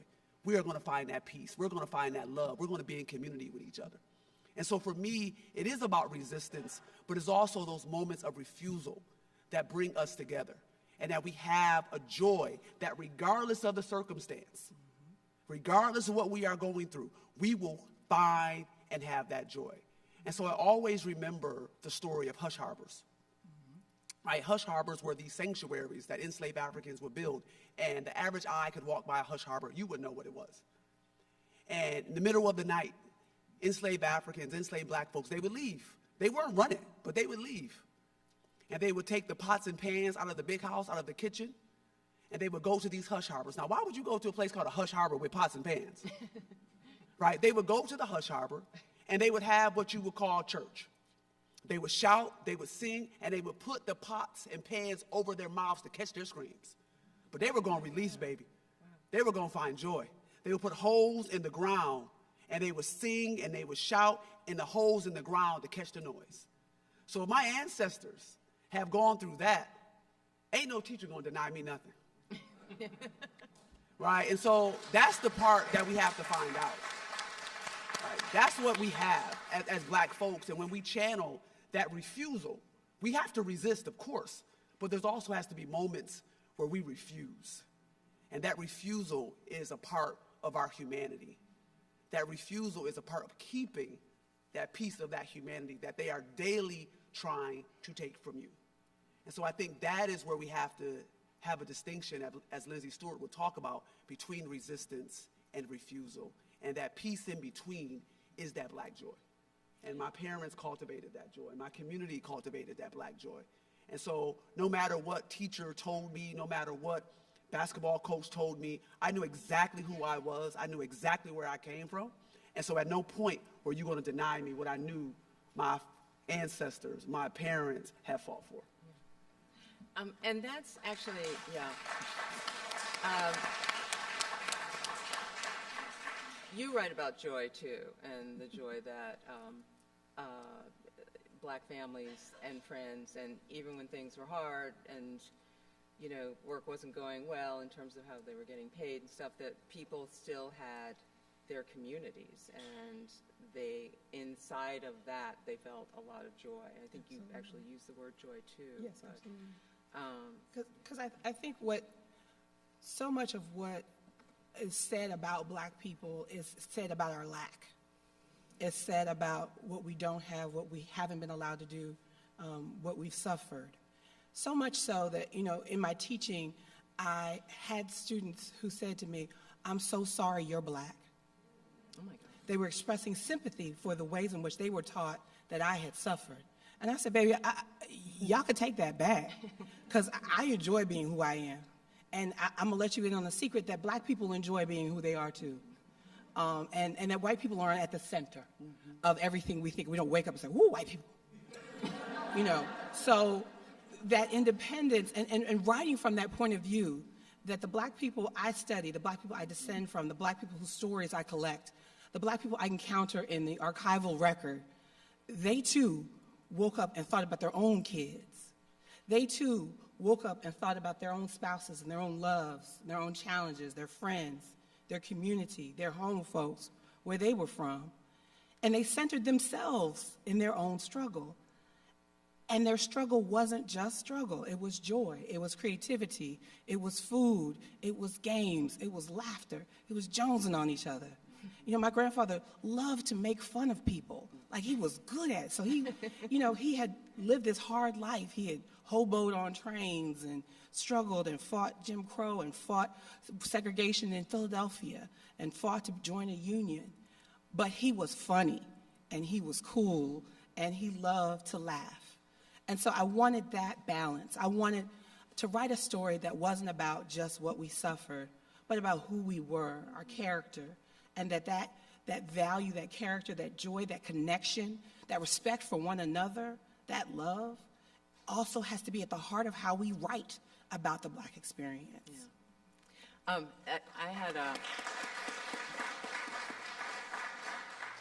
felt similar to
Times are tough. If more people buy the cookbooks, that goes up to 5. How the heck are we doing out here, everybody? Y'all look great. Man, this is standing room only. Give yourselves a hand for coming out. First and foremost, I have never sent a single cease and desist letter to small business owners who are making hot sauce. Those who get it know what I'm talking about. As he said, I am the author of the Mythical Cookbook. Buy it if you want to. Don't if you don't want to. But I'm going to be cooking some stuff from that today. I'm a terrible marketer, by the way. That's been my whole sales strategy. But we are making probably my single favorite recipe in the entire book today. This is orange chicken parmesan. Anybody out there has watched the orange chicken parmesan video? Does anybody know what the heck I'm talking about? Does anybody out there not know who the heck I am? Raise your hands. All right, I got like 41 minutes to woo you and charm you. Light it up, Josh. Let's do it. Orange chicken parmesan. Orange chicken from Panda Express, invented by Chef Andy Kao in 1987 when they were opening a location in Honolulu, Hawaii. You have General Tso's chicken on the East Coast. You have lemon chicken in the Minneapolis area. You have cashew chicken in the South. The West Coast did not have their very own Chinese-American delicious fried chicken dish covered in a sugary citrusy sauce, and so they invented orange chicken almost out of thin air. It does have roots in Sichuan and Hunanese cuisine, but it's uniquely Panda Express, and that is an LA institution. Chicken Parmesan, somewhat similar story, although in the Italian-American diaspora, there is eggplant Parmesan from Naples, but then Italian immigrants came to New York. Chicken was abundant. They started frying it, putting sauce on it, and so today, we are going to combine the two greatest diaspora fried chicken dishes covered in sauce. Who's ready? Get the hell out of here. Chef Dahlgren. All right, we got some chicken thighs in a bowl right here. I promised that I would not forget to use the tongs because that is not a working sink. This is a whole sham. Everything up here. So we got some chicken thighs going in here. We are doing this in a very like Chinese-American style where you would marinate the chicken ahead of time. So we're going to drop a little bit of sugar in there. We're going to get a little bit of soy, just a little bit of rice vinegar to sort of add some of that acid in there. And that'll actually kind of tighten up the chicken too. Some people think it...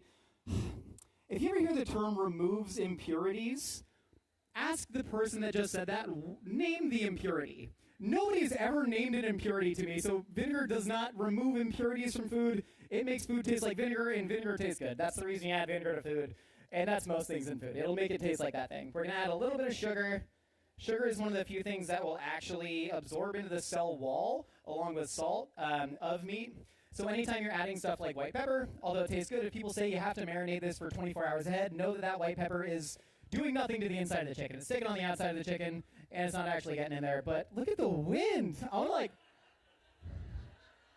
I can catch it. Catching snowflakes on me. All right, fantastic. And then we're going to take an egg. We're going to crack that in there. This is going to form the base of our fried chicken. Good. I just licked the mic. What the heck? I've never worn one of these before. I have a total oral fixation, too. So this is just, I'm going to be eating this mic at the end of it. I'm just going to cover the mic in sriracha and sort of lick it like a deer at a salt lick. I think that'll keep me going. The electrolytes, another term that everybody completely knows what it means, will help me. All right. Chicken's marinating. That's great. What do I do now? No, I mean, that was not rhetorical. That was asking you. What do I do now? We're going to start building the sauce right here. So we're going to let that chill for maybe 5 minutes while we get the sauce going. We have ginger. I need a grater. Grater.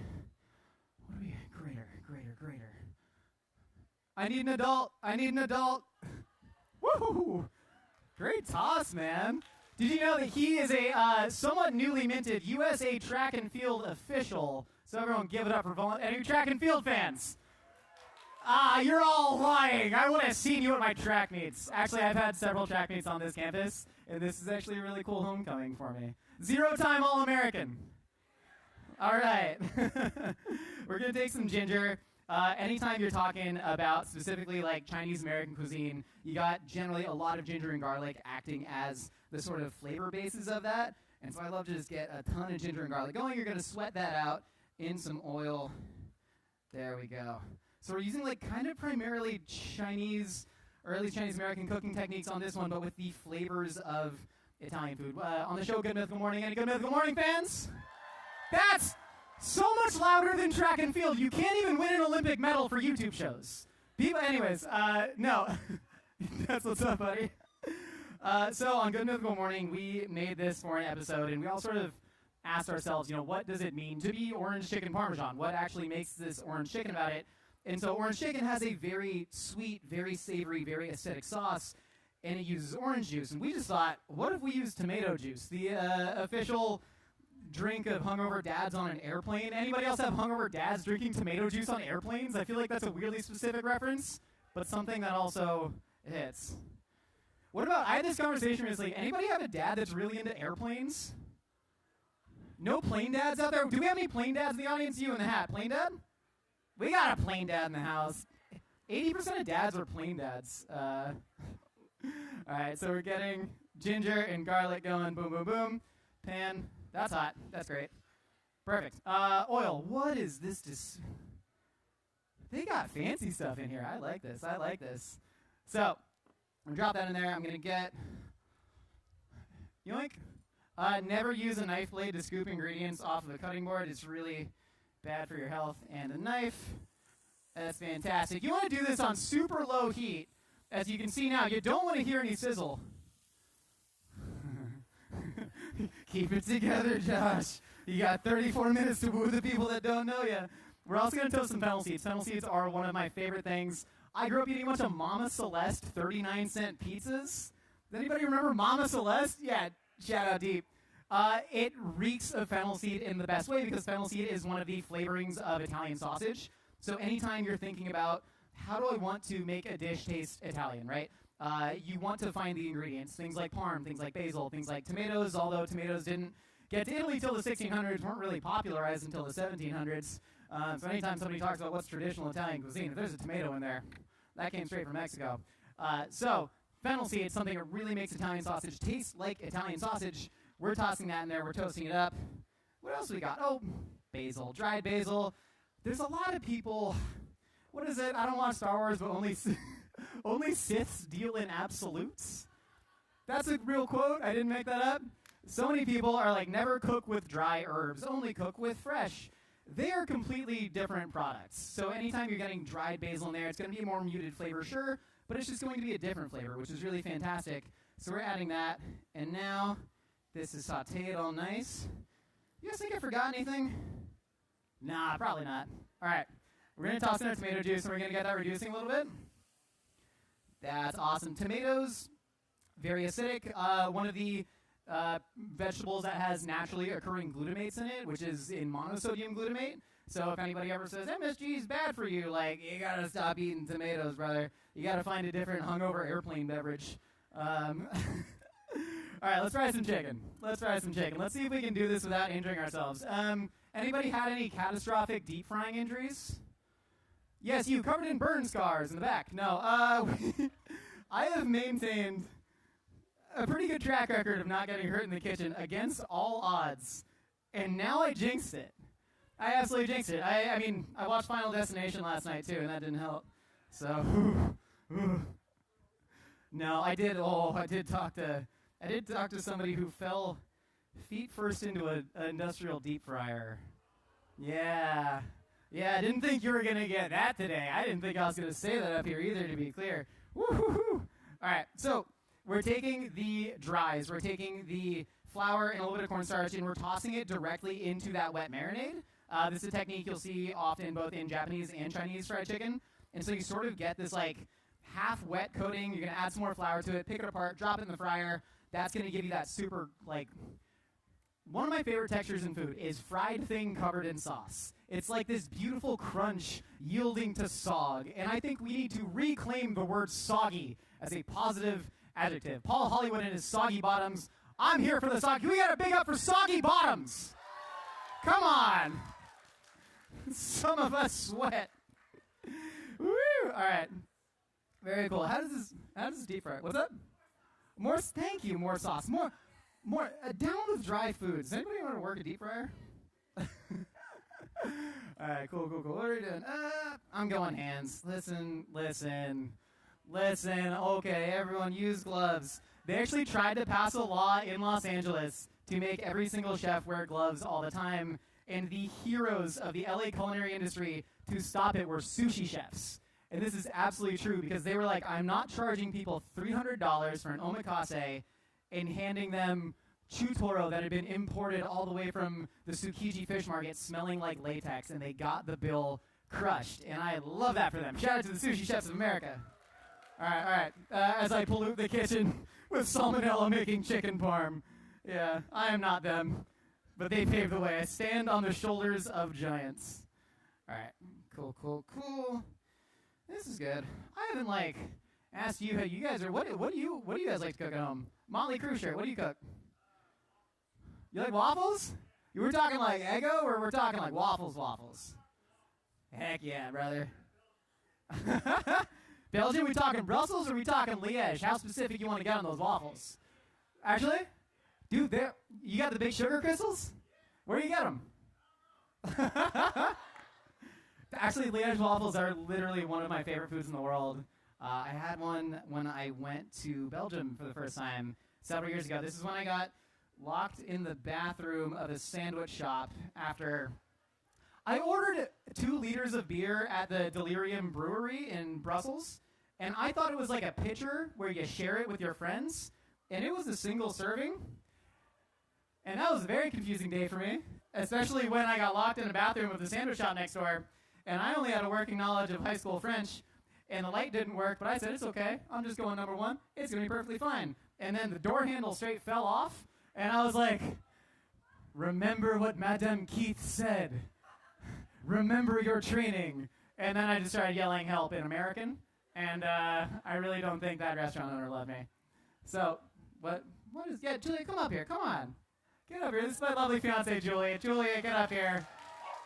She loves cleaning me off. She's like, no, stop feeding the cat the raw chicken. And I'm like, do you think the cat is braising his prey out in the wild? No. All right, chicken's looking nice. Not yet golden brown. This is a nice fryer. I gotta get me one of them. Hold on. Wait, oh, side towel. All right, sauce is going. That's looking pretty good. We're gonna thicken that up eventually. Now is the moment. Post-frying clarity. Where you look back and you go, oh, what have I done? And now there's raw chicken and salmonella absolutely everywhere. That's looking good, though. Where are we going with this? Chicken, gorgeous. Always make sure to temperature check your chicken before you dump it in the sauce. No, we're not dumping it in the sauce. I forgot to do something. Cornstarch slurry. Cornstarch is quite literally the glue that holds the entire culinary industry together. I'm using the fancy water for the cornstarch slurry. I don't know what this is. Yum. Okay. Fancy water? Nah. Any utensil's good enough. I don't know. Sometimes I panic up here, guys. I know you all think of me as very professional, having it all together. I don't know where I am ever. This was supposed to be for that. That's not working anymore. Here we go. This is a good thing. Perfect. Great. Cornstarch slurry. Thickening that up. Nice. I got to dump a bunch of sugar into this. Sugar is also going to help thicken it. Sugar is really, when you think about sugar in recipes, it's not just the sweetness that you're adding, but you're also adding a lot of structure. Because sugar is C6H12O6. Does anybody know what I'm talking about? Is that glucose? I did not learn high school French. I did learn high school chemistry. Let's go. If only I could have yelled periodic table codes to that Belgian restaurant owner. Cool. So we got the sugar going in there. Got the chicken out of the fryer. We got more chicken than we can drop in. Give this a quick taste. As any chef knows, if you take a spatula out and you dollop it on your hand, it will not burn you. You cannot be harmed. That actually hurt really badly. Don't do that. I forgot that I have to actually give people salient cooking advice. We're going to salt this up a little bit. That is tasting really, really nice, though. And now we're going to take our chicken, dump that in there. I'd like to really saute that chicken in there, really get it nice and coated. Gonna get my hands. You just cleaned yourself, Josh. Come on, man. Go to the non-functional sink. Turn it on. Go, he told you it doesn't work, and it doesn't work. There we go. Do we have a pressure washer that we can just come up here afterwards and pressure wash everything off of me and the stage? Yeah? For an extra $10, if somebody buys 3 cookbooks, you can come just pressure wash me.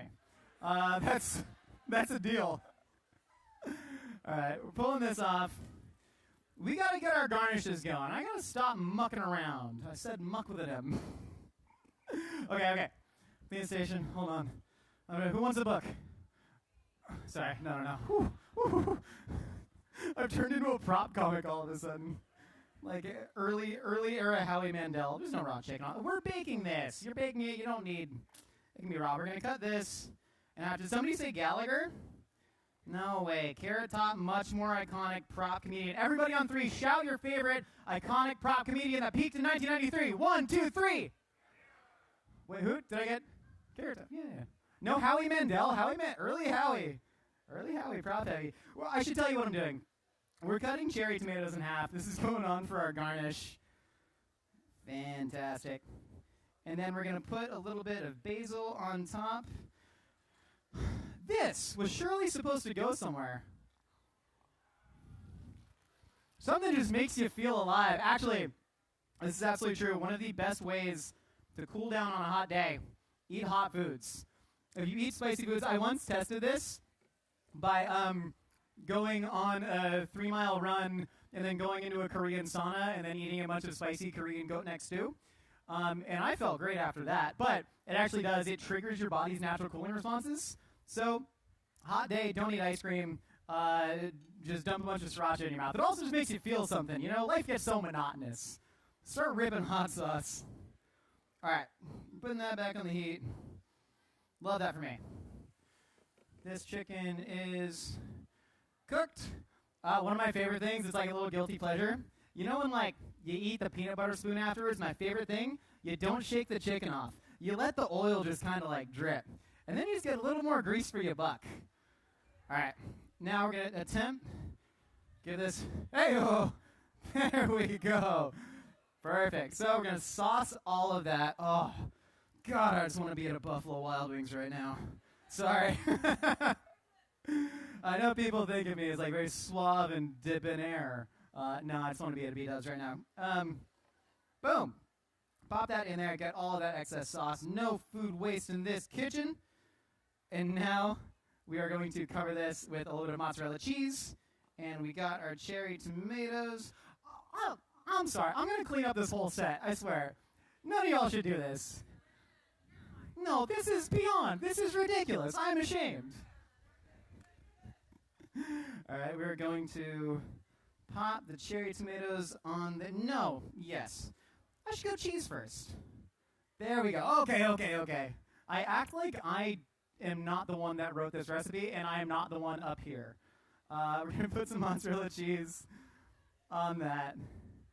Beautiful. Sweet and spicy fried chicken covered in cheese. Actually a really big thing in the current Korean culinary canon right now. I used to go to a place called Sunnongdan. Anybody been to Sunnongdan out there? 24 hours. Oh my God. You just show up there at 3 in the morning after the bars, responsibly, of course. But they will serve you this giant oxtail stew where they just throw mozzarella on top and blowtorch it, and there is nothing like it. And we are so freaking lucky to live in the city of Los Angeles. I just want to say that. What an absolute privilege it is to go be able to eat food and have experiences like that. Basil. Basil goes on afterwards. Basil's going to get all brown in there. Perfect. Olive oil. Why not? A little bit of olive oil. Do a little high pour. Do a little, like, Salt Bay thing. That was disgusting. I don't know why. I'm so sorry. We're going to... What's up, John Luke? They said you're going to take your shirt off out here. We're going to pop that in there. And it's going to bake for about 10 minutes. Until then, should I rock the John Luca Conti out here and take the shirt? Hold on. We got to do it. No, this isn't. No, don't. Don't.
Thank you so much.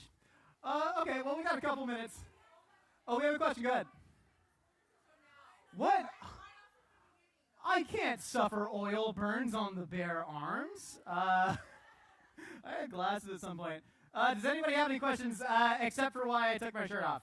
If you guys stick around for the 3 p.m. cooking demo with QCP, aka Gianluca Conti, you'll see. Yes, in the middle. Yeah. Oh, you have a microphone. I'm so sorry. We'll get there. Hi. Hi, my name's Grace. Grace, great to meet you. What is the most difficult concoction that you've been asked to create, and were you proud of it?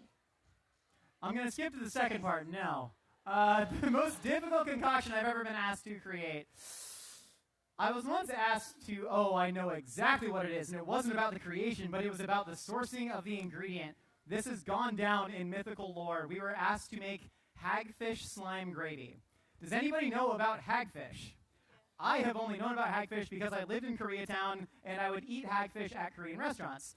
I knew that it swam locally in California waters. So I was like, surely we can go to a fishing dock, we can go to a specialty market, we can find hagfish. I've had it in Koreatown, they're in California. Turns out they fish for all the hagfish in Morro Bay, California. They send all of them to Korea to be processed. Any that make it back to LA are then shipped back. And so we found that out, but I had promised I can make this happen. So I sent an assistant, really awesome guy. He was super down for it, and he reimbursed all his mileage. I said, drive up to Morro Bay, California, go to a fishing dock, find a net, and just ask around and see if you can get hagfish. And so he drives up there, and then he just finds somebody with a net, asks them if they know where hagfish are, and then he comes back to me with 3 quart containers filled with a couple live hagfish. Hagfish are the... Hag does not begin to describe how monstrous these fish are. They have no eyes, they have no jaw. It is just a giant worm with teeth that emits this just net-like spludge, and I made it into a gravy. And so that was probably the most difficult, and I'm a little proud of it. We got any other questions? Yeah, whoever has a microphone is yelling at me. Hi. So, does the tomato juice make it have a similar flavor profile to orange chicken, or is it completely different? It actually does have a really similar flavor profile to orange chicken. Wait, let me check and see if this is burning. It's doing great.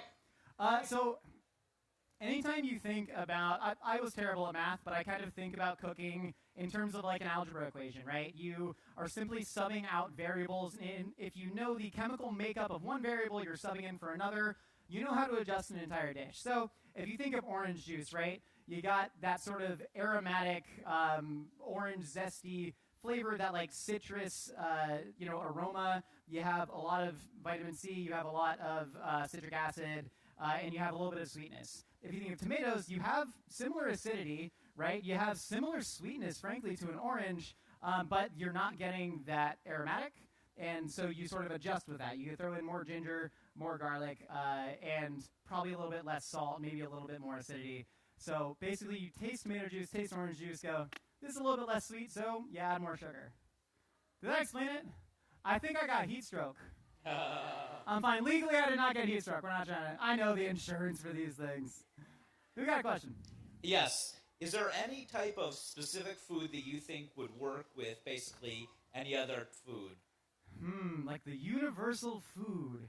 Does anybody listen to our podcast, A Hot Dog is a Sandwich? Anyone out there? We did one of my favorite and what Nicole and I have dubbed the stupidest episode we've ever done, which is if aliens were to land on Earth, what is the one food that would feed them? So we were trying to figure out like the single universal food. It's got to be rice. It's got to be rice. I remember watching, I think it might have been an Uncle Roger video, but they dogged on somebody for draining white rice and then cooking with it. Well, hear me out, Motley Crue, man. They drain rice, and they're like, you don't drain it, you steam it, and then you fluff it, etc. There's a lot of cultures that cook rice, and then you go to Persian food. Not only are they draining rice, but then they throw it back in to steam it, right? Indian food, you are straining the rice. West African food, where a lot of rice is from, you're straining the rice. Cajun food, you're doing the same thing. So to me, rice is the ultimate unifying food that you see similarities all around the world with it, and it's beautiful. Like jambalaya in the South is jollof. From Senegal invented jollof, I believe that in my heart of hearts. Although they call it tiboudjen, not jollof. But anywho, you see all these similarities across so many cultures in rice dishes. So to me, like, that's the universal food that anything can be paired with. Shout out to rice. Hold on, cooking check. There we go. Now we're getting somewhere. Fantastic. All of that cheese is melted. You can keep asking questions. I need to multitask. Otherwise, I'm going to eat this microphone when I get distracted. All right. Hello. Howdy. I was wondering, was there any dish you made for a Will It episode that had to be cut either pre-production or post-production? Yeah. Oh, yeah. Yeah, there's, certain packages will include the phrase non-toxic, and then there's a bit of a debate on whether that means you should or should not put it in your mouth. And I believe the thing that got cut was, it was a shaving cream churro. And anybody, well, hear me out. You know, you can fill a churro with dulce de leche. You can fill it with creme patissier. Why not shaving cream? And we added it to the batter as well. It turns out it gives it a lot of leavening, almost like whipping. The things you find out in this job. Almost like when you whip egg whites and, like, souffle it into something. Shaving cream will do that. But we also found out, if you eat too much of it, you will go blind. So, certain things. Also, the cigarette-flavored Slurpee never made it. For good reasons, but I will say I did try it, and then I got addicted. Any other questions? Did you make any like cartoon food? Ooh, cartoon food. Yeah, well, sort of. So I think this is on record as the least watched Mythical Kitchen video of all time. We cooked Squidward from SpongeBob. It turns out Squidward is an octopus. He's not, he had all these YouTube creators, Babish. I have a tattoo of him on my lower back that you can probably see. Thank you, I made good on that bit. But, he'll make the Krabby Patty, and I was like, what if I cook the actual characters themselves? And so we got a little baby clarinet, and I did like a whole Korean fried and braised octopus in gochujang. It's actually an ode to Roy Choi, one of my favorite dishes in L.A. that he had at his original restaurant, A-Frame. Shout out Roy Choi. And we put a little clarinet in the octopus's beak mouth. And, no one liked that. But we're open to trying more cartoon foods. Who else got one? Where's the mic? Does somebody have a mic? Oh, I made the food. I said I was going to make it, and I made it. Yeah. No, we got to do a real one. There you have it, everybody. The single best dish from the Mythical Cookbook. Out now wherever you get cookbooks. #1 New York Times bestseller. God dang, that feels good to say. We got the orange chicken parmesan. Everybody, line up. Come get a bite. Is that legal? Nope. Can't do that. Nope. It's all mine. So you wrote in the book that you feel that the only reason why somebody doesn't like a dish is if they haven't had a good version of it. So with that in mind, I once had natto and it tasted like death. So so what's a good natto dish? That is so funny. I generally believe that I feel like a lot of Americans, we use the phrase like crispy as a universally good adjective. I mentioned soggy earlier, right? Where I was like soggy bad, crispy good. That is not the case in like so many other cultures. And I believe that humans are so much more alike than we are different. And so if you haven't liked something, it's simply because it's not familiar to you and you haven't eaten it. I will say, natto is one of the foods that is still a little bit challenging for me. May I ask you a question? Do you partake in alcoholic beverages? Were you drinking? Yeah, that's what you gotta do. Natto is very big at izakaya restaurants, which are like Japanese drinking taverns, but also with fantastic food. The one time I really appreciated natto, it was on, that was a couple bottles of sake and plum wine deep, and I'd already eaten a bunch of the chicken skewer, sukune, the meatballs and the skewers, so I was happy and full. A friend who really loved natto gave me this natto sashimi dish with fresh imported wasabi grated on it and, a little liquored up, and I learned to really embrace the texture. If you don't think of it as bad, because you're going into it, you're seeing natto is a fermented soybean that when you sort of stretch it, it has almost a mucus-like appearance, but it is just this really sumptuous, slick, enveloping your whole palate texture. Just eat it with a smile on your face and a couple beers in your stomach, and then do it again. Anybody else? Am I just hanging nip up here? Yeah, a little bit. What are you gonna do? What's your favorite food that you've made on Past Foods? On Past Foods. So Past Foods is, you talking about the discontinued fast foods with Trevor? Yeah. Gosh, what was it? I will say the greatest fast food dessert of all time is the Taco Bell caramel apple empanada. Empanada, basically Spanish for pie, it literally means to wrap in bread. And for anybody who had McDonald's apple pies before they turned them into baked apple pies, we were talking about fried and beef tallow apple pies. There's a spot in Downey, one of the original McDonald's locations, still got the beef fat going. We love that for them. But Taco Bell, I think, perfected the fried apple pie, but they called it the caramel apple empanada. It was so good. Trevor has a pastry background, and so he was able to make this like incredible, almost like a craquelin on this empanada dough, and then we deep fried it, and it was just so awesome. That was probably my favorite. Also, Taco Bell's cheesy core burrito, where they thought, we can save Taco Bell. We put one burrito inside of another burrito. And turns out nobody really wanted that, but it's one of my favorite marketing photos where you see this beautiful cheese core studded with red strips and jalapenos surrounded by a saucy burrito. The photo is incredible. It's a piece of modern art, and then you get the burrito from the restaurant and you eat it, and you're like, it's just mush and tortilla again. But that was a fun one to make. Who else we got? Hello. Hey. Thank you for being here. No, thank so you happy for to being meet here. you. I do not have a plain dad, but I do have a Jewish food dad. Oh, yeah. Who loves making it for everything, even past Jewish holidays. Do you have a favorite traditional Jewish food? What if I told you I'm making my favorite traditional Jewish food tomorrow, and I'm still trying to figure out the dish, so maybe y'all can help me out. I'm going to, it's actually my cookbook co-author, the very talented Noah Galutin. He's incredible. He also helped open a lot of restaurants in LA, and he's a chef. And I told him that I would make a version of chopped chicken liver for his Pesach dinner. And he is doing a sort of Italian Jewish theme. Chopped chicken liver is my single favorite Jewish dish growing up. It's my comfort dish when I get sick. I don't want matzo ball soup. I don't want chicken noodle soup. I want chopped chicken liver. And so I'm going to try and make this like chicken liver pate to get the Italian side in it. I love like a sweet mostarda or something. So I'm going to do like a balsamic and fig mostarda. But then I want to do pickled fennel and raisins. And then I'm going to shave some pistachio over the top of the like mostarda and the chicken liver. What's your favorite Jewish food? Deli, yep. What's your deli order? What sandwich you get? Pastrami, rye, mustard? Throw a scoop of chopped chicken liver on there. That's my go-to. Bubalo, where is he? Bring him down. We'll get some deli. Also, any smoked fish mixed with mayonnaise until it's a paste. Love it. Creamed herring, man. What's your favorite protein choice for workout recovery, and what's your max bench? Protein, I go by taste. I don't track my macros. I mean, I'm making fried chicken covered in cheese and sugar sauce. It's tough. So I go with the gold standard whey. I stopped doing the vegan stuff just because the whey was cheaper.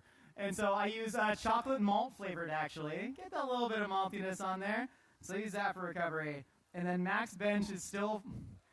I peaked in high school. Who am I kidding? From when I was 17, I benched 335. And then, yeah. What's your max bench? Hey, man. Keep climbing, brother. We'll hit some push-ups after this. So what inspired you to get the spork tattoo? Oh, the spork. Or when did you get it? The spork tattoo is my first tattoo ever. And I was actually working at Los Angeles Magazine. That was my second job ever out of college. I thought I was going to be a writer for my whole life. I never thought I wanted to be on camera. I never thought I had the chops to actually perform in front of people. And so this is really cool to see everybody out here. I really love that. But I was a writer at this magazine. Thank you so much. You're very sweet. And I remember the editor-in-chief asking me if I had been to this Michelin-starred restaurant. I was a 23-year-old with $50K of student debt and, making $30,000 a year. And I was like, I can barely afford El Pollo Loco without a coupon. No, I ain't never been there. And I lied during the interview to actually get this job. They asked me what my favorite restaurant in Los Angeles was, and I had read their review of a restaurant called Otis and Penelope, and I was like, oh my God, I went there and the beef short rib was so good, but they were sold out at the Pau de Queijo. And they're like, you got to get there before 8. And I'm like, screw me, right? But I totally lied. I'd never been there. And I sort of got this to remind me of where I come from. All the foods that I really love that make me feel good and comforted are eaten with a spork. You're talking about your Taco Bell KFC hybrids, the fanciest restaurant I've been to till I was 15 years old, school cafeterias, stuff like that. The spork is the exact vessel to eat orange chicken parm with. And so for me, a lot of chefs have the fancy chef knife tattooed on them. Not me, I got a plastic spork. So, yeah, it actually means a lot to me. But, very cool. All right, you guys. Appreciate that.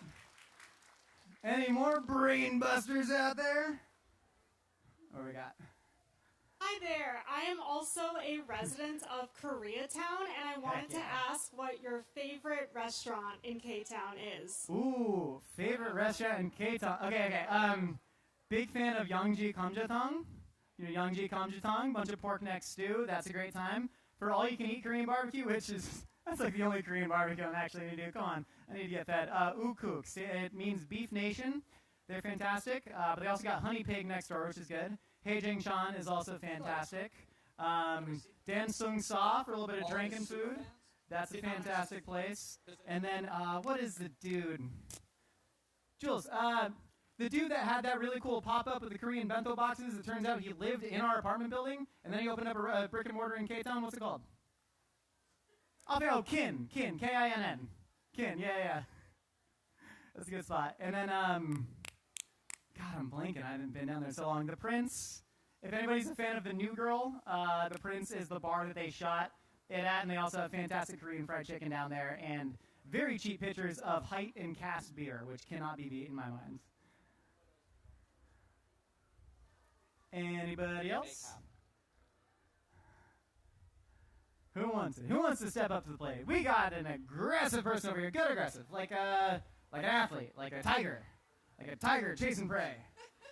Hi. Hi. I'm Paulina, and I was just wondering, because you experiment a lot, obviously, with medical, and is there a food that you wouldn't work with, or are it's more daunting to you? There are a couple products that are pretty daunting to work with. I tend to love offal. I just wax poetic about chicken liver and how much I love it. Love the livers of all animals. Kidneys even better. Hearts, all that stuff. It all has a place. I will say pork uterus is one of the things that it's a common-ish drinking food in Vietnam, and you have to clean it because there's a lot of uric acid that gets sort of trapped in there. And so we cleaned it, we tried it, we fried it, lime, salt, chili, all that. I'm very glad I tried it. It looks weirdly similar to cavatappi, the pasta. It does not taste like cavatappi, the pasta. That is maybe a product that I will not go back to using, but I'm really glad that I had the experience doing it. Were you not expecting that answer? Maybe, listen, I can't filter the stuff that comes out of my mouth. I wish I wouldn't have said uterus on the stage, and here we are. Hi, I'm just wondering how you recommend this balance of sort of like people that maybe are a little bit picky, but you also want to like help expand their palate, but also respecting their boundaries. So a good example, like Mexican food, but you don't want like cilantro and onion or something like that. Oh, that's interesting. I have a good friend who is super into food, and she like can't do cilantro at all. And we, the most 1-star reviews we ever got in podcast history was on our podcast, Our Cilantro Haters Faking It. People have this gene where cilantro tastes like soap and it has to do with the aldehyde formation, all of that. But go to restaurants and just like be real, be sort of supplicative with the waiter. I'm a big fan of that, of being like, you don't owe me anything, but I need you to know that I really don't like cilantro, and I am coming to you as a human being seeking empathy, sir or madam. I would love to enjoy your food, but unfortunately I cannot do this. How can you help me? And I think that goes a long way if you're not pushy about it, right? And so I think most restaurants want your business, right? They want you to eat good food. They want you to enjoy the food. And so if you're just chill about it, they're generally chill about it. It's like an animal in the wild, you know? You just got to be chill. You got to, I don't know, feed a bear a Snickers bar or something. Don't do that. Don't do that. Hey, so I'm from Philly. Go Birds. Hey, go Birds, baby! Go Birds. And I grew up on Cheese Whiz, being from Philly. So when I came here, I realized people really hate Cheese Whiz, like it's not legally cheese or something. Yeah. So my question is, for cheesesteak, yes whiz or no whiz? Absolutely whiz on cheesesteaks. I think people have this idea. Clap it up for Cheese Whiz, processed cheese. People have this weird dichotomy of what is real cheese and what is fake cheese, and that is a completely false binary right there. There is literally one chemical, it's called sodium citrate, that emulsifies the proteins and the fats and the waters inside cheese, so you get the silky smoothness of Cheese Whiz. It's the same chemical that's also in Cooper Sharp, which is the American cheese that they also use on cheesesteaks, and so it totally, de gustibus non est disputandum, there is no accounting for taste. I love Cooper Sharp, I love Prove, I love Cheese Whiz. Anything should go on a cheesesteak as long as it is well constructed. Also, I had an Angelo's cheesesteak for the first time when I was at WrestleMania 2 weeks ago. Bellissimo, the greatest cheesesteak in Philadelphia.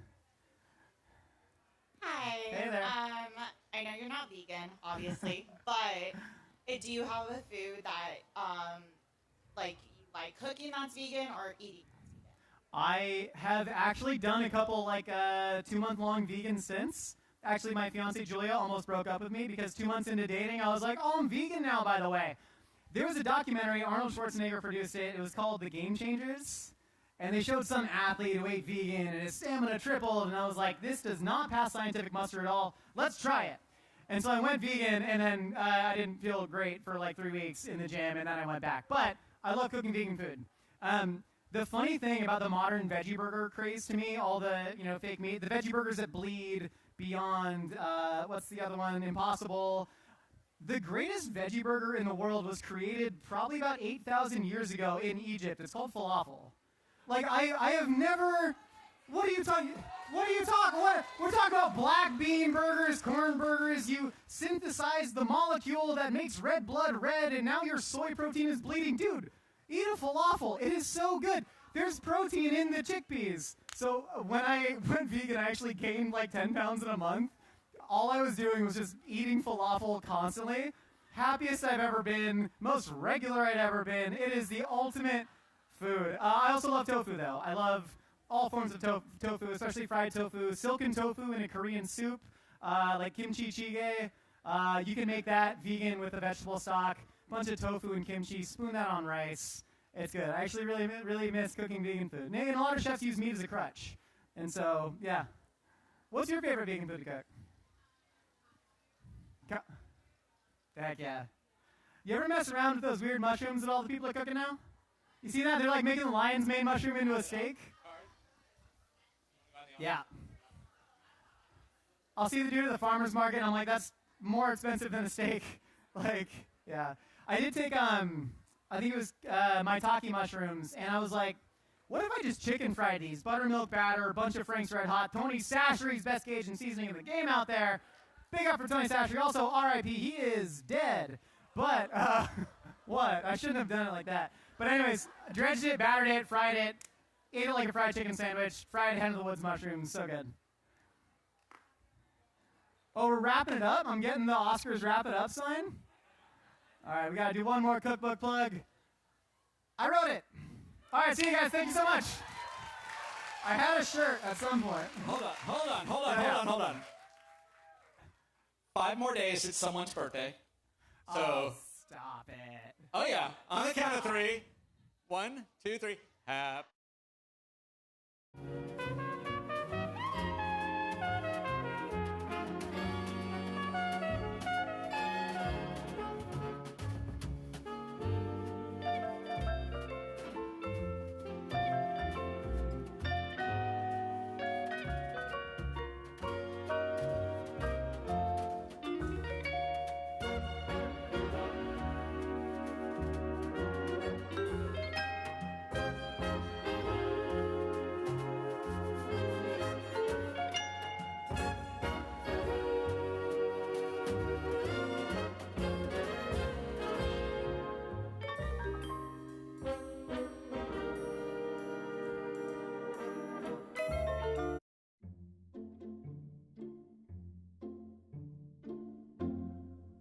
Can I get somebody in the building to put a 15-minute timer on? Because we're doing science right here. This is gonna blow people's minds. Hey, what's up, everybody? I'm Josh Scher. I'm the host of Mythical Kitchen on YouTube and author of the Mythical Cookbook. I'm here at the LA Times Test Kitchen. We are going to make French onion ramen. I'm also going to prove to you that you can caramelize onions in 15 minutes, depending on your definition of caramelized and minute and onion and your understanding of numbers. It's going to be great. First up, we have to caramelize some onions. Now, there is a lot of debate to this. So many recipes that I made growing up said you can caramelize onions in 15 minutes, and then a lot of people pointed out that it takes at least 45 to properly caramelize an onion. But the key there is the word properly. This is a rough and dirty way to do it. Typically, you would want to draw all of the natural sugars out from the onion. You add some salt, some fat in there, and it'll actually draw moisture out of the cell walls, and then the natural sugars caramelize. But if you just crank the pan real hard on super high heat, life is too short to cook on medium, you blast the onions in there, put a little supplemental sugar, burn the sugar in there, deglaze it, you got pretty solid caramelized-ish onions in 15 minutes. These are pretty damn good caramelized onions in 15 minutes. A little cheater hack. I'm going to show you the rest of the recipe because I forgot to actually do that. I'm going to throw in the ramen. I'm going to put in a little bit of water. We're going to cover this with a lid just to steam that ramen in there. And then you got to create the broth. So we're taking the seasoning packet, wait like 3 minutes till the ramen's cooked, plate it up, brulee some cheese. Now we're going to plate up. I think I lit the dish towel on fire a little bit, which is perfectly fine. Hell yeah. There we go. Do it.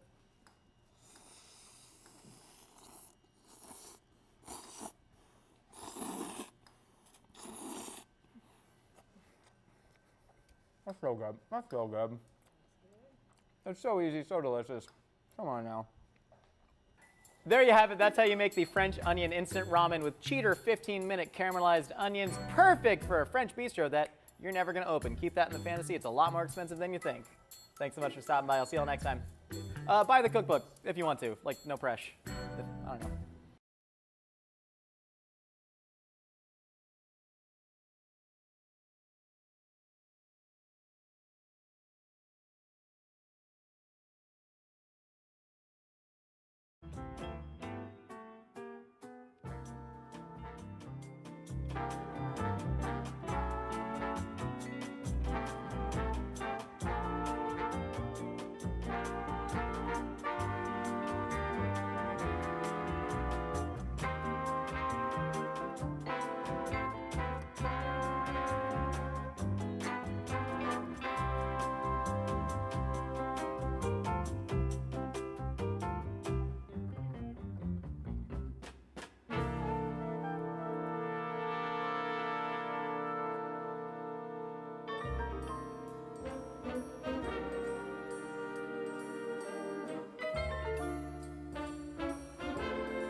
There's danger everywhere.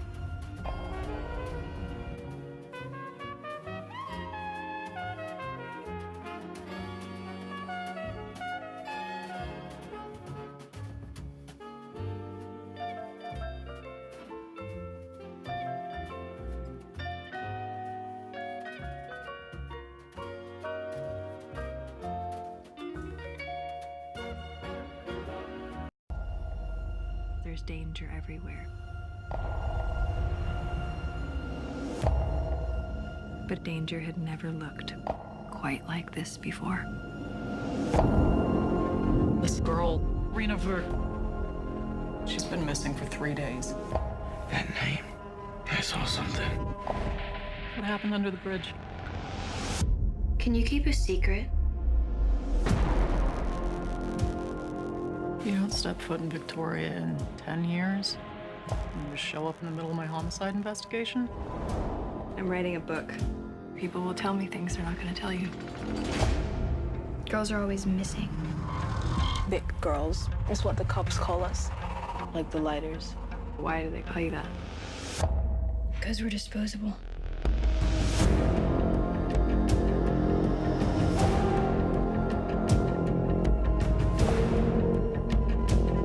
There's a darkness in those girls. I think the devil is working inside them.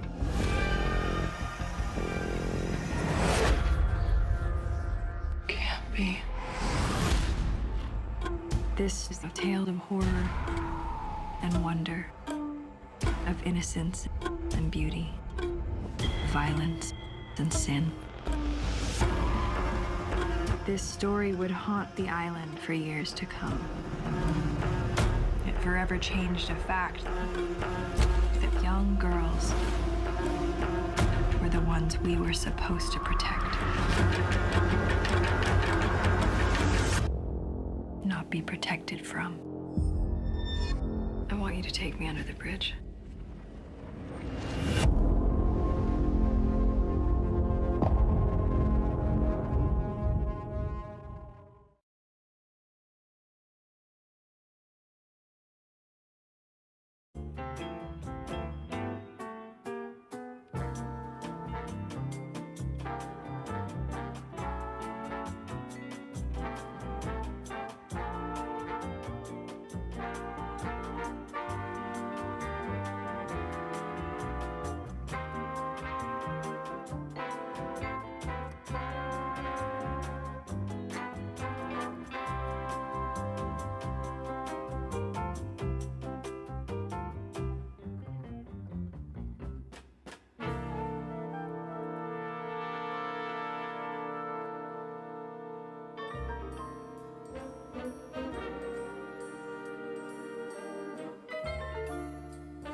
It was December 1st, 2021, around 2:30 in the morning, when a burglar entered the home of legendary music executive Clarence Avant and his wife, Jacqueline. After confronting the intruder in her home, Jackie was shot and later died at the hospital, ripping a hole through the heart of her family and the entire community. Her daughter, Nicole, former U.S. ambassador, producer, activist, and now author, worked through her loss page by page in her book, Think You'll Be Happy, Moving Through Grief with Grit, Grace, and Gratitude. Nicole joined us with more. Nicole, I am so happy to have you here. And this is a wonderful book, not just for people experiencing loss, but especially for those experiencing loss. And I want to talk about the title. I happen to know it was a text from your mom. As you write in the book, you were going to go buy for a leftover piece of sweet potato pie, and she was like, see you then, think you'll be happy. But as a perfect title for a book, it feels like an instruction. Yes. It is, isn't it? It's a mantra. It's my mantra every day. It's an instruction from Jacqueline Avant. Think you'll be happy. Stay in the positive as much as you can. Don't deny. You should always say, you can't pretend it didn't happen. You can't make believe things don't happen. But at the same time, you must find a way not to get stuck in anything negative. You've got to move through it, which is why I said moving through the grief, not getting stuck and staying in it. Let it move through your body. Let it come naturally, because you feel like you're on an island sometimes with grief. You feel like you're alone. You don't know what to do. It's heavy. It sometimes feels like quicksand. But you do have to make a choice. You could feel those things and still think of things that you're grateful for, think of things that you love in the moment right then and there, and keep moving. This is a love letter to your mom and to your dad, who was beloved, both of them beloved by this entire entertainment community. And you produced in 2019 a documentary called The Black Godfather, which celebrated his career. Clarence is the bridge from a time where there was no opportunity to a time where doors began to open. He was a manager and finder of talent. He was a founder of numerous record labels. He was the chairman of Motown Records. He owned a radio station. He organized concerts. And then he became a rainmaker for Democratic causes and Democratic contenders. And Jackie, center stage, ruling over it all. 100%. Tell me about how their partnership worked through life as you were growing up, surrounded by excellence. With all of my father's accomplishments, and he deserves every accolade, and he deserves all the credit, I watched her right by his side, and I tell people every day, there was no Clarence Avant without Jacqueline Avant. They made a decision, they were focused, they were determined, they were devoted. They were devoted to moving people forward. They were devoted to creating a bridge for people that needed to cross over, that needed opportunity. They were ready for the opportunity, but they didn't get the chance. No one would hire them. No one would give them the chance to run their race. You know, I'd always tell people, my dad was saying, forget running the race. I got to get them on their mark. They have to be able to get on their mark. And that's my job. And my mom loved entertaining, loved bringing people into the house, but it wasn't always about, you know, pretty flowers and champagne and a nice house. It was, we are going to be positive, we're going to be productive, we're going to be powerful, we're going to use our energy to move things forward in the right direction, we are going to volunteer, we are going to share the blessings that we've been given. It was always, they were very on purpose to move society forward, to be a part of society, they loved Los Angeles. I mean, they were in the same home for over 50 years. My mom, I think, was 30 when she moved in. And she moved into the house in 1969 and never left. All through this book, there are lessons from Jackie. Oh, yes. And some of them are big, and you have to really think about them. Some of them seem like little small things, but they're big, too. They're big, too. I mean, what was it about your mother's wisdom, and do you still hear her in your head? All the time. Yeah. I hear her all the time. And I I didn't really appreciate it when I was younger, of just everything was a lesson. I actually used to say that to her, Mom, everything is not a lesson. She said, yes, it is. It's called life, and everything is a lesson. And there is a lesson in every good thing, and every bad thing, and every challenging moment. You always reach back, look at the moment, grab the lesson, and grab the blessing. But she was focused on physical, emotional, and spiritual self-care. She believed that all of them were one, and that when one was off, they all kind of fall. Nicole, this book has lessons of yours for people moving through grief, but also people struggling with forgiveness. And I think a lot of people don't understand how you were able to forgive that man who shot your mom. You know, forgiveness is really tricky because it's such an old word, and it has a lot of different meanings to a lot of people. So I think when people say, how could you forgive such a heinous act? I don't forgive the act. I don't condone any negative behavior. I don't condone violence at all. But forgiveness to me and for me is about what I am focused on and trying to, if I'm trying to create a future, I cannot stand in the past or focus on the past and the heaviness of the past. I cannot and do not want to take hate, to take resentment, to take bitterness, all these poisons. What am I going to do? Keep walking through my life with all of these burdens that aren't mine. It wasn't as if I said, oh, I just forgive him and I wish him well. It was, I am going to focus on what I'm grateful for. I'm going to focus on what I have. And I'm going to focus on on taking something tragic and making something good out of it. In 2023, your beloved dad passed away at the age of 92. Yes. And he lived with you and your husband, Ted. And those last few months of his life, you were his caretaker. Yes. You made him his breakfast and his supper and took care of him. What a gift was that? It was, the 20 months that I had with my father were probably the best 20 months that I've ever had in my life. I cherish every single second that I had with him. We laughed, we cried, we'd never spent that much time together growing up. It was never every meal, for sure. So now he's in my house and it's breakfast, lunch, and dinner, but cooking together, laughing together, crying together, like I said, moving through the grief together. And grief hits people at different times. The days that he was grieving heavier, I was there for him, and vice versa. And so, but having him and his wisdom, and him still sharing his stories and his wisdom, and he's the one who said, when I said, I can't finish this book, Mom was just killed, I can't do this, I can't do that. And he looked at me and said, are you gonna let him take your life too? Is that what we're doing here? You're gonna give your life away also? Or are you gonna live your life? Your job is to live your life. And you might have to live it with some pain, but you're a survivor. And so Clarence is the one who helped me finish this book. The book, Think You'll Be Happy, Moving Through Grief with Grit, Grace, and Gratitude. It is a gift, and I thank you for it and everything you shared. It's just beautiful. Thank you. Thank you so much.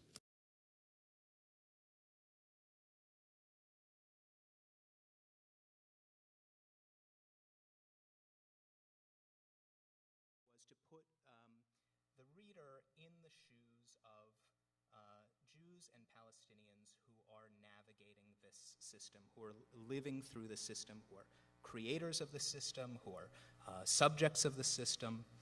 And the way that I thought would be best to do that was to tell a story of ordinary people, in this case a story of a bus crash involving a group of Palestinian kindergartners in the Jerusalem area. I myself live in Jerusalem, and these kindergartners live on the other side of a wall, a 26-foot tall concrete wall known as the separation barrier, sometimes called the apartheid wall. And it's about 130,000 people today living in this walled enclave. It's walled off on three sides. A fourth side has a different kind of wall running through it, which is the wall running through a segregated road with Israelis on one side, Palestinians on the other, Route 4370, known as the Apartheid Road. And these 130,000 people in this walled ghetto have a shortage of classrooms, they have no playgrounds, they don't have sidewalks, and they have two exits. One of them is a checkpoint that only some of them can go through based on the color of their ID. And this walled ghetto sits just underneath the most prestigious university in Israel, the Hebrew University of Jerusalem. And from the manicured grounds of the Hebrew University of Jerusalem, you can look down on this walled ghetto and see this checkpoint and see these people living in a state of utter neglect. And half of this community is formally annexed by Israel, half of this enclave, and half is not. But it's really an undifferentiated area of neglect. The Palestinian Authority is not allowed to go there. And so I wanted to tell the story of the parents and the teachers, the nearby settlers, the IDF colonel who created the wall, all through this one tragic incident of a school bus that was struck by a semi-trailer on its way to a play area on the outskirts of Ramallah.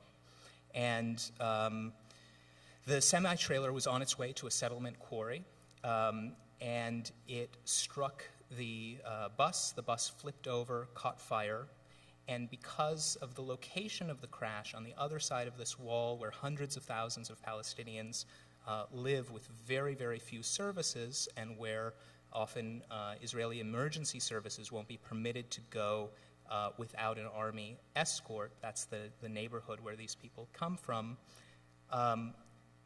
The emergency services took a great deal of time to arrive there. It was over a half hour before the first fire truck came, and who was left to deal with this crash were just ordinary people who came upon it and in some cases heroically pulled these kids off of this bus.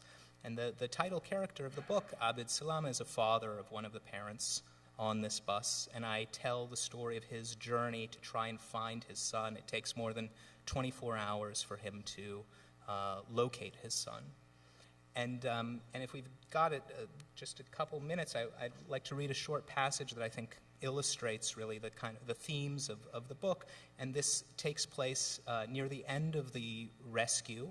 The most important thing to know is that the main character in this passage is Huda Dahbour, and she is a doctor and a mother, and she works for the UN Refugee Agency, UNRWA, and she has stopped with her medical team. They're on their way to a different location to help assist with this burning bus. And another man who's mentioned is named Salim, and he's just an ordinary guy who lives near this crash, and he did much to rescue many of these children, dozens of these children.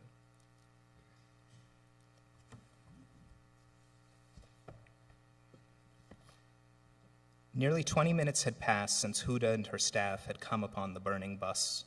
Flames and smoke were still pouring from the smashed windows.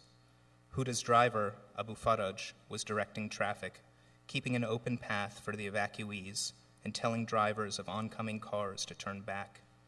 The crowd had grown so large that Huda could no longer see the driver and the teacher she and Salim had pulled from the front of the bus.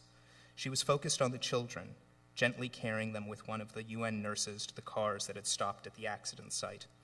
Many of the drivers had volunteered to transport the burn victims and stood ready to race to the nearest accessible hospital, which, for most of them, was in Ramallah. The hospitals in Jerusalem were far better, but only those with blue IDs could reach them. A few of the drivers did have blue IDs, and some took off in the direction of Hadassah Hospital at Mount Scopus in Jerusalem. The majority, those with green IDs, went in the opposite direction, along the flooded road to Ramallah. Nearly all the children had been brought off the bus when Salim, who had by now gone in and out of the flames several times, saw that Ula, the teacher and his partner in the rescue, was trapped beneath the front seat and her leg was burning. But by the time he got to her, it was too late. She was gone. He carried Ula from the bus and placed her on the ground. Her nephew, Sadi, watched in the rain while a man covered her with his coat. In all of this, Salim had felt nothing, not even as someone in the crowd grabbed at his arm and pinched him. One of Huda's nurses yelled to him that his jacket was on fire. He shouted back that it was not. The nurse put it out as he went to climb back into the bus. The few children still inside were no longer alive. The last boy Salim pulled out was facing down, crouched behind the frame of a seat. He was still wearing a backpack, which Salim held to pick the boy up. Stepping out of the bus for the final time, Salim broke out weeping, shouting that he should have saved more. Somehow, not a hair on his head was burned. Abu Faraj stood unmoving, in shock, as if mesmerized by the flames. Huda turned to the nurse beside her and saw that her face was black and streaked by rain. She realized she must look the same. They were soaked and bone-weary, and there was nothing more for them to do. When a Palestinian ambulance finally arrived, most of the injured children had already been evacuated. Huda didn't even notice it. The bus was still crackling with flames, and there was much shouting and commotion. Not a single firefighter, police officer, or soldier had come. Huda wanted to follow the children. She found her team, and they returned to the UNRWA van. Nida, the pregnant pharmacist, was still inside, inconsolable. Abu Faraj started dropping off everyone at home as Huda called around and confirmed that most of the children were in Ramallah. Then she phoned her UNRWA supervisor. He didn't understand the magnitude of the accident and demanded that the team turn around and go to Khan al-Ahmar, or he would cut their pay. Huda refused and said he should cut just her salary, no one else's. After stopping for a quick shower, Huda set off for the hospital, taking the clinic's social worker with her. When they got there, word spread that Huda had been at the crash. A great many parents and other relatives sought her out, asking whether she had seen a boy with a Spider-Man backpack, a girl with her hair in yellow ribbons. Huda told them all the same thing. The children had been covered in soot, and she couldn't tell what they were wearing. Going from room to room, Huda checked on the injured children, soothing them. Since leaving the bus, she had felt something nagging at her. She was sure the kindergartners had been silent, at least early in their ordeal. Now, at the bed of one girl, Huda asked her why that was, why she had heard no sound. "We were so scared," the girl said. "When we saw the flames, we thought we had died. We thought we were in hell." Powerful.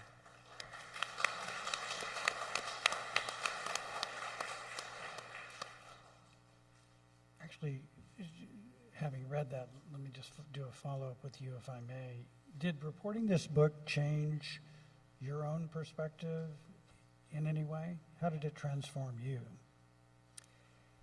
So I've been living, in the same city as the characters in this book for over a decade, and I would pass by this walled enclave that's right alongside a main road, the main way that I would go to Ramallah for my much of my work, and I would hardly pay it any attention. It was so easy to just ignore what was on the other side of that wall. And it was when this accident occurred that I really started to think about the people who lived in this community and what a radically different existence they live from mine on the other side of this wall. Half of them are paying municipal taxes and receiving almost no services. And, by meeting them and spending time with them and years of reporting for this book, I mean, the thing, I don't think that I learned that much in terms of my knowledge of the way that the system works, but I think I was surprised by the degree to which it reaches into the most intimate aspects of their lives. That, Abid at one point he even chose a marriage partner based on the color of her ID. He sought someone out with a blue ID so he could keep his job in Jerusalem, which he was at risk of losing because he had a different color ID. Wow. Okay. Thanks, Nathan. Steve, tell us a little bit about how this book came to be. Well, thank you, Scott, and thank you, Nathan. That was very moving. I also should just add you were very kind in introducing me. I have now new colleagues at The Economist who I'm working with in London in addition to everything else you mentioned. Oh, sorry. Is that better? God, normally not hard to hear, so I'll try not to start shouting. I was just saying thank you, Scott, for the introduction, and thank you, Nathan, for that presentation. I just wanted to acknowledge my colleagues at The Economist, because now in London I'm working as a senior editor there, in addition to having worked with Jonathan at the New Yorker for years before that. I think like a lot of us, I lived through the trauma of the invasion of Iraq and the discovery that the premise of the war, that Saddam Hussein possessed weapons of mass destruction that were threatening, was false. And I felt aware that the reckoning around that question or that discovery had been, if not as thorough as it should have been in the United States, thorough nonetheless. There had been a lot of strong investigative reporting about it. There had been a number of commissions and committee reports that had unearthed some of the background of the analytical failure and also the political decisions that had led to the kind of advertisement of a threat that didn't exist. But I had always been curious from the beginning of that revelation, and in fact I was in Baghdad in late 2003 when this investigative commission affiliated with the CIA called the Iraq Survey Group, it had been dispatched to discover and inventory the WMD that was presumed to be there. And by October or November, when I encountered them, they had realized there was almost certainly nothing to find, and so they had pivoted their mission to asking why was there nothing to find.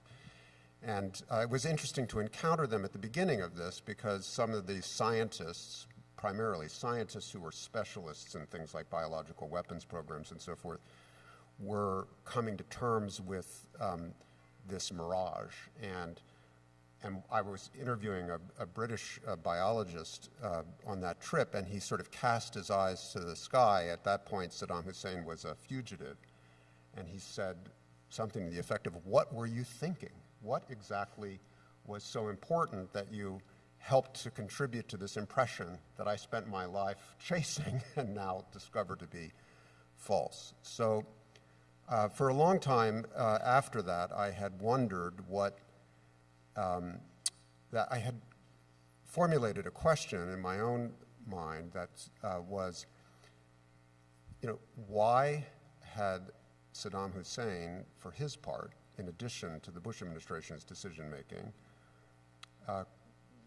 ultimately sacrificed his long reign in power, his life, his son's lives, for the sake of weapons he didn't possess? What had been his decision-making process? And about a decade ago, I realized that the question might be answerable because it turns out that Saddam Hussein tape-recorded his leadership conversations more assiduously than Richard Nixon. I became, and he also kept meticulous records in his presidential office, a lot of correspondence and a lot of memoranda of the most routine bureaucratic matters.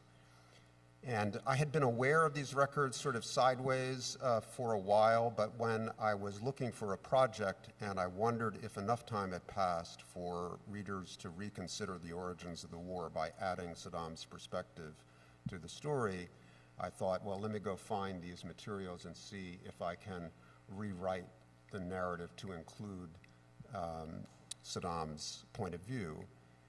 And I discovered the materials weren't available. They had been withdrawn by the Defense Department, which ultimately controlled them.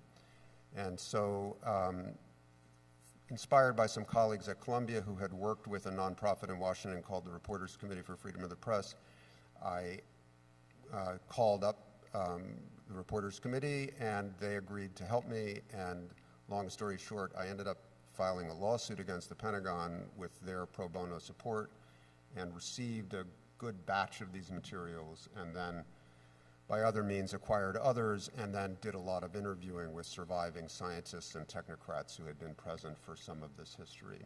And so the book's narrative arc starts with Saddam coming to power full power in 1979, and recruiting a man who's still alive and who I interviewed at some length and corresponded with at some length, named Jafar Dia Jafar, who was the sort of Robert Oppenheimer of the Iraqi nuclear weapons program during the 1980s, a really elegant British-educated theoretical physicist who'd worked at CERN in Europe and then kind of been coerced into coming home, had a very uneasy relationship with Saddam, who had arrested him at various points. It starts with his encounter with Saddam and the birth of this weapons program, and then follows the course all the way through to the eve of the invasion, explaining how Saddam had built up these programs in the 80s, then destroyed them in 1991 without telling anyone but a handful of his closest aides what he had done or why he had done it, and how that created a cascade of misunderstanding and confusion within his own government, and then exacerbated the confusion of the United States and its allies during the 1990s. And then it reaches 9/11 and then tries to narrate the period from 9/11 to 2003, taking advantage of these conversations that Saddam was having with his colleagues about the meaning of this changed world and how he would respond to it. So that's a high-level summary of the book. I mean, just to give you a flavor of what the core story of mutual confusion and misunderstanding encompasses. The United States had basically no contact with Saddam Hussein from 1991 until 2003. There was no back channel, there was no kind of effort, despite the Iraqis desperately wanting such contact. And so the confusion was partly a product of self-isolation and a deliberate attempt to sanction and try to delegitimize Saddam Hussein further in the international system to enforce these sanctions. And so among the many things that the United States and its allies missed running into 2003 was the fact that by the time you got to 9/11, Saddam, who was now in his 60s, was no longer the man who had started 2 wars unprovoked against his neighbors, Iran and Kuwait, or the one who had built and used the largest chemical weapons arsenal since the First World War. He was now obsessed in that period before 2003 with writing novels, which he wrote by hand for many hours most days in secret. Even his own colleagues couldn't figure out where he was for 4 or 5 days at a time. But I found some of his editors, and they were in his kind of press propaganda office, and they described how he would send over sheafs of handwritten pages of his latest novel. And they were instructed by him. I said, well, how was his first draft? Like, what was his writing like? And they said, well, look, he wrote like he talked. He wrote in very long, tangled sentences with a lot of internal digressions and parentheticals.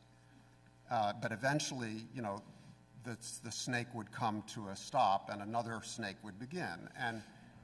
And they said, well, he asked us to clean up his Arabic, the handwritten pages, and then send it back to him as typed pages, and then he would read it through one more time, and then it would go to the printer. So we, as one did, we followed his instructions because that was the way you kept your life and your job. And so we cleaned up his Arabic, and we sent it back. And then he sent back the typed pages. And then we noticed that he never accepted any of our changes. And so we decided that we should stop suggesting that there was anything wrong with his prose. And so that's why you see the novels in the way that you do. But anyway, it's a massive gulf of comprehension, intention, motivation, and outlook between these two countries. And I don't think, to conclude, that we can come to terms with the tragedy of the Iraq War and the invasion, the enormous costs that imposed on Iraqis above all, and the tens of thousands of, hundreds of thousands of Iraqi lives it claimed, without reconsidering our own valid narrative about the failure of our democratic system to include the fullness of the origin story and Saddam's perspective. So that was the intention of the book anyway, and that's what's on the page if you encounter it there. Did you get a sense, just one follow-up real quickly, did you get a sense that in looking at how this leader could be so clueless in a way, so ruthless, but so clueless about the U.S. Are there lessons today with other dictators who may be similarly clueless, and how are U.S. intelligence agencies supposed to figure out, how to get the message to people like that? Well, I would say, first of all, I don't think of him as clueless. I think he comes across as a man in full. And one of the things that was striking about the getting and living inside his head for 4 or 5 years as a researcher was how shrewd he could be, incredibly prescient about how power worked. And when I realized that, I thought, well, of course. I mean, he was a master of holding power. So he had to be better than average at understanding how power was exercised, how it could be manipulated. And he lived in a rough neighborhood, and he lived in a rough system. A majority of his Shia countrymen would not have elected him, and perhaps not a majority of his Sunni countrymen. And yet he maintained his power across 2 decades plus. And he was able to extrapolate from the rough political education he'd had as an assassin and a kind of hard man inside the Ba'ath Party in the 60s and the 70s, where he was the kind of security guy in a more diverse pan-Arab party.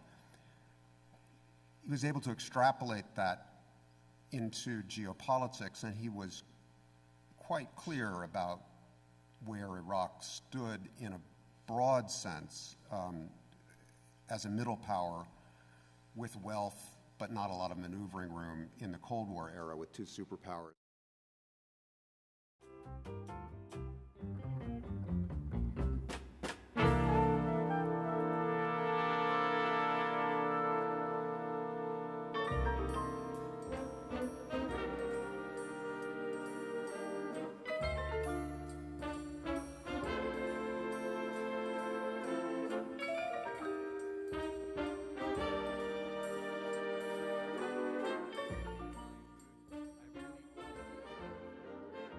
Steak and DoorDash and Uber Eats is a whole other story. That's everything and above. But I've got a new cookbook coming out, of course, and it's literally the one-stop shop for all Italian-American recipes and authentic Italian recipes. So first thing, I want someone to blurt out a random dish, Italian-American or authentic Italian. I'll tell you if it's in the book. Wait, what'd you say? Pizza? There's no pizza. So that doesn't count. That does not count. Carbonara. Carbonara. Of course it's in the book. We do like 2 more. Eggplant Parmesan. Eggplant Parmesan. Lasagna. What's that? Cannolis. Okay, disclaimer, there's no dessert. I suck at making dessert. That's like I've had really bad luck when I posted content making food or making desserts over like pasta, and I'm like really scared of it now. I don't do it. I trust the bakers, the nonas, and I stay as far away as I can from I'll get there. I can make a perfect tiramisu. That's it. That's all I got. Which is also not in the book. That's all I need. That's a fact. And before I get going, I'm not making either one of these. But I want to make sure that everyone leaves here today learning a little bit of Italian pronunciation on the things that you might go order at a restaurant. Being not gnocchi or gnocchi, just gnocchi. Gnocchi. It's pretty easy, just gnocchi, like G-N, gnocchi. We got it? Should we say it together? All right, let's say it together. I didn't see a lot of head nods, but it doesn't matter. 3, 2, 1, gnocchi. Perfect, beautiful. And one more. Let me think of a good one. Yes. Tagliatelle. A little more tough, not tagliatelle. See, that sounds a lot different. I'm sure we're all of different cultures here, and I'm sure we all have different languages too that we speak with each other. And in Italian, we don't want to hear. Nobody wants to hear tagliatelle. But if you can say it right, tagliatelle, then you will impress a lot of people. So that sounded pretty good. We'll do it together, and then we'll all get cooking. This is just going to be so easy that there's no stress. Together, 3, 2, 1. Tagliatelle. And I saw some hands go up. That's great. It actually helps a lot. Italian words have so many vowels that it's like you gotta just kind of hit a movement with every vowel. It makes it a lot easier. But we're gonna get right into it. Spaghetti and meatballs. I don't have a lot of meat here other than this, so we're gonna work with what we got. Nobody's eating this, so I'm not gonna wash my hands. Doesn't really matter. Spaghetti and meatballs are actually so much easier than it seems.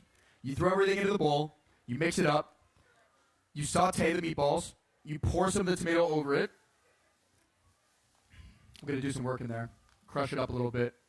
You pretty much just cook the tomato sauce with the meatballs and finish cooking the meatballs in the sauce, because it might not be cooked all the way through when you just fry them. But if they're small enough, technically they can. If you want to make big old meatballs at home, do not just fry them and take them out. They're not done. You know how it is if you know how to make a burger. If you don't know how to make a burger, you won't learn how to make a burger, but you're making meatballs today. So let's go. Everything's kind of ready to go. So we're just going to bop beef into the bowl. The best way to do it is around 2/3 ground beef and around 1/3 ground pork. Not mandatory, totally optional. You do whatever you want. We can all do whatever we want. I've got some prepping to do. Before I get into it, I want to make sure that we can all talk to each other the whole entire time. I see we got a microphone over here. So if there's any questions, I'll just let them roll as I boringly cut up an onion, some basil, some garlic. Does anyone have any question, anything in the world? I'm an open book. I will answer it. I saw a hand over here. Oh, we got one here. You go first, for sure. What was the first pasta that you made? The first on the internet or in person? In person, I was probably like 7, and I might sound weird, but literally just must have been pastina. It's like just tiny little pasta, because my mom would make it for us at like 10 p.m. Like we're like ready for bed or we're sick or something. It's the Italian cure to all, even though it's just pasta and butter and nothing. But literally just pasta, butter, and then I cracked in an egg at the end. And it seemed really frowned upon, but it's totally not. As people know, carbonara is just the egg pasta. It seems really weird. It's bacon, egg, and cheese. Like Rome is famous for bacon, egg, and cheese in a pasta, which is pretty crazy, but it is what it is. So that was the first one. But then the first one that I made for a video, the most Italian-American thing I could have ever made. Can anyone guess what the most Italian-American pasta dish is? Just blurt it out. Chicken, not Parmesan. Fettuccine? Chicken fettuccine Alfredo. Exactly. My dad, luckily my parents were divorced, I was with my mom. My dad would have killed me. So, because he's from Italy. You don't make that in Italy. Nobody eats that in Italy. That is so, there's no chicken and pasta in Italy. Like, that doesn't exist. Fun fact. So, ironic that it was my first dish, because it's not authentic, it's not Italian, but it's Italian-American. It is in my cookbook. Because the cookbook is Italian-American, I want to bring some unity to the two cultures, because they're the same, but not the same at all. Like, if anyone knows anybody from New York or Staten Island in the house, New York, Staten Island, where are the New Yorkers? New York City. Do you have any recollection of, like, the Italian-American slang for, like, different foods? Like, is there something off the top of your head that they say that you're just like, what are they saying? No? I've got like 30. Right. So, like, for an example, instead of, everyone says mozzarella. I'm not expecting everyone to say mozzarella. That was actually kind of more slang in the south of Italy, but mozzarella. Mozzarella is totally fine. You don't got to do all that. But they say mozzarella. Mozzarella. And then for the cold cut capicola, they say gabagool. So if you've heard gabagool anywhere, it comes from that. Gabagool. I don't know. I don't get it. There's a ton. Calamari? No. Galamad. It's not Italian. That's the crazy part. But there is literally a culture within a culture, and that's kind of the crazy thing about the Italian culture. And I'm sure a lot of other cultures have the same thing as well. But great first question. Really long first answer. I appreciate that. But we'll go for another one. Tell me. So I make pasta is by looking at you online, and I randomly found you. But my question is, are you good friends with Nick DiGiovanni? Am I good friends with Nick DiGiovanni? I played Fortnite with him 3 days ago. Nick is a very good friend of mine. He's one of the nicest, coolest people in the world. He's extremely smart. He's a Harvard graduate. There are no content creators who are. I'm a college dropout. He's a Harvard grad. So it gives you the spectrum of what we've got going on here in the social media world. But Nick is definitely one of my best friends and is one of my biggest inspirations to pretty much just level up what I have. He is on another level. So the answer is yes. I could write a novel about how good that dude is. So that was a good one. We'll keep it rolling. This is boring. You'll see, you just put this in there, some breadcrumbs in the bowl. This is a funny one. Okay, actually, go with the question first, and I'll explain what's going on here. So, what do you think about all the other food creators on YouTube, like Uncle Roger, Albert? You gotta ask me in specific. Just anyone, I don't know. Okay, for example, Well, Uncle Roger. What do you think? I haven't met Uncle Roger, but so cool thing is the cooking community on social media is really strong. We're all friends. We're all always trying to collab with each other, always trying to make these multiverse-esque videos where you're like, whoa, wait, they're in the same room together, and then everybody loves to see that type of stuff. So it's a pretty cool thing to be a part of the cooking community, and pretty much from the beginning. I've done it for beginning as in for short form content, but I don't know if that answers anything. It's a little depth. What do you want to know in specific?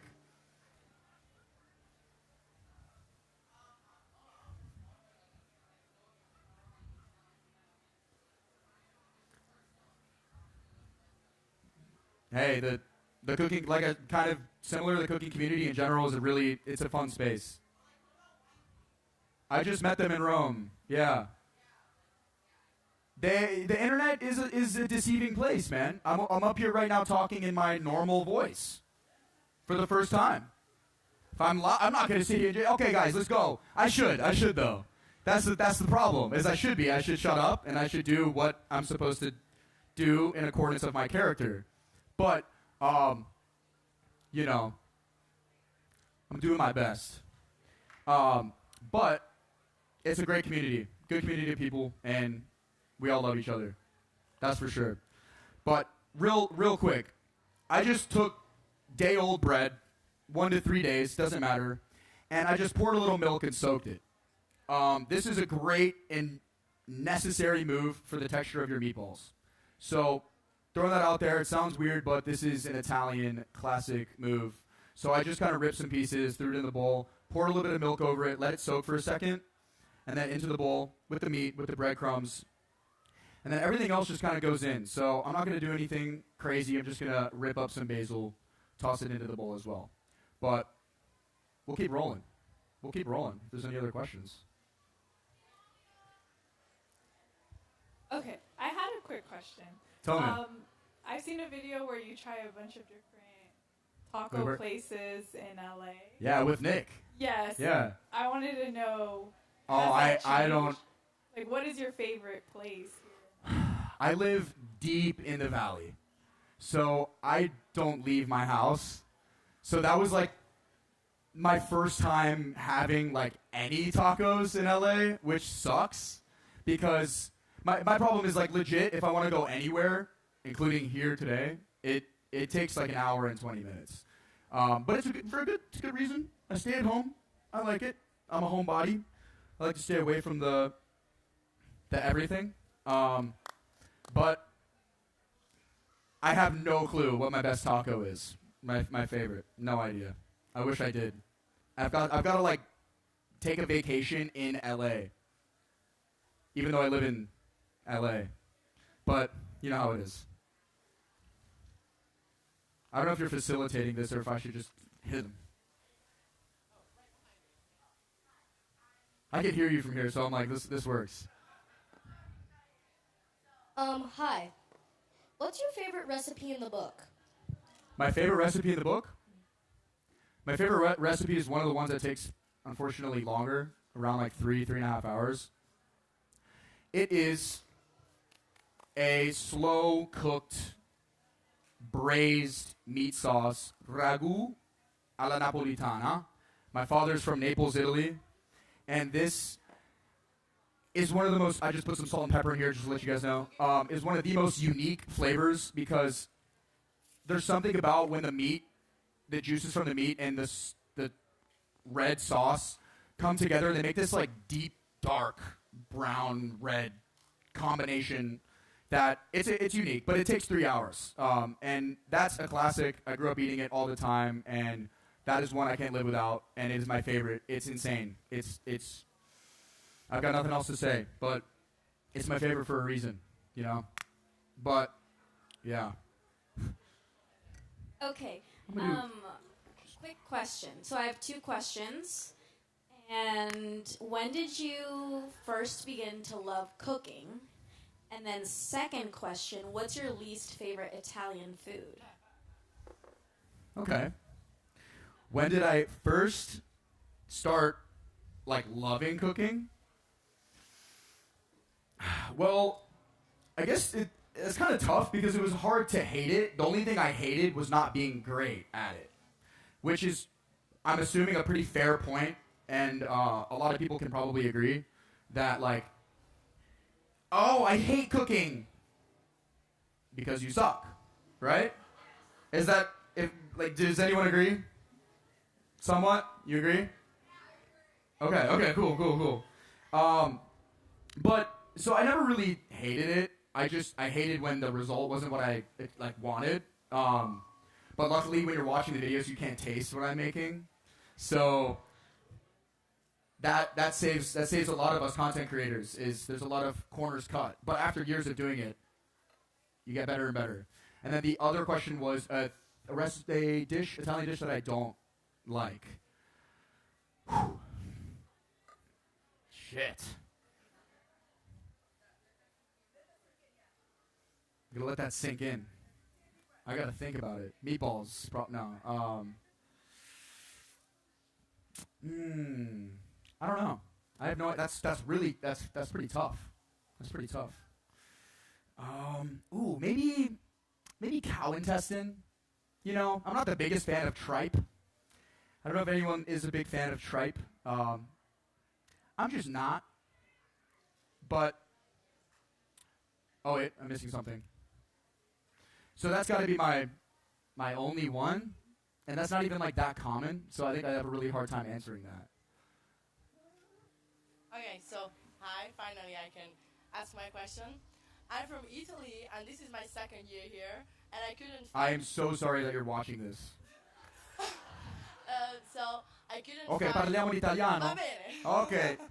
No one will have any idea what we're saying. Okay, so I couldn't find like good Italian food. Maybe like one place.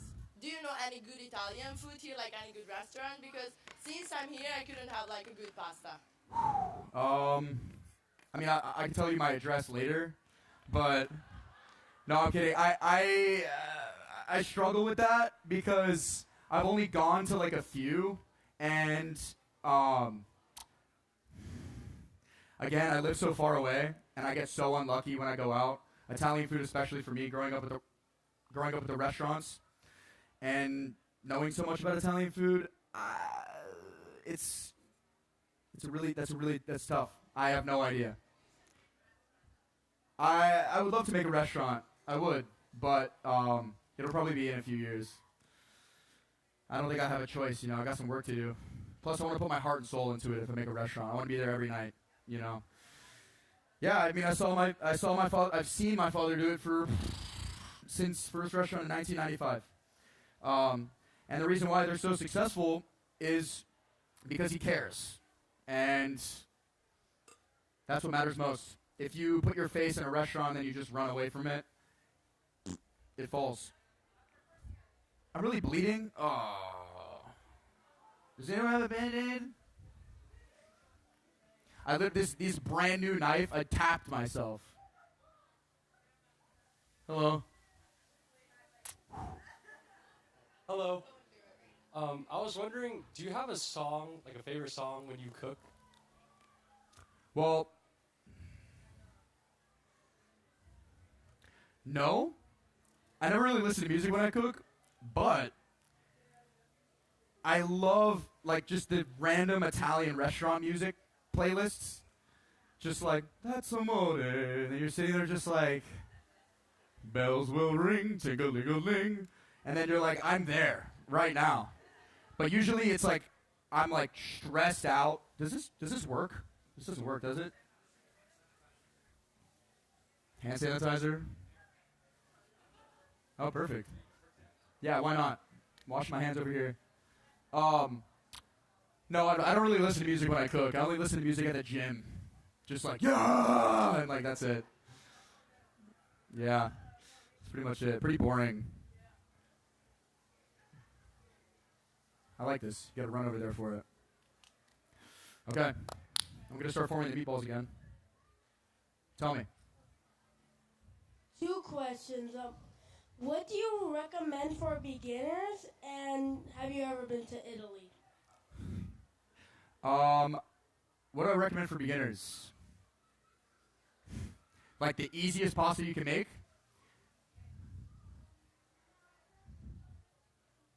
For cooking. Advice? Yeah, in general? Okay. For some reason, I was on the toilet today, and I thought about this answer. And I told you, I'm an open book. I'm not going to lie, because I swear, I was sitting there and I was thinking, if someone were to ask me, and this is what I said, first, cook a dish. Let's say if you want to get good at making a dish, first cook it for yourself, then you be the judge, then, for the second time, cook it for your family, because they'll judge you just a little less, and then cook it for somebody else to impress. So I recommend you don't be hard on yourself if it doesn't come out great.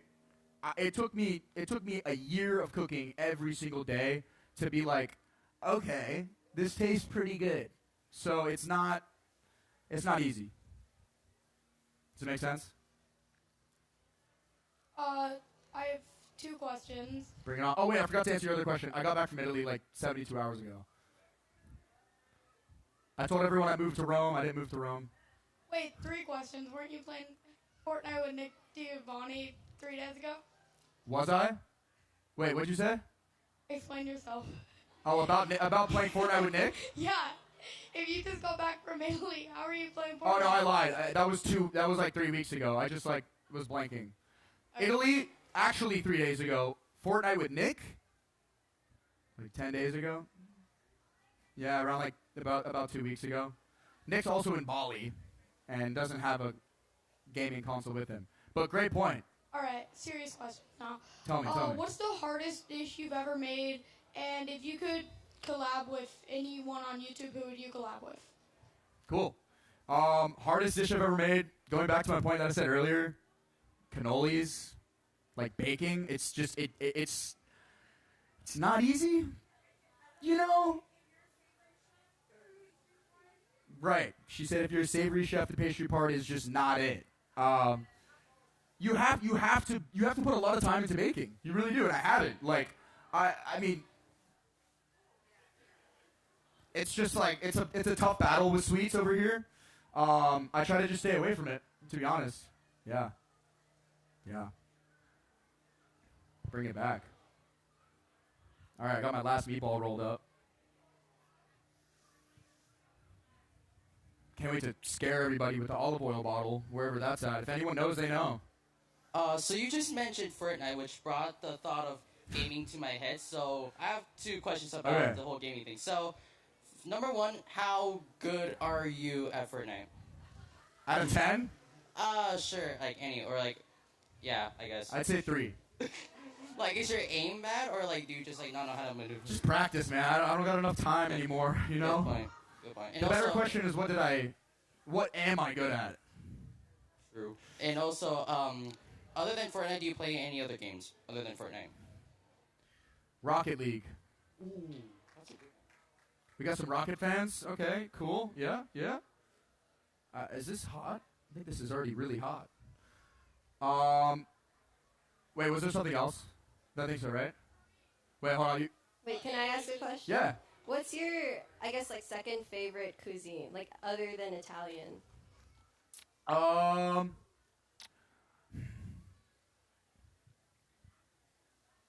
Sorry, I'm just taking in the olive oil for a second. I had a long relationship with this olive oil. I used this olive oil for about like a year, so I'm just having some memories. Can you ask me again? I blanked. I was just like, my second favorite cuisine.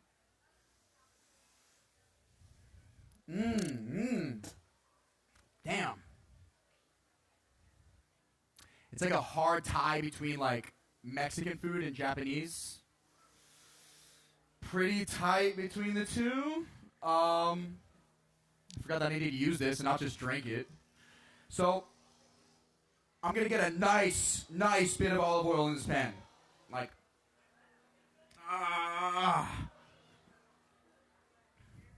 that's gonna be a problem later. But it doesn't really matter. Oh, yeah. You want to scream? You want to scream it?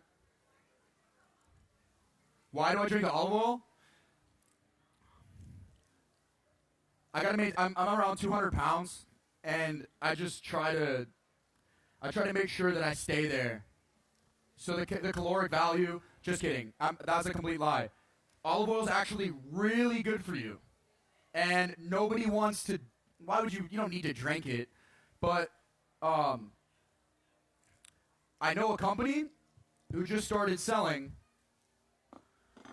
like $130 bottle of wild, like hand-picked Greek olive oil, and it's literally a supplement. It's like a medicinal supplement that you can buy. And why? For the same reason. So, to put some value to it, put some care into your olive oil choice. I also just do so many random, like, spontaneous things in videos. Why do I drink it? I did it randomly once, and now I'm still doing it because, you know? And there's a lot of things that I smoke the pasta, I don't wear a shirt. I just, if you watch any of my videos, you'll know that it's pretty much whatever the hell happens, happens. And that was one of them. So, yeah, it's becoming a signature thing. Yeah. I should. I know. Working on it. Can I ask you a question? Absolutely. What is your favorite place in Italy that you've been to? Well, my father is from a small island off the coast of Naples called Ischia. And it is just magical. It is the most magical place in the world. It's kind of like a little Sicily. Yeah. I know because I'm from Naples. There we go.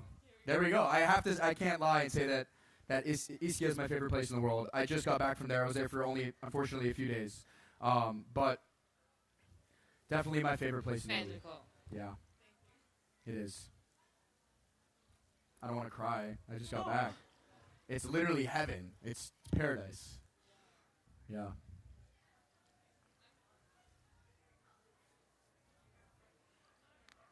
It's getting boring, right? We're waiting for these things to cook. The mic is moving. So I know this is like a big debate, but is it sauce or gravy? It is. It's. One second. It's way more okay, actually, I take it back. I take all that back. Okay, also put Parmesan and Pecorino in your meatballs, by the way, when you're doing all that. I've never cooked in front of anybody before, so actually that's a lie. But don't forget to do that. I'm going to just load it on at the end so we don't forget the taste. But that's a New York thing. I don't think my mom even said either. They just sauce, just like tomato sauce, marinara. I'm not a part of the debate, but I think there's like a mob like thing behind that, like the Sunday gravy, like. But it didn't make it in my family, because my father was just like, Gianluca, we made the pomodoro this morning and it's fucking amazing. That's it. So, that's that. I know.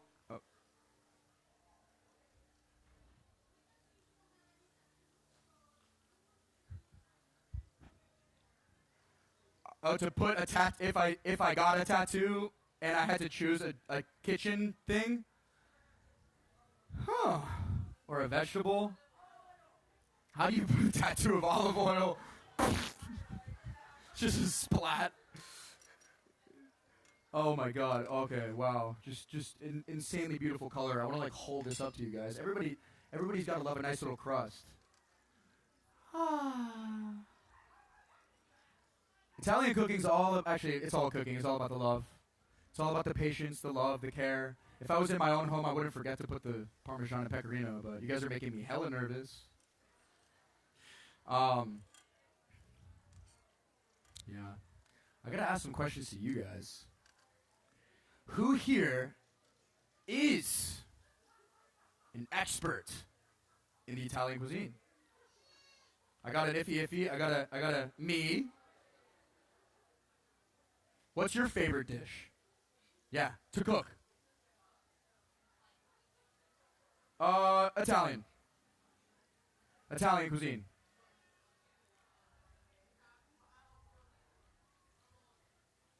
Bolognese. Thank you for saying that right. Bolognese. Perfect. No, you did great. Everyone else that doesn't know how to say it, what do you think? How do you think they would say it? Bolognese. That's fine. Whatever. It's like, can we ask everybody to pronounce it as perfectly as the people native? I'm not even native, but that I've at least learned. No. I think we all need to be. Yeah. The Italian people are like way too aggressive about these things.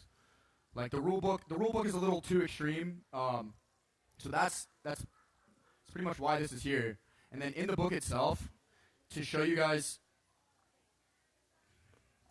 there's an indicator on every page whether it's authentic Italian or American Italian, Italian-American.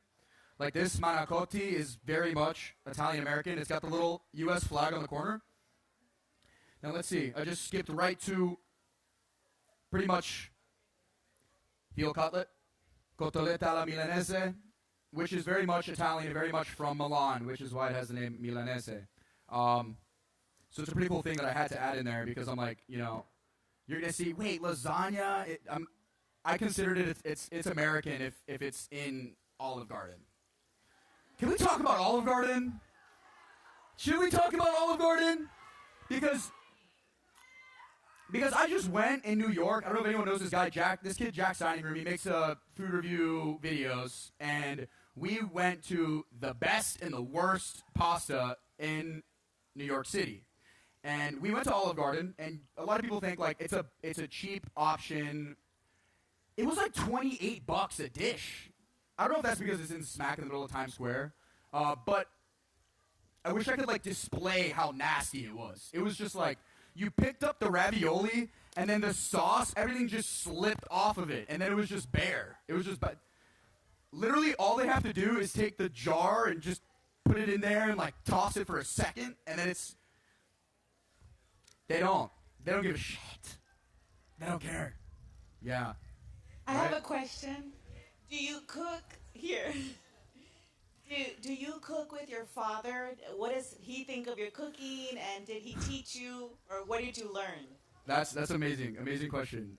Because I very much went through it with him. So in my first like year of making cooking content, it's pretty much, I wasn't that far into cooking, like learning how to cook in general. But I was at, like, I would figure it out, and it would work. But he would call me, Gianluca, what are you doing? What are you doing? Like, why would you go to find a deli, find a market, and go and, like, he was like, just take 20 more minutes out of your day and go get the shit to make it right. And I was like, okay. And then I did, and then I was luckily able to start gaining a little bit of respect. Because you can imagine the guy has 4 Italian restaurants, and his son is embarrassing him online. So he was like, please, dear God, just start doing it right. And I was like, Dad, that is so fair. So that really inspired me to take more time, do more research, care a little more, spend more time in Italy.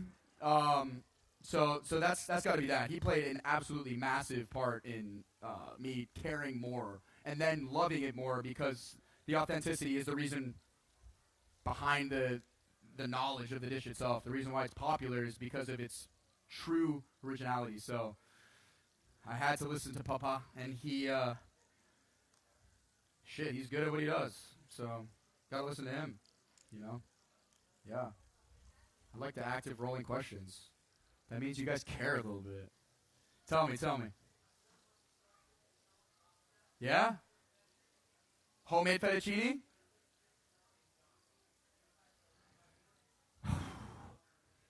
Yeah, well, I mean, so the actual like recipe itself for homemade pasta is, if you have a kitchen scale, 100 grams of flour per egg is per person. So 1 egg, 1 large egg, 100 grams of flour. Making it requires patience. It actually requires, no. I like to say that it requires strength, but that's such a lie, because it requires patience. So when I'm sitting there making a video and I want to play some Fortnite afterward, I'm sitting there like this, like trying to knead the dough as fast as I can. There's a 92-year-old woman out there making it 20 times better than I am, taking her sweet, precious time, putting her love into it. So that's the thing. You just got to be patient, and everything will put, when you have the right recipe, which I have a whole section in my book on making homemade pasta. I have a whole section in the book on homemade marinara, a whole section in the book of making passata. There's pretty much everything you need there, but of course it's on the internet too. It's just a fun way to see it. And it's intimidating.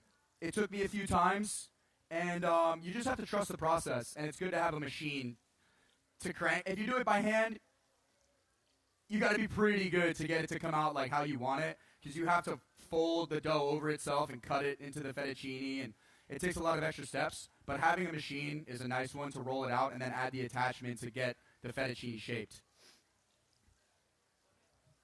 I have 2 questions. Did you went to cooking school? And my second question is, I forgot. What's that? Take your time. Go to cooking school. That was the first one, right? And only. I did not. I also am very jealous of people that did go to cooking school. But there's a thing about, it's like, I just care more about the Italian food than anything else. So learning that, I had the university 1 call away, which was my dad. So I was really lucky. You don't learn anything more than from your parents, man. So, guys, we got a 360 crust on the meatballs. Let's take them out. Does that mean they're cooked? No. So let's take these things out and get rid of some of the olive oil. Hi, I have a question about Sorry, I recognize somebody. Yeah. Okay, sorry. I have a question about Cioppino. I was wondering if you have About what? Cioppino. Do you have to clean the mussels and clams and all that specially? Yeah. So cooking seafood, every time I cook seafood, I learn every single time that you can clean it more.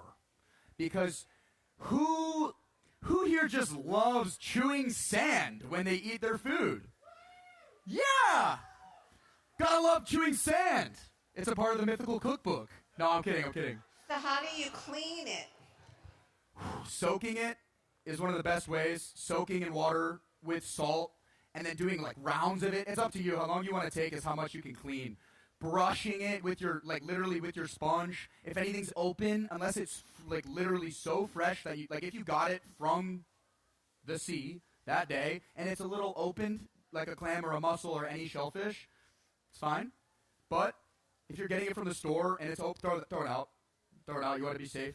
So that's really important. Is just to take as much time and care and effort into cleaning the fish. It's really important.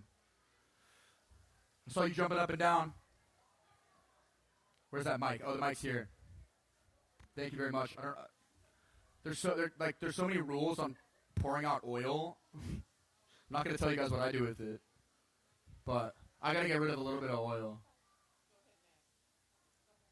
What? I would pour it out on the side and then like drink it. Yeah, you can clear it. I'll restart. Thank you. What olive oil do I use? Right now, is that me? Oh. Right now, my favorite is. There's so many regions of Italy that have great olive oil. I'm not gonna just be that guy and say don't drink olive oil from Greece when Greece is like kind of just known for their olives. So check the bottle, but also like California makes a great olive too. So it really there's such a realm of olive oil. It's almost the same as, which is totally not on topic for you. Wine has a lot of, it's a big spectrum. So I've been told by people like, hey, you should probably go take like classes on olive oil so you can really understand it. And I'm like, okay. So honestly, I don't really know that much of a difference. And I'm literally drinking it most of the time. But you can't go wrong with olive oil from Italy or Greece. And then if you want to support your local Cali, go ahead. It's the same as wine, but again, you're not 21. Nico. Hi, what's your biggest advice for food creators?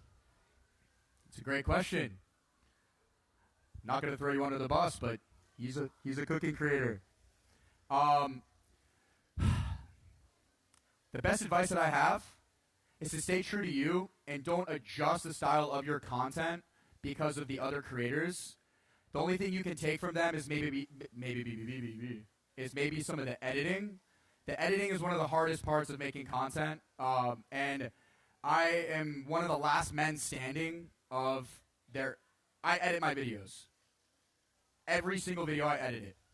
That's why it's very tough for me to make long form content on YouTube because I'm like, you can't edit all that.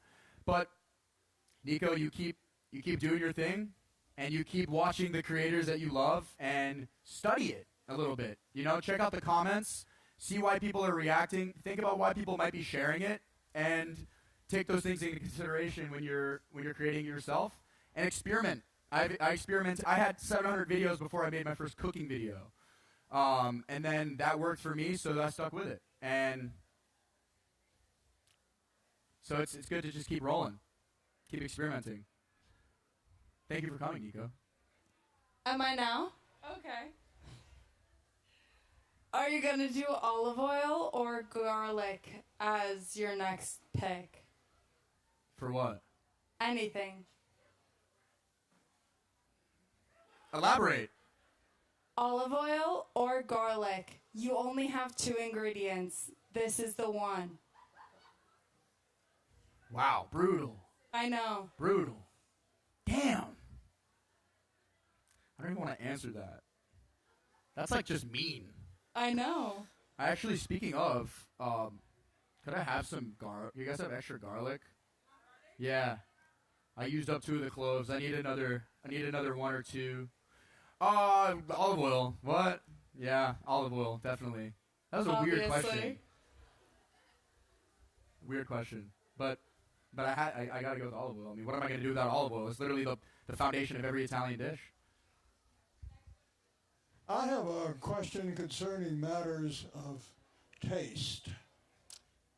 Most Americans, when they go to Italy, if they've never been before and they're not of Italian extraction, of course, want to have an Italian pizza.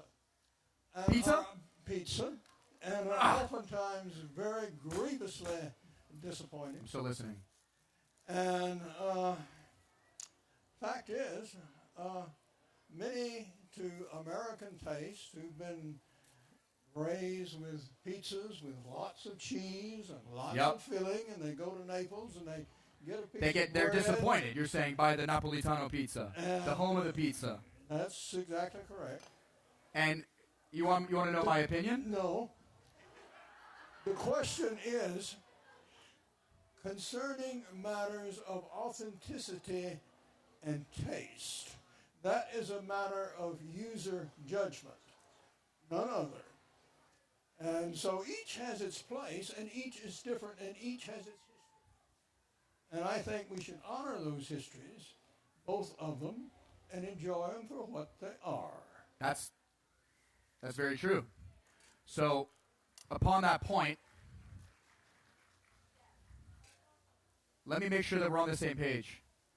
That we should respect, Italians should respect that there are opinions. Is that right? And that because you're used to the certain, like someone might be used to something, and then when they try that pizza, that they should have the opinion of whether they like it or not. That's exactly right. Okay. And if you go to Buenos Aires, if you go to other parts of the world, you will find pizzas cooked by people who were of Italian extraction, just like in the U.S., that are much, much, much different and more evolved, and to them, much tastier than Sure the thing. original antecedents. And Sure that's thing. just fine. There's a lot of stubborn people in Italy. Yes, so there is. Yeah, Southern Italians are very stubborn. They really care about the way they do things. And at this point, it's almost became like a joke to people. But the thing about Italian, I'm going to have to crush this with my hands. So just let's hope this doesn't squirt everywhere. Italian food is very simple. The simplicity is almost incomprehensible to a lot of people. But the quality of the ingredients in Italy compared to the United States of America is not even in the same realm. Oh, I don't even have enough time to finish this dish. I just have been so invested in you guys. 15 minutes? All right, let's speed run this. Okay. What's your favorite type of cheese? Parmigiano Reggiano is the best, but it has to be Parmigiano Reggiano from the region, because if not, oh my God, guys, please do not purchase. Yeah, like if you don't grab it off of a shelf. Cheese off of a shelf is crazy. It's wild. All right, speed run time, yo. Also, I have another one. What's your favorite type of pasta? Like shape? Yeah, sure. Shit, forgot the salt. I think it's a really random one, but orecchiette. Orecchiette is the shell, like just a shell-looking one. There's something about the way that it like captures all the sauce, and fusilli is the same. Not the same at all, but the way that it like grabs. I love when the orecchiette shells like stack up on top of each other in the sauce. Then you have like one just wild bite of flavor. So that'll definitely be the one for me. What is your favorite herb or spice that you use on all your cooking? Well, fortunately for the Italians, we only use like 2 ever, and it's basil and oregano. Where is this coming from? Right there, sorry. So with that being said, basil. All the above, all the away.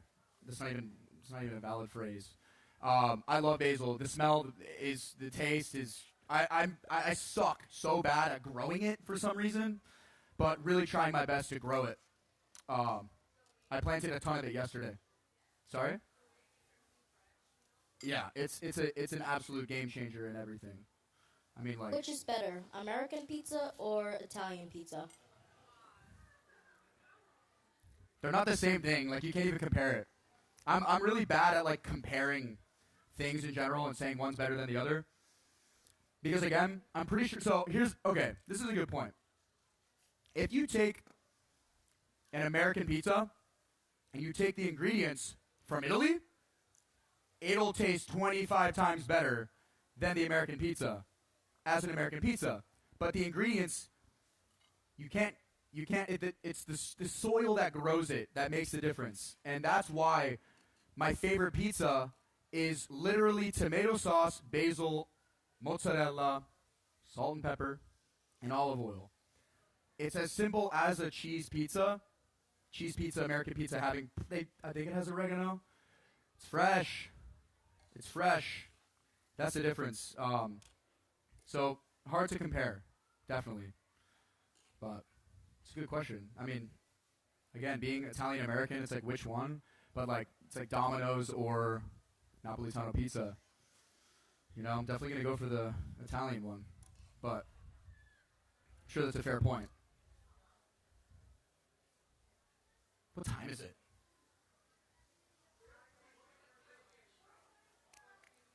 $4:22.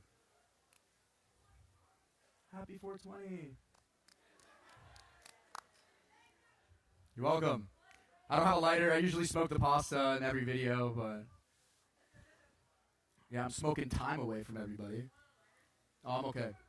Also, like, yeah, I did things totally my own way. Like, follow the recipe how it's supposed to go. But I could probably, like, you know, pull somebody up on stage and have them try it and see if they like it.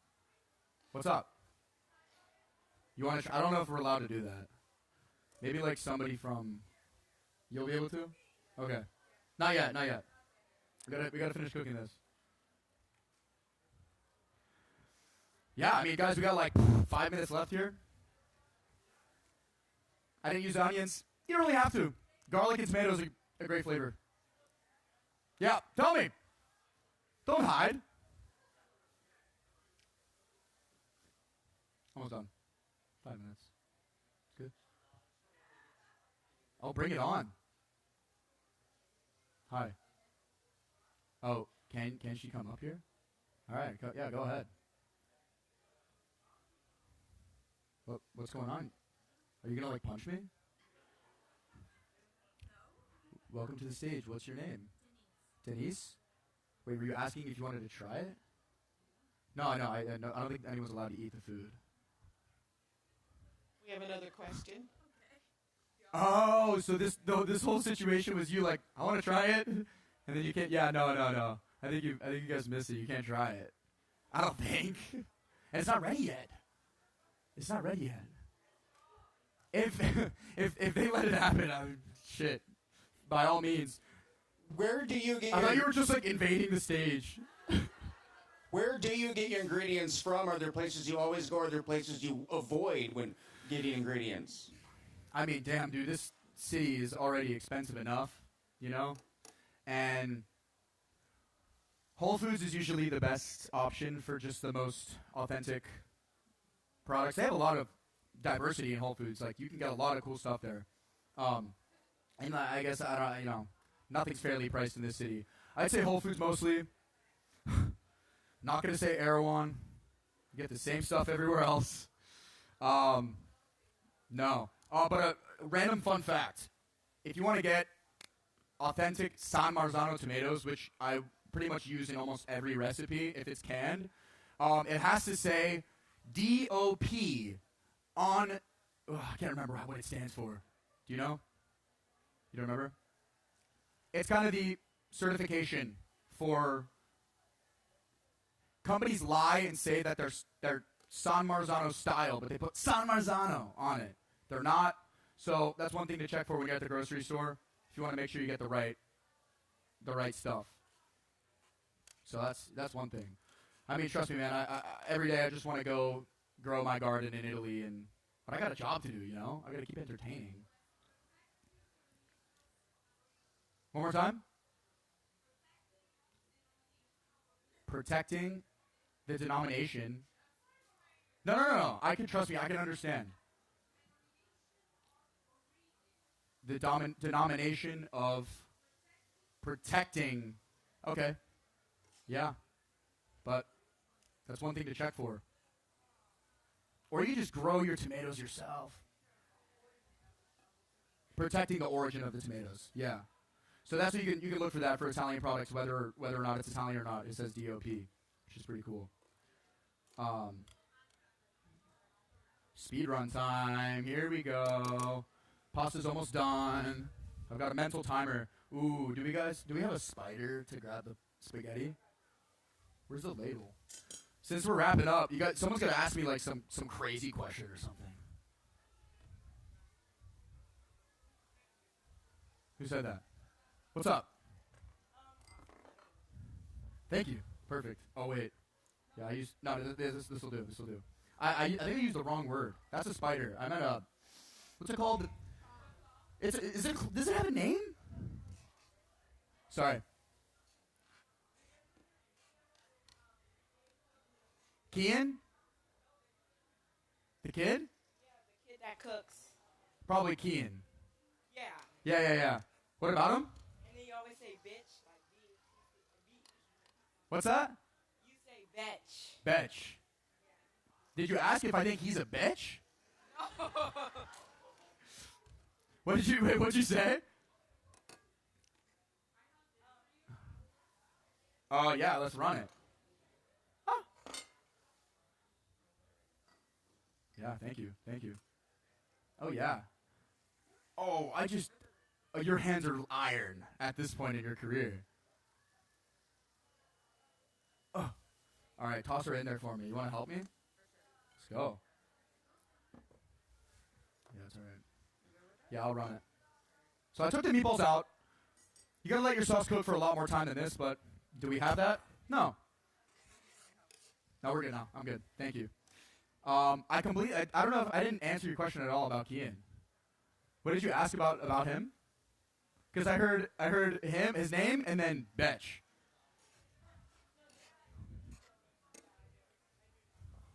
Yeah. Because of that? I think that's like the second most viewed video I've ever had. Empire State Building? Yeah, that's fun. I can't believe the Empire State Building let me cook pasta and pizza on the top. That's so weird and so nice of them. Yeah, I think I don't know. The internet's weird. Like 120 million views is kind of crazy to comprehend, wrap my head around it. That's like the population of, how many's in the U.S.?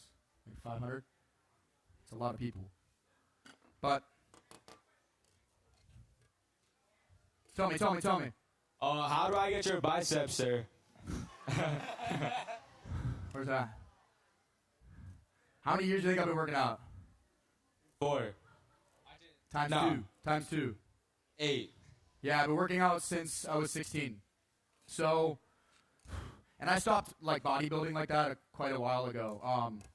Don't be afraid of pasta, but if you're eating the pasta, make sure to burn it off.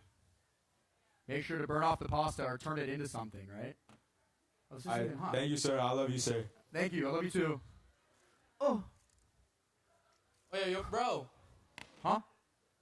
Do you think ziti is an Italian dish or not? Ziti is a shape of pasta, which is Italian. So you gotta tell me ziti with what? Pasta al forno. E ziti. Yeah. Oh, does anyone know the sound of love? The sound of love. I love making a mess. Pasta al forno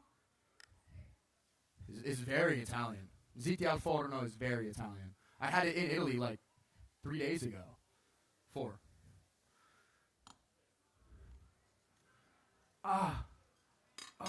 Oh yeah, this looks like splattered. Looks like my blood got splattered all over this. Ooh. Have you ever cooked with Chef Rush before? Yeah, I have. Me and Chef Rush, where was that? They ran away? Back here. I have cooked with Chef Rush. I was actually the first time he collabed was thank God My manager set it up. He met him at a Fit Expo and said that I should collab with him. And then our first video blew up, and it was really cool. And now he's absolutely viral and a really, really, really nice guy. And enormous. Not to mention. Oh, look at these meatballs. Wait, I'm allowed to eat these.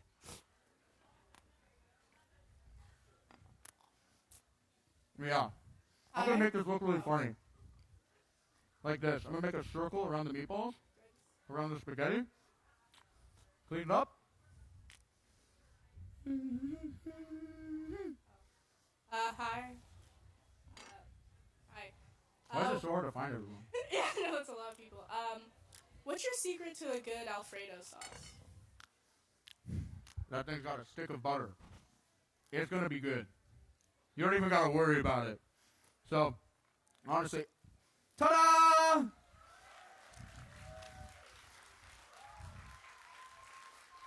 Everyone's got to practice. This is my first time doing anything like this. I missed a couple things, but like you can't miss anything if you're sitting there looking in the book. But, sorry? There's a tiny little bit. But you're totally right. Do one little thing before they kick me out. We'll do one.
Good morning. I am Tom Carroll. I'm a reporter at the Los Angeles Times. We are here at the annual Los Angeles Times Festival of Books. Welcome to the live stream. I'm going to be chatting with attendees, authors, people in booths, and trying to get a lay of the land. Who are you? I'm Eli. Nice to meet you. Eli, it's nice to meet you. What are you excited about at the Festival of Books today? I love all the people here today. It's a lot of high energy and loving at USC. Where are we right now? We are at the Los Angeles Times Festival of Books, which I have lovingly started to call Bookchella. What brings you two here? We love books. We're bookworms. Okay. Why are you here today? So I'm actually an English professor, and I make this extra credit for my students. Are you working, or what's going on? Yes, I'm currently working. I'm representing a booth that we do, I believe, advertising for authors. Yeah. You believe? I mean, if you're working for them, you should know, right? I got hired 2 days ago, so. Okay, well, what booth number? We're going to be at booth 214, and we're doing book signings all day, so come if you're interested, but if not, hey, live life. We are at the LA Times Food Now Serving collaboration booth, and we've got great authors over there. We've got Remy, who's done this sesame soy sauce book. That's fantastic. And we've had Sarah from Kismet, the great restaurant, and we had Carla Vasquez from Salvi Soul, and she had a huge line, and also Food Booth 410, by the way, just putting that out there. Who are you reading right now? I am currently reading George M. Johnson's book, We Are Not Broken. Right now, I'm actually reading a book by Kafka, so, just some light, easy reading. Yeah. I mean, that's a good English professor response to that question. Where do you teach? I teach at Rio Hondo College. My father taught at Rio Hondo College for 35 years. No kidding. Yeah. Oh my gosh, I am reading Sociopath, a memoir, and I got it yesterday and I literally forgot to feed my children. No, I fed the children, but it is so riveting. I've got a whole stack of books about church architecture. I've just become obsessed with it. I know it sounds really nerdy, but my whole bookshelf is full of it. Okay, so your students. Yeah. They still understand the importance of reading? What's the sort of general take that you've noticed? Yeah, I think especially with events like this, they see that reading, it's not just kind of old, stuffy, dead literature, that it's very much alive, that it's diverse, that it's inclusive. And so events like this really kind of illustrate that. And students who might not have seen themselves as readers, now they think, oh, maybe I actually could be a reader. Do you remember what year your hat's from? My mom was head of the Huntington Library Press and was in charge of the Huntington Library's booth here as a founder.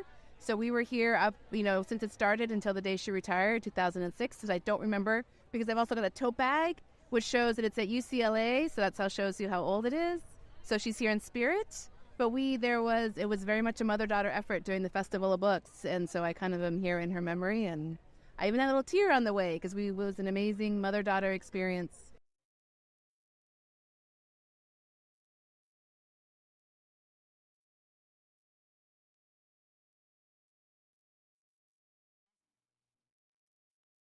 Tracy, so this is really Tracy's book premiere because her book is publishing on Tuesday, so it's the first time it's going to be for sale.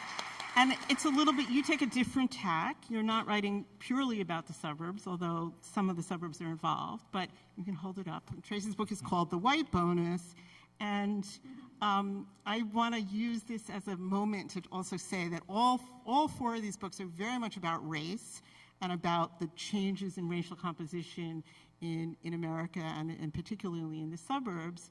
And you may notice that everyone on the panel is white. And I would say that this is partly would be the white bonus would apply to all of us in some way for being here. So do you want to explain how you define the white bonus? Sure. So, the project that I sort of undertook with the white bonus was to really start thinking about racism as something that gives benefits to white people as opposed to something that only is understood as taking things away from or denying things to people of color, right? So it's an additive to discuss to sort of the stories of oppression that we have. And so one of the biggest roots of that bonus, when you start looking at, well, where does the financial advantage that we see statistically across white America show up, right? It's often through real estate and sort of housing development.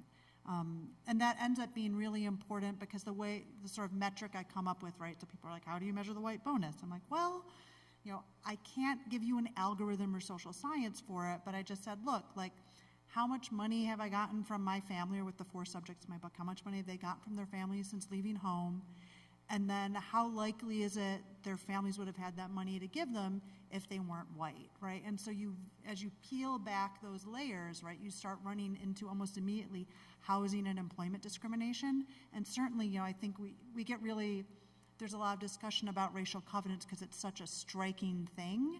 But I think, something I realized as I reported like these stories is that just the day-to-day implicit bias stuff around housing and how real estate gets sold and who it gets sold to, that's sort of like that showed up in everybody's story. Covenant showed up in some stories, but not all, right? And so, when we're talking about the suburbs, right, we're really talking about the creation of the middle class in sort of the mid-20th century.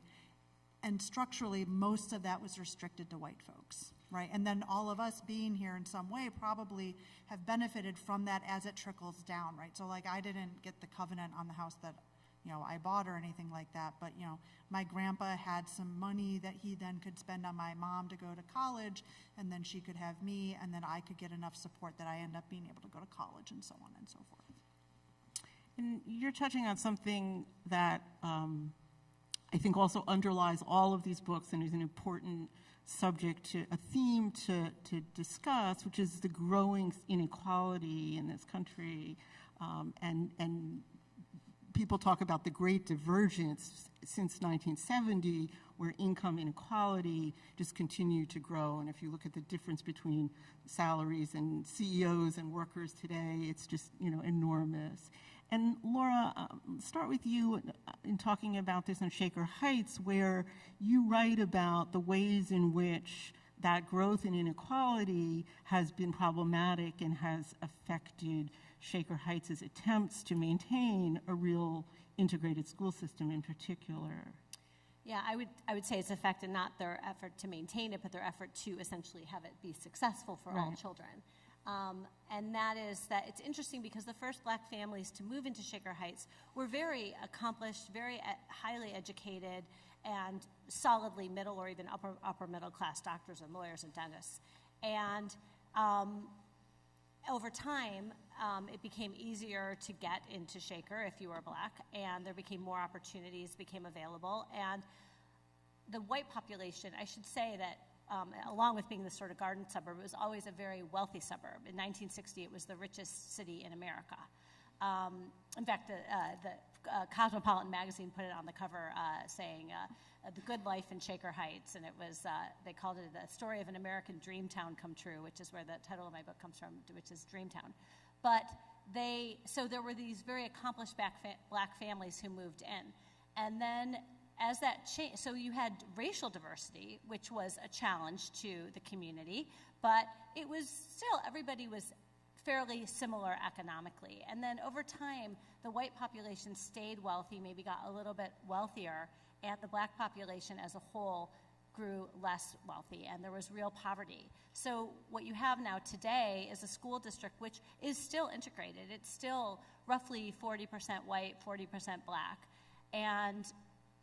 but the kids who are coming from them, you have these economic differences that are heavily racialized. So you basically have a school district trying to serve two very different types of kids at the same time. Mostly white kids, not exclusively, but largely white kids who come from these high-achieving, relatively affluent families, and you have kids who are living in poverty or who are really struggling, and the same bringing in the door with them the same challenges that kids right next door in the city of Cleveland, where there's enormous poverty, are bringing in the door with them. And it doesn't matter where you live, if you are struggling with poverty and your parents are working long hours, and maybe it's a single-family house or a single-parent house, and working,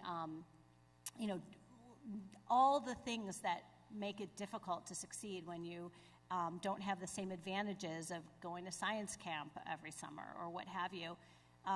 That's a challenge for the school district to essentially try to educate both these groups together. But I will say, though, that and this is different than most of the country, because most of the country, we sort ourselves into people who are kind of like ourselves. We move into the school district that's the richest one we can afford, and you basically have wealthy people clustered together in wealthy districts, and poor people who perhaps because they don't have a choice, clustered together in poor districts. And, I don't know that that's a particularly just system, so this is trying to do something different. Becky, do you agree with that analysis in terms of the way that the suburbs segregate by class? And you want to talk a little bit generally about, in the Los Angeles region, how the growing inequality has affected the demographic changes? Yeah, that's a big issue. I think wealth inequality shows up in a lot of different ways across the suburbs. On the one hand, you have just separate communities that might be uber rich or very poor or somewhere in the middle of that. There also might be a place like Pasadena, which sounds a little more like Shaker Heights, where there's internal inequality within the community. So I think it can really vary in terms of what that looks like and how it plays out. I mean, one of the constant themes of suburbia is to protect, especially I would say for the middle to upper classes, is to protect that class status. And that has been true even as these suburbs have diversified ethnically and racially, too. I tell a lot of stories in the book. One of my case studies is on San Marino, which some of you may be familiar with San Marino. That started out as a very elite white community full of, it was a sundown town, so people of color were not allowed to be there after the sun went down. And it really begins a huge racial transition after 1970 and into the 80s when Asian Americans, Chinese Americans start moving in. And even through that ethnic change, they maintain that high class status. And they did that through various exclusionary types of tactics that whites had been developing for generations. Whites really developed so many of the toolkits of suburban exclusion. And in a town like San Marino, though, you begin to see a kind of consensus amongst Chinese and white families there who are behind that goal of keeping the class status very protected in the community. And so, like, that's one scenario of how that can play out. And then, I think Laura's story of Shaker Heights, it does remind me somewhat of Pasadena, which started out as very diverse. So that has its own kind of dynamics too. But what's really important that we all realize is that wealth inequality exists in the suburbs, that suburbia is no longer just a place of middle class or well-to-do people. There are a lot of poor people who live in the suburbs. Suburban poverty has really taken off since 2000. There are now more poor people living in suburbs than in urban areas.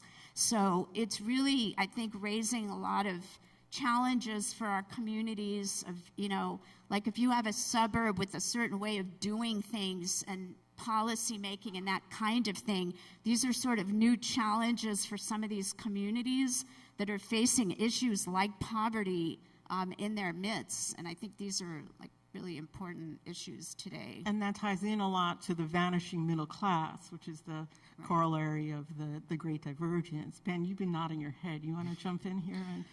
Well, I think it's one of the things that's, again, powerful about getting to compare the books to each other is that the common themes that run through. And Becky, you were mentioning, the kind of technologies of exclusion that have been developed and refined and innovated upon over years. And, I spent years, my background is as an education journalist and covered education technology for many years. And after writing about suburbia, I really came with, that's the place where innovation in education is, the innovation around how do we exclude non-white people and poor people.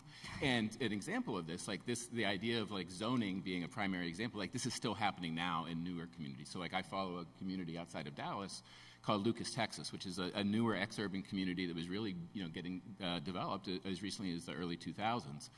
And you drive around and you'll see 5,000 square foot McMansions right next door to a pasture with longhorn cattle still grazing there. And so the first time that I was there, I went on a tour of the high school. And, I'm seeing the engineering wing and the visual arts wing, and it's this big, amazing, beautiful, well-resourced facility. And I had, done my research beforehand, and I knew that the demographics of this district, 75% white, less than 3% poor, only a handful of English language learners, were almost exactly the opposite of its neighboring districts. And so I asked the person giving me the tour, I said, well, what do you attribute these differences to? And she looked at me and she said, septic tanks. And I said, I have no idea what you're talking about. And so she said, it's baked into the zoning code. It's only residential in the 17 square mile area served by the district. All of those houses have to be on at least an acre, and in some cases 2.5 acres, and there's no public sewer, so everyone has to have their own private sewage treatment plant. And so what that meant, and this was a selling point for the district as they marketed to other parents, was that literally not a single child in that district lived in an apartment. It's a great, septic tanks is a great symbol there. Tracy, how does the growing inequality in the last few decades and the vanishing middle class idea play out in terms of increasing or decreasing, or what's the impact on the white bonus? Right. So I think for me, right, there's sort of a couple of things that have happened. One, it's shape shifted, right? I think during the post-war period, this is explicit stuff in policy, right? This was written into law, and so you had very structural roots for that. As that stuff has receded, after the Civil Rights Acts in the 1960s, right, it shifts into more sort of implicit bias type stuff. right? And so like that bonus, the way that the bonus works is different.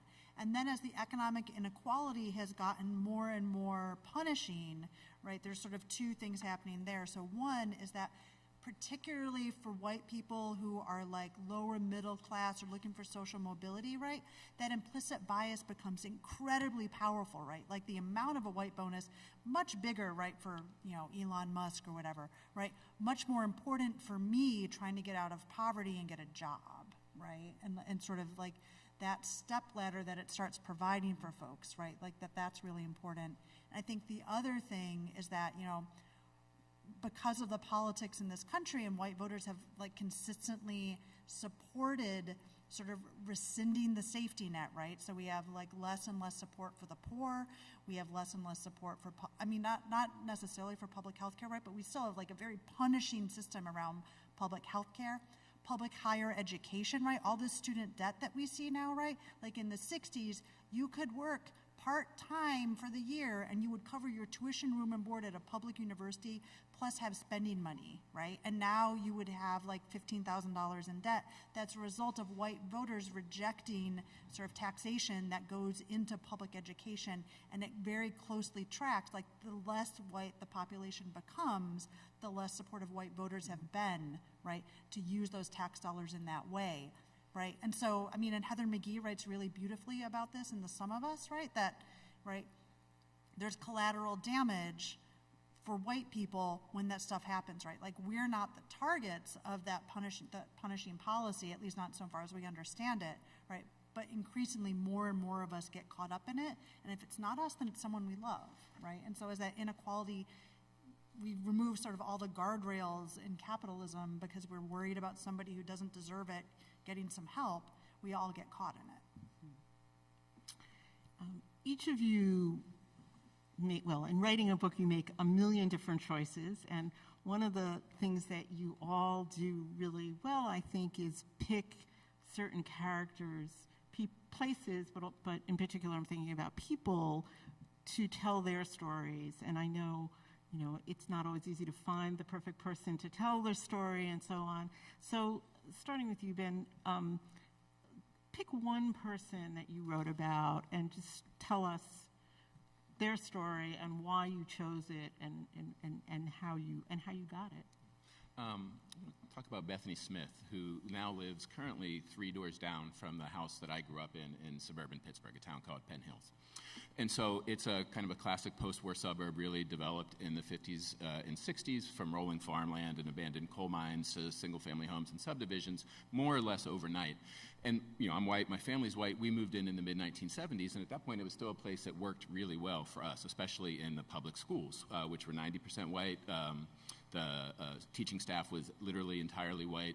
And it was a place where, I got lots of resources, but I also had teachers and adults that consistently saw my gifts and saw my weaknesses and saw my strengths and just kind of pulled all of that out of me without me even having to really ask. And so I kind of took that for granted. And when I graduated in 1994, I left Penn Hills, thought the suburbs were the most boring place in the world and wanted to be anywhere else, and ended up in Philadelphia. And so when I started my career in journalism, I really focused on rural and urban areas as a place where I thought I would find the kind of heart of this gap between America's promises and its reality, especially as relates to schools, and then heard all of these headlines coming out of Penn Hills, starting around 2015-16. So a generation after I left, all of a sudden this 3,500 student school district had a $172 million debt. They were furloughing teachers, slashing programs and services, raising property taxes, home values were stagnating, and you could see that generous social contract, that suburban dream, eroding in real time, and realized that it was overlaid with a demographic shift. The public schools were now majority black. And so when I went back in 2020, I started knocking on doors on the street where I grew up, and I met Bethany 3 doors down. She's African American, had bought her house with her mother in 2018. 2 main goals: start to build generational wealth for her family and get her kids into a public school, or her son into a public school where he would hopefully receive the special education supports that he deserved. And so a very classic suburban dream, but she realized very quickly of like, oh wait, instead of kind of being on the up escalator and just getting carried to middle class security, which is what happened for my family, she and her son were essentially trying to run up the down escalator in the face of all of these mounting barriers. And so for us, a lot of the process of the reporting and the writing was reckoning with what it meant, not just in a sociological way that this thing was happening in this community, but trying to wrestle with it as two people who were part of this cycle. Me as the white guy who had benefited from it all, my family had extracted all of these opportunities and we had left. Her as the black woman who had come in afterwards hoping and expecting for that same deal and essentially having to pay for what I had already received. And so at a point in the book, Bethany confronted me very directly and said, I am very uncomfortable with the way that this book process is replicating this dynamic, essentially. And so to her everlasting credit, she was willing and able to engage me in this conversation, and she actually ended up writing part of the book, wrote the epilogue, which is incredibly powerful, and I think brings to this discussion of suburbia these multiple perspectives that is really the only way we're able to get at the heart of what's happening right now. Tracy? Yeah, so I think for me, I had 4 subjects that I engage with besides my own family, because the book is half memoir and 4 other profiles. I think the sort of trickiest one to cast actually is the first profile I do, which is like a union nurse in Pittsburgh.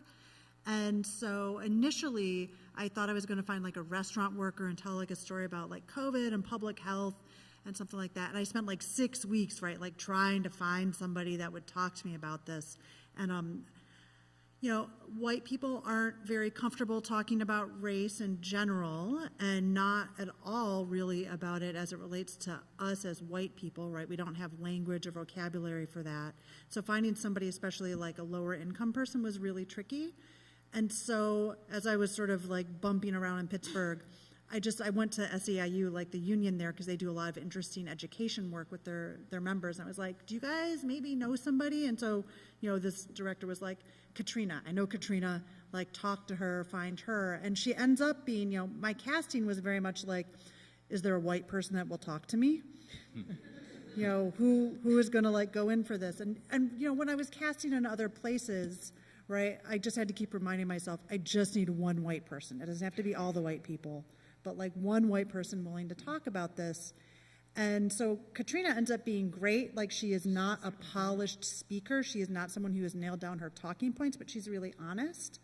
But a lot of working class people, her best, she lives a fairly integrated life, right? Her best friend from nursing school is a black woman who came into the profession in a very different path, and I write about how that's racialized in the book. And so for me, that was also the first one that I reported.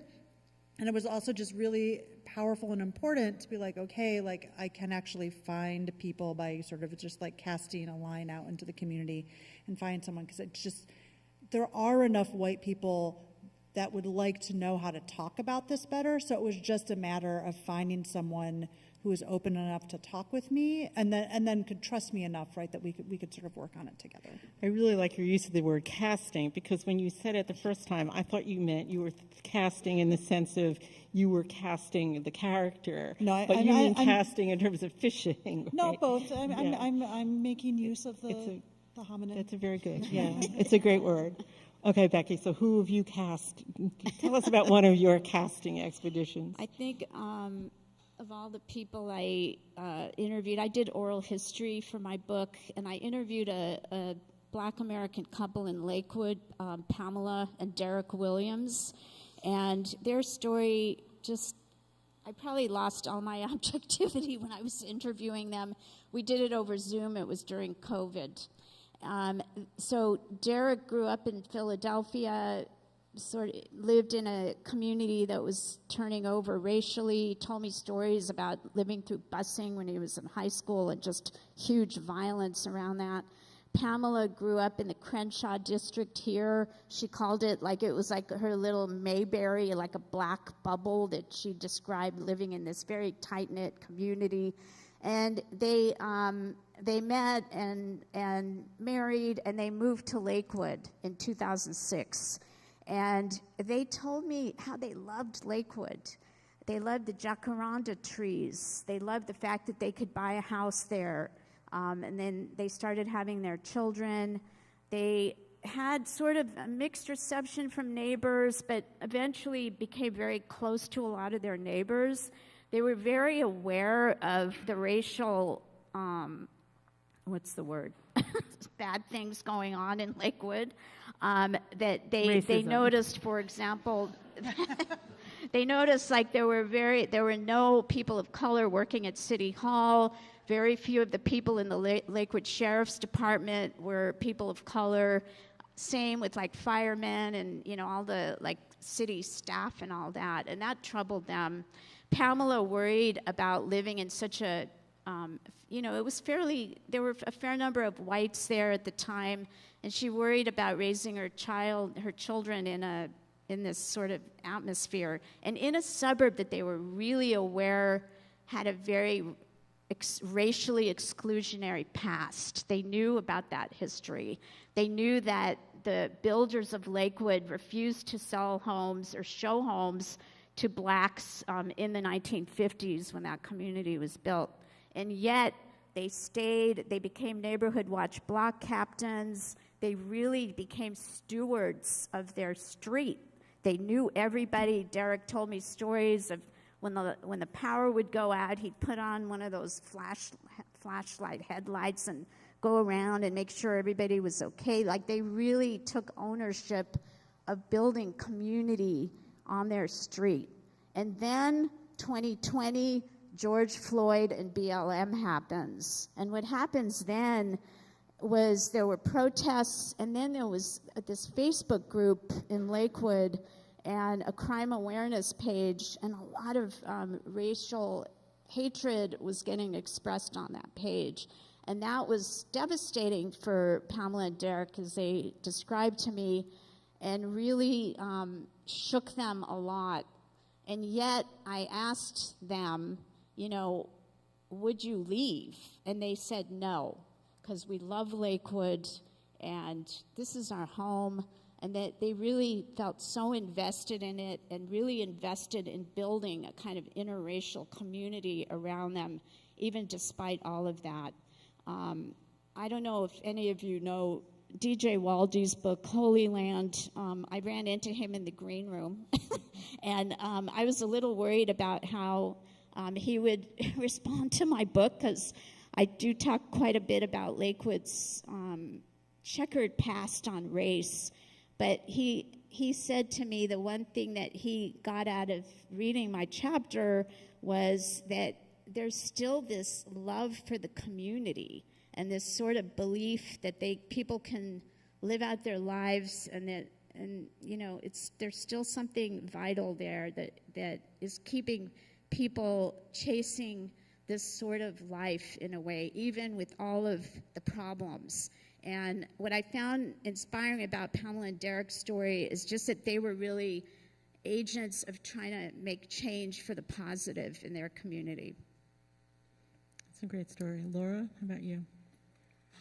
So, like my fellow panelists, it was really important to me that my book be narratively driven, that it be the story of people and not just sort of dry policy or history. So, and I, thought a lot about who those characters should be, that each one anchors a different chapter. And some of them, took more thinking than others. This one I want to tell you about, the origin of it, or at least a strong part of it, happened when I was working on a story for the Washington Post, where I'm a staff writer, that preceded the book.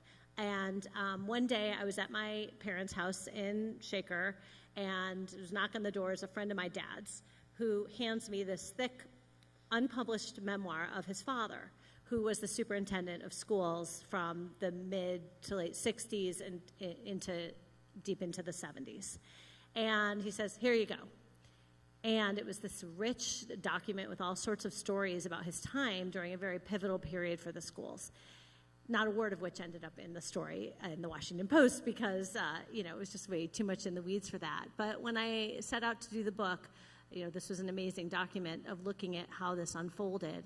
And I'll say that I then sort of read it from his point of view, which I'll get to in a second. And then I also started reading district documents from that period of time that were in the archives. And I started to see that everything wasn't exactly as he had described it.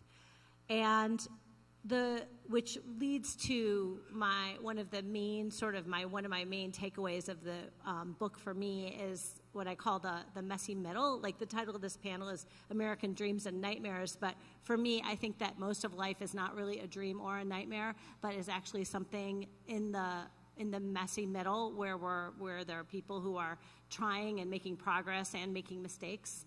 And that's why I'm choosing to tell the story of Jack Lawson. So he arrives as superintendent, and he one of the first things he notices is that the two junior highs are racially out of balance.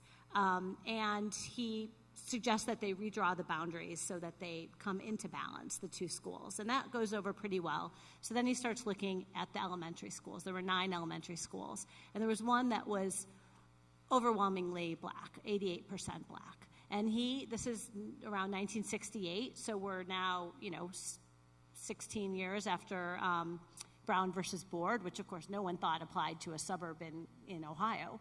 But it's certainly in the air. We know why segregation is not good for kids. And so he takes this on, and he works for a couple years quietly behind the scenes developing this integration plan, this desegregation plan, which was going to, and there was no court order, there was no outside pressure, nobody was asking for this per se, but he was like, this is something that we should do. And his plan was to take half of the kids in grades 4 through 6 from Moreland, this predominantly black school, and bus them to the white schools in Shaker and elsewhere in the community, in the district. And then he was going to use the space for sort of some district-wide special programming. And he gets ready to put this plan forward, and he's really leading on this. And the parents in Moreland, in the school district, make it very clear to him in this private meeting before this is proposed that they do not want a one-way busing plan. They say, why should this be one way? Why should our kids go to other schools when, those other schools are just as segregated as Moreland is, in fact, more so in several cases. But he proposes this one-way busing plan, and they complain again publicly. They don't want this. But he's pushing forward with it. It's being pushed forward. And he's not really listening to these complaints. But then something unusual happens, which is one of the reasons why Shaker is an interesting case, is that a group of white parents came forward, and they also said the same thing. This isn't fair. Why should this be one way? And they formed a committee for voluntary cross integration or cross-busing, and volunteered their own kids to be bused into Moreland. And then after that happened, after the white parents spoke up, that's when the plan changed. So, you look at that and you think about Jack Lawson, where, none of this would have happened if it hadn't been for him. And yet, he had this huge blind spot. And I'm sure the reason why he wanted it the way it was is he didn't think it would work. He thought the white parents would resist. And some might have, but what ended up happening, though, was it was voluntary on the part of the district and voluntary in both for the white parents and the black parents. Everybody got to opt in or opt out. And that was the beginning of putting Shaker Heights on this road to school integration that has been maintained ever since. So I think he's just like a real, and there are other examples too I found where, if some of this is from his memoir, where he, for instance, here's a report of a teacher who is treating black kids and white kids in her class differently. And he goes and observes, and he notices that the teacher is sort of like putting his hand on the shoulder of these white kids, but not doing that for black kids. And he talks to her about it, and now the problem's solved, okay? So it's sort of like, okay, he's recognizing there's a problem, he's taking it on, he's talking to the teacher, those are all good things. But of course, the notion that this problem is solved with one quick conversation, or that it's just this one teacher and that's it, is of course, very naive. So it's messy. It's messy, and I think that's the way life is. So it's great that you had that document, and often as writers we go to you play to your strengths, so you go with what you have great material on. So I want to switch it up a little bit now and ask you guys to talk about your writing process a little, because I know you may have experienced this too, but a lot of people think that if you're a writer, you just sort of sit down and you write and that's it, and it's a lot more painful than that. So Tracy, you had to braid both your own story and memoir. You and Ben both did this, or sort of braiding other people's stories with your story. How did you do that? My process, other than sheer panic. Yeah. I mean, for me, and this is a technique is a loose term, that I developed when I was working on my first book, American Way of Eating, where I went undercover in 3 jobs in the food system and sort of used myself as a central narrator to pull people through a conversation about food in class. And that worked really well for people. Like, readers really seemed to identify with that. And their problem, if anyone wants to talk to me after about my problems with that approach, I have problems with it. But it worked. It was something I could get publishers to support me to do. And I thought I felt good about the work. So for me, I worked on the memoir first. So I sort of just, because I went full investigative reporter on this stuff, right? Like, I'm pulling, I got like 3,000 pages of court and like medical records from like an attorney that represented my family in a health insurance lawsuit, right? And like annotated all of them to figure out what had happened to my mother, right? Like stuff like that. So I build that narrative out as much as I can. And then I sort of knew like what were the themes that my family's story could touch on. And then once I did that, right, which took a couple of years and the pandemic, then I was like, well, what are the other topics and areas that I want to touch on and sort of figure it out that way? Because the stuff I had proposed initially, right, was sort of like loose. And I was like, I will go to, I forget where I don't even remember what I proposed, but I had ideas of here's why I will go to this place and find a person that illustrates this policy, and they didn't all work, right? And so then I had my family's story, and I was like, oh, I don't need to find a factory worker in Michigan, because it actually turns out I totally have like blue-collar factory workers back on my mother's side of the family that were important, right? And things like that, so. That makes total sense. What about you, Ben? Because you jump around. And let me ask you a structural question, too. You made a conscious decision sort of not to say, here's a case study of one place, here's another place. You go back and forth between your characters and your places. What was your thinking in structuring it that way? I think 2 big reasons. So one is really feeling like it's part of the reason for choosing 5 places in the first place and 5 families and communities is that it's really hard to see these dynamics if you just take a single community at a single snapshot in time, because they really play out over generations and kind of ripple across whole metropolitan areas. And so being able to look at 5 places at different stages of that, part of the power in that is you get to see them in relation to each other. So like the community in Texas that I described that's really just building up and still actively using zoning and other methods to exclude non-white and poor families, you can see like that's just the latest iteration of the technology that was being used in Compton in the 1920s and 30s. So you kind of get those reference points. But then at a deeper level, like at a more human level, I think that there's a part of like, we in this country, I think, are often very, very bad at holding multiple really different stories together. So again, thinking about Compton in Texas, holding together the story of the Hernandez family, who are undocumented immigrants from Mexico, who had advanced education in Mexico, but came here and their life opportunities are stifled by virtue of their citizenship status. Thinking about them as being on the same arc, part of the same American story as an affluent conservative white family, buying a $1 million home in suburban Dallas. We don't do that very well. Right. And for me, it was really important to think about how the stories fit together to make each of them deeper. So with each family, and my own family, thinking about trying to present it in as non-judgmental a way as possible, but letting the stories speak to each other in a way that makes them sound and feel different when you start to hear them in relation to each other. It's not an easy thing to do in writing, yeah. Becky, a little bit of a variation for you on this, because this is a subject that you've worked on for so long and have an amazing database and amount of material. Was there something when you sat down to write this, or sat down many times to write this, were there things did you have epiphanies? Were there things that you saw that surprised you or that fit together in different ways sort of as you were writing? Yeah, I always find it really challenging to write about the suburbs because on the one hand, I feel like you really have to dive deeply into a suburb, into a specific place to just get the real nuance and feel of a place. But on the other hand, then how do you draw any broad brush strokes about what you're finding? Is that unique to that one place? How do you sort of see the big picture? So what I did with this book, just really quick, I always like to start with data so I can have some kind of empirical base of understanding what the heck I'm seeing. So I'm still working on that data. It's all going to be publicly available on the USC Digital Library website when it's all done. It's data on every municipality of LA County from 1950 to 2010. So I'm excited about that.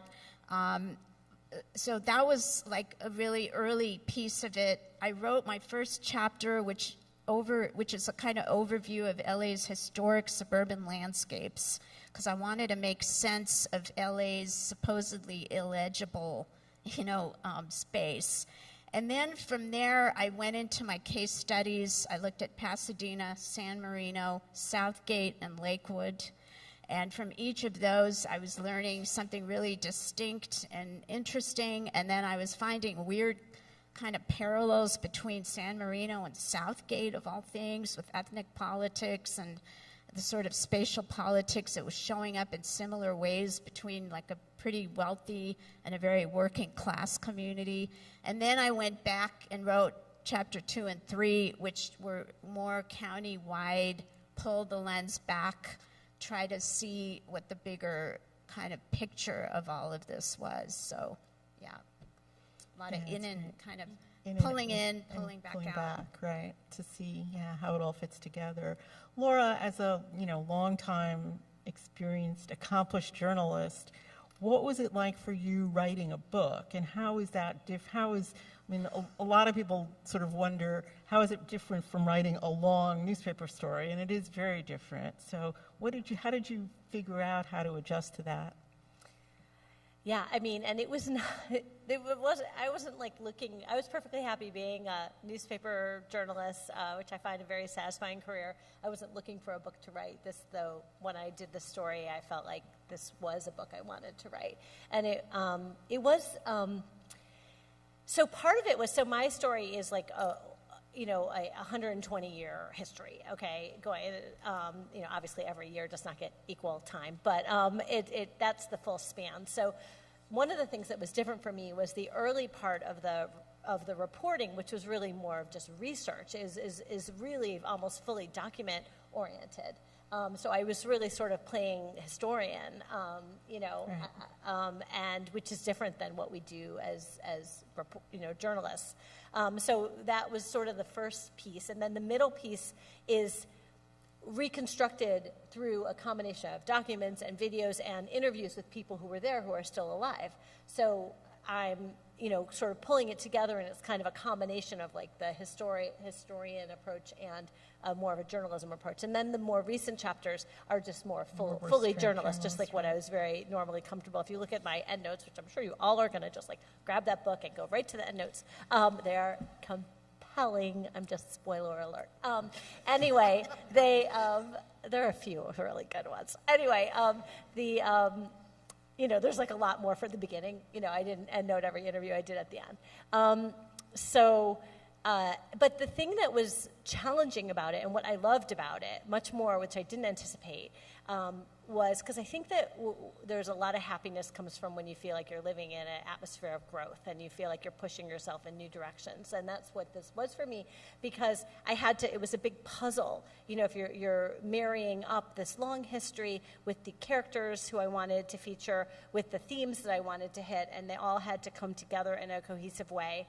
So there was an amazing document I found that was written in 1969, a takedown of the leveling system in the high school, and early, just prescient piece of work that was done by a college kid who had graduated from the Shaker Heights High School. But I couldn't write about that in 1969 in the book. That had to come later because it just wouldn't have made sense then. So it was just putting the puzzle together was really, and then the big challenge of writing it was I was actually doing my job during most of it. So I wrote most of this book from about 9 p.m. to 1 a.m. So I'm going to do one more quick question, and then we'll have time for a few audience questions. So to end on a sort of upbeat note, I wanted to get predictions from you of, well, I'm not sure, maybe it won't be upbeat, of what's in store for the suburbs. And Becky, in particular, could you talk about the change in home ownership? Because that's really significant, and you write about how that is maybe a sign of change to come in the suburbs. So what's in store? Yeah. Well, how does the change? I'm sorry, I'll do a better job. No. How does the change in home ownership in terms of of race.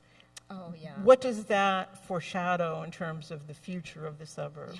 Well, I am a historian, and It's all right. But Okay. I always love to prognosticate anyway. But well, let me just. I feel like I need to throw a statistic out. Okay. And that is that 54% of Americans live in the suburbs. That's national. That number has kept going up. I've actually seen a statistic recently saying it was 69%. So this is America's center of gravity, suburbia. And I feel like it's so important that we really are paying attention to what is happening in these places. All of these books, I think, are doing a great job of like doing that. And what I found in LA, which is very much ahead of the curve, I think, with the story of suburban diversification, is that as of 2010, there were more non-white suburban homeowners in LA than white suburban homeowners. That is, to me, a huge crossover point. And it's just pointing to, like, I think an uncharted future in some ways that one of the things I was really interested in and really trying to probe in my book was, you know, when Black Americans, Asian Americans, Latinos buy a home in the suburb, do they go in and bring a different value system to those communities, or are we kind of seeing a replication of, you know, defensive politics, exclusion, and that kind of thing? And quite frankly, what I found is it's a mixed bag. Of course, there's no like pat answer to it. And so I feel like we're kind of in a really interesting moment right now where we're seeing a lot of the stuff playing out. And so that's not Thank you. great. That's exactly the statistic I was trying to inartfully elicit from you. Bethany Smith, does she stay? Does she succeed? What's going to... Yeah, I think part of what I take away from getting to know Bethany and Penn Hills, my hometown, is two things. So one, in every suburban community I went to, including Penn Hills, there were always parents in particular and residents and citizens who were organizing to try and make the community better. And often that was focused on the schools. It could be unfair racial disparities in discipline, an uninclusive curriculum, lack of diversity in teachers, all of these issues you see in community after community, and there are people working on them and trying to make them better. And I took great hope from that. And likewise, I think that ties into like this deeper question about the dreams around which suburbia is built. And I think what we see in the suburbs we have now is these three predominant dreams of white exclusivity and advantage, and then the kind of post-civil rights dreams of equal access and harmonious integration. And none of them are really working out very well. And so that's part of the reason we're seeing so much tension and conflict. And that tension and conflict is not, in my estimation, not an episodic kind of blurb on the moment because of something that's happening politically. It's really being driven by these rapid demographic changes and by the economic conditions. And so I expect that we're going to continue to see this conflict worsen as it spreads to more communities and these kind of issues become more and more intractable. And that's going to necessitate more and more attention and investment in the people who are actually doing the work trying to improve those communities.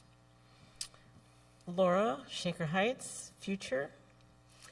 Well, I think it's really interesting. The book ends with a superintendent who is really taking on questions of equity in a new way, a big detracking initiative where the levels are combined after, you know, decades of frustration with achievement gap and the fact that the upper level classes are disproportionately white in a big way. They're trying to get at that by just collapsing the levels in the elementary and upper elementary and middle school in particular. So it's a real challenge to the people who live there, especially the people with the advantages who live there, because, you know, the old system was working pretty well for them.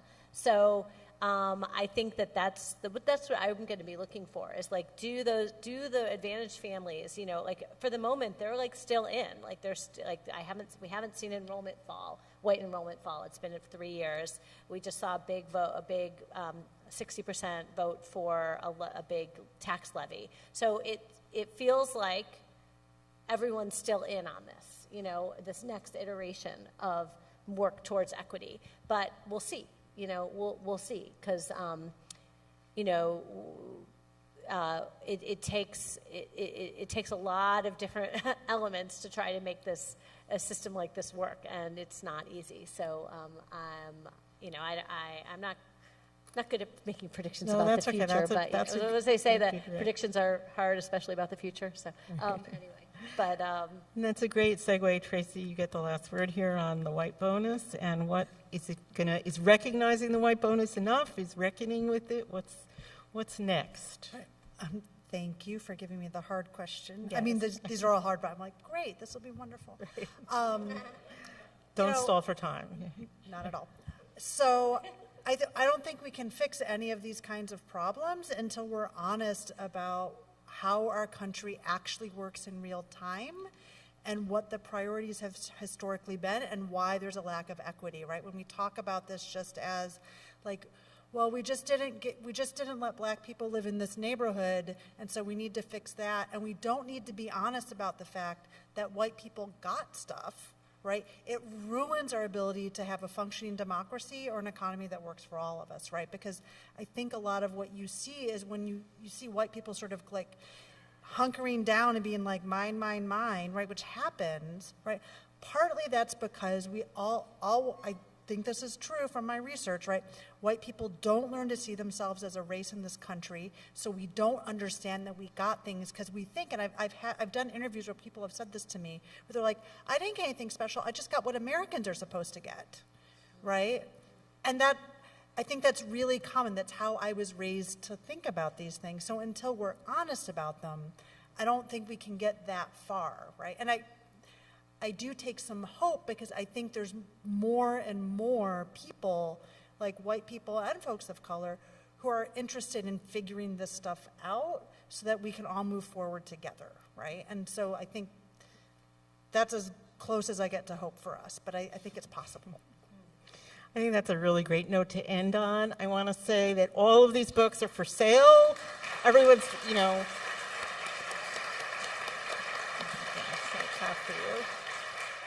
if you want to talk, all the authors will be signing books. In the signings, they'll point you to where it is. It's right across the street. So Signing if you area want to, 1. signing area, yeah, they'll show you where it is. If you want to continue the conversations, everyone will be there. Thank you very much.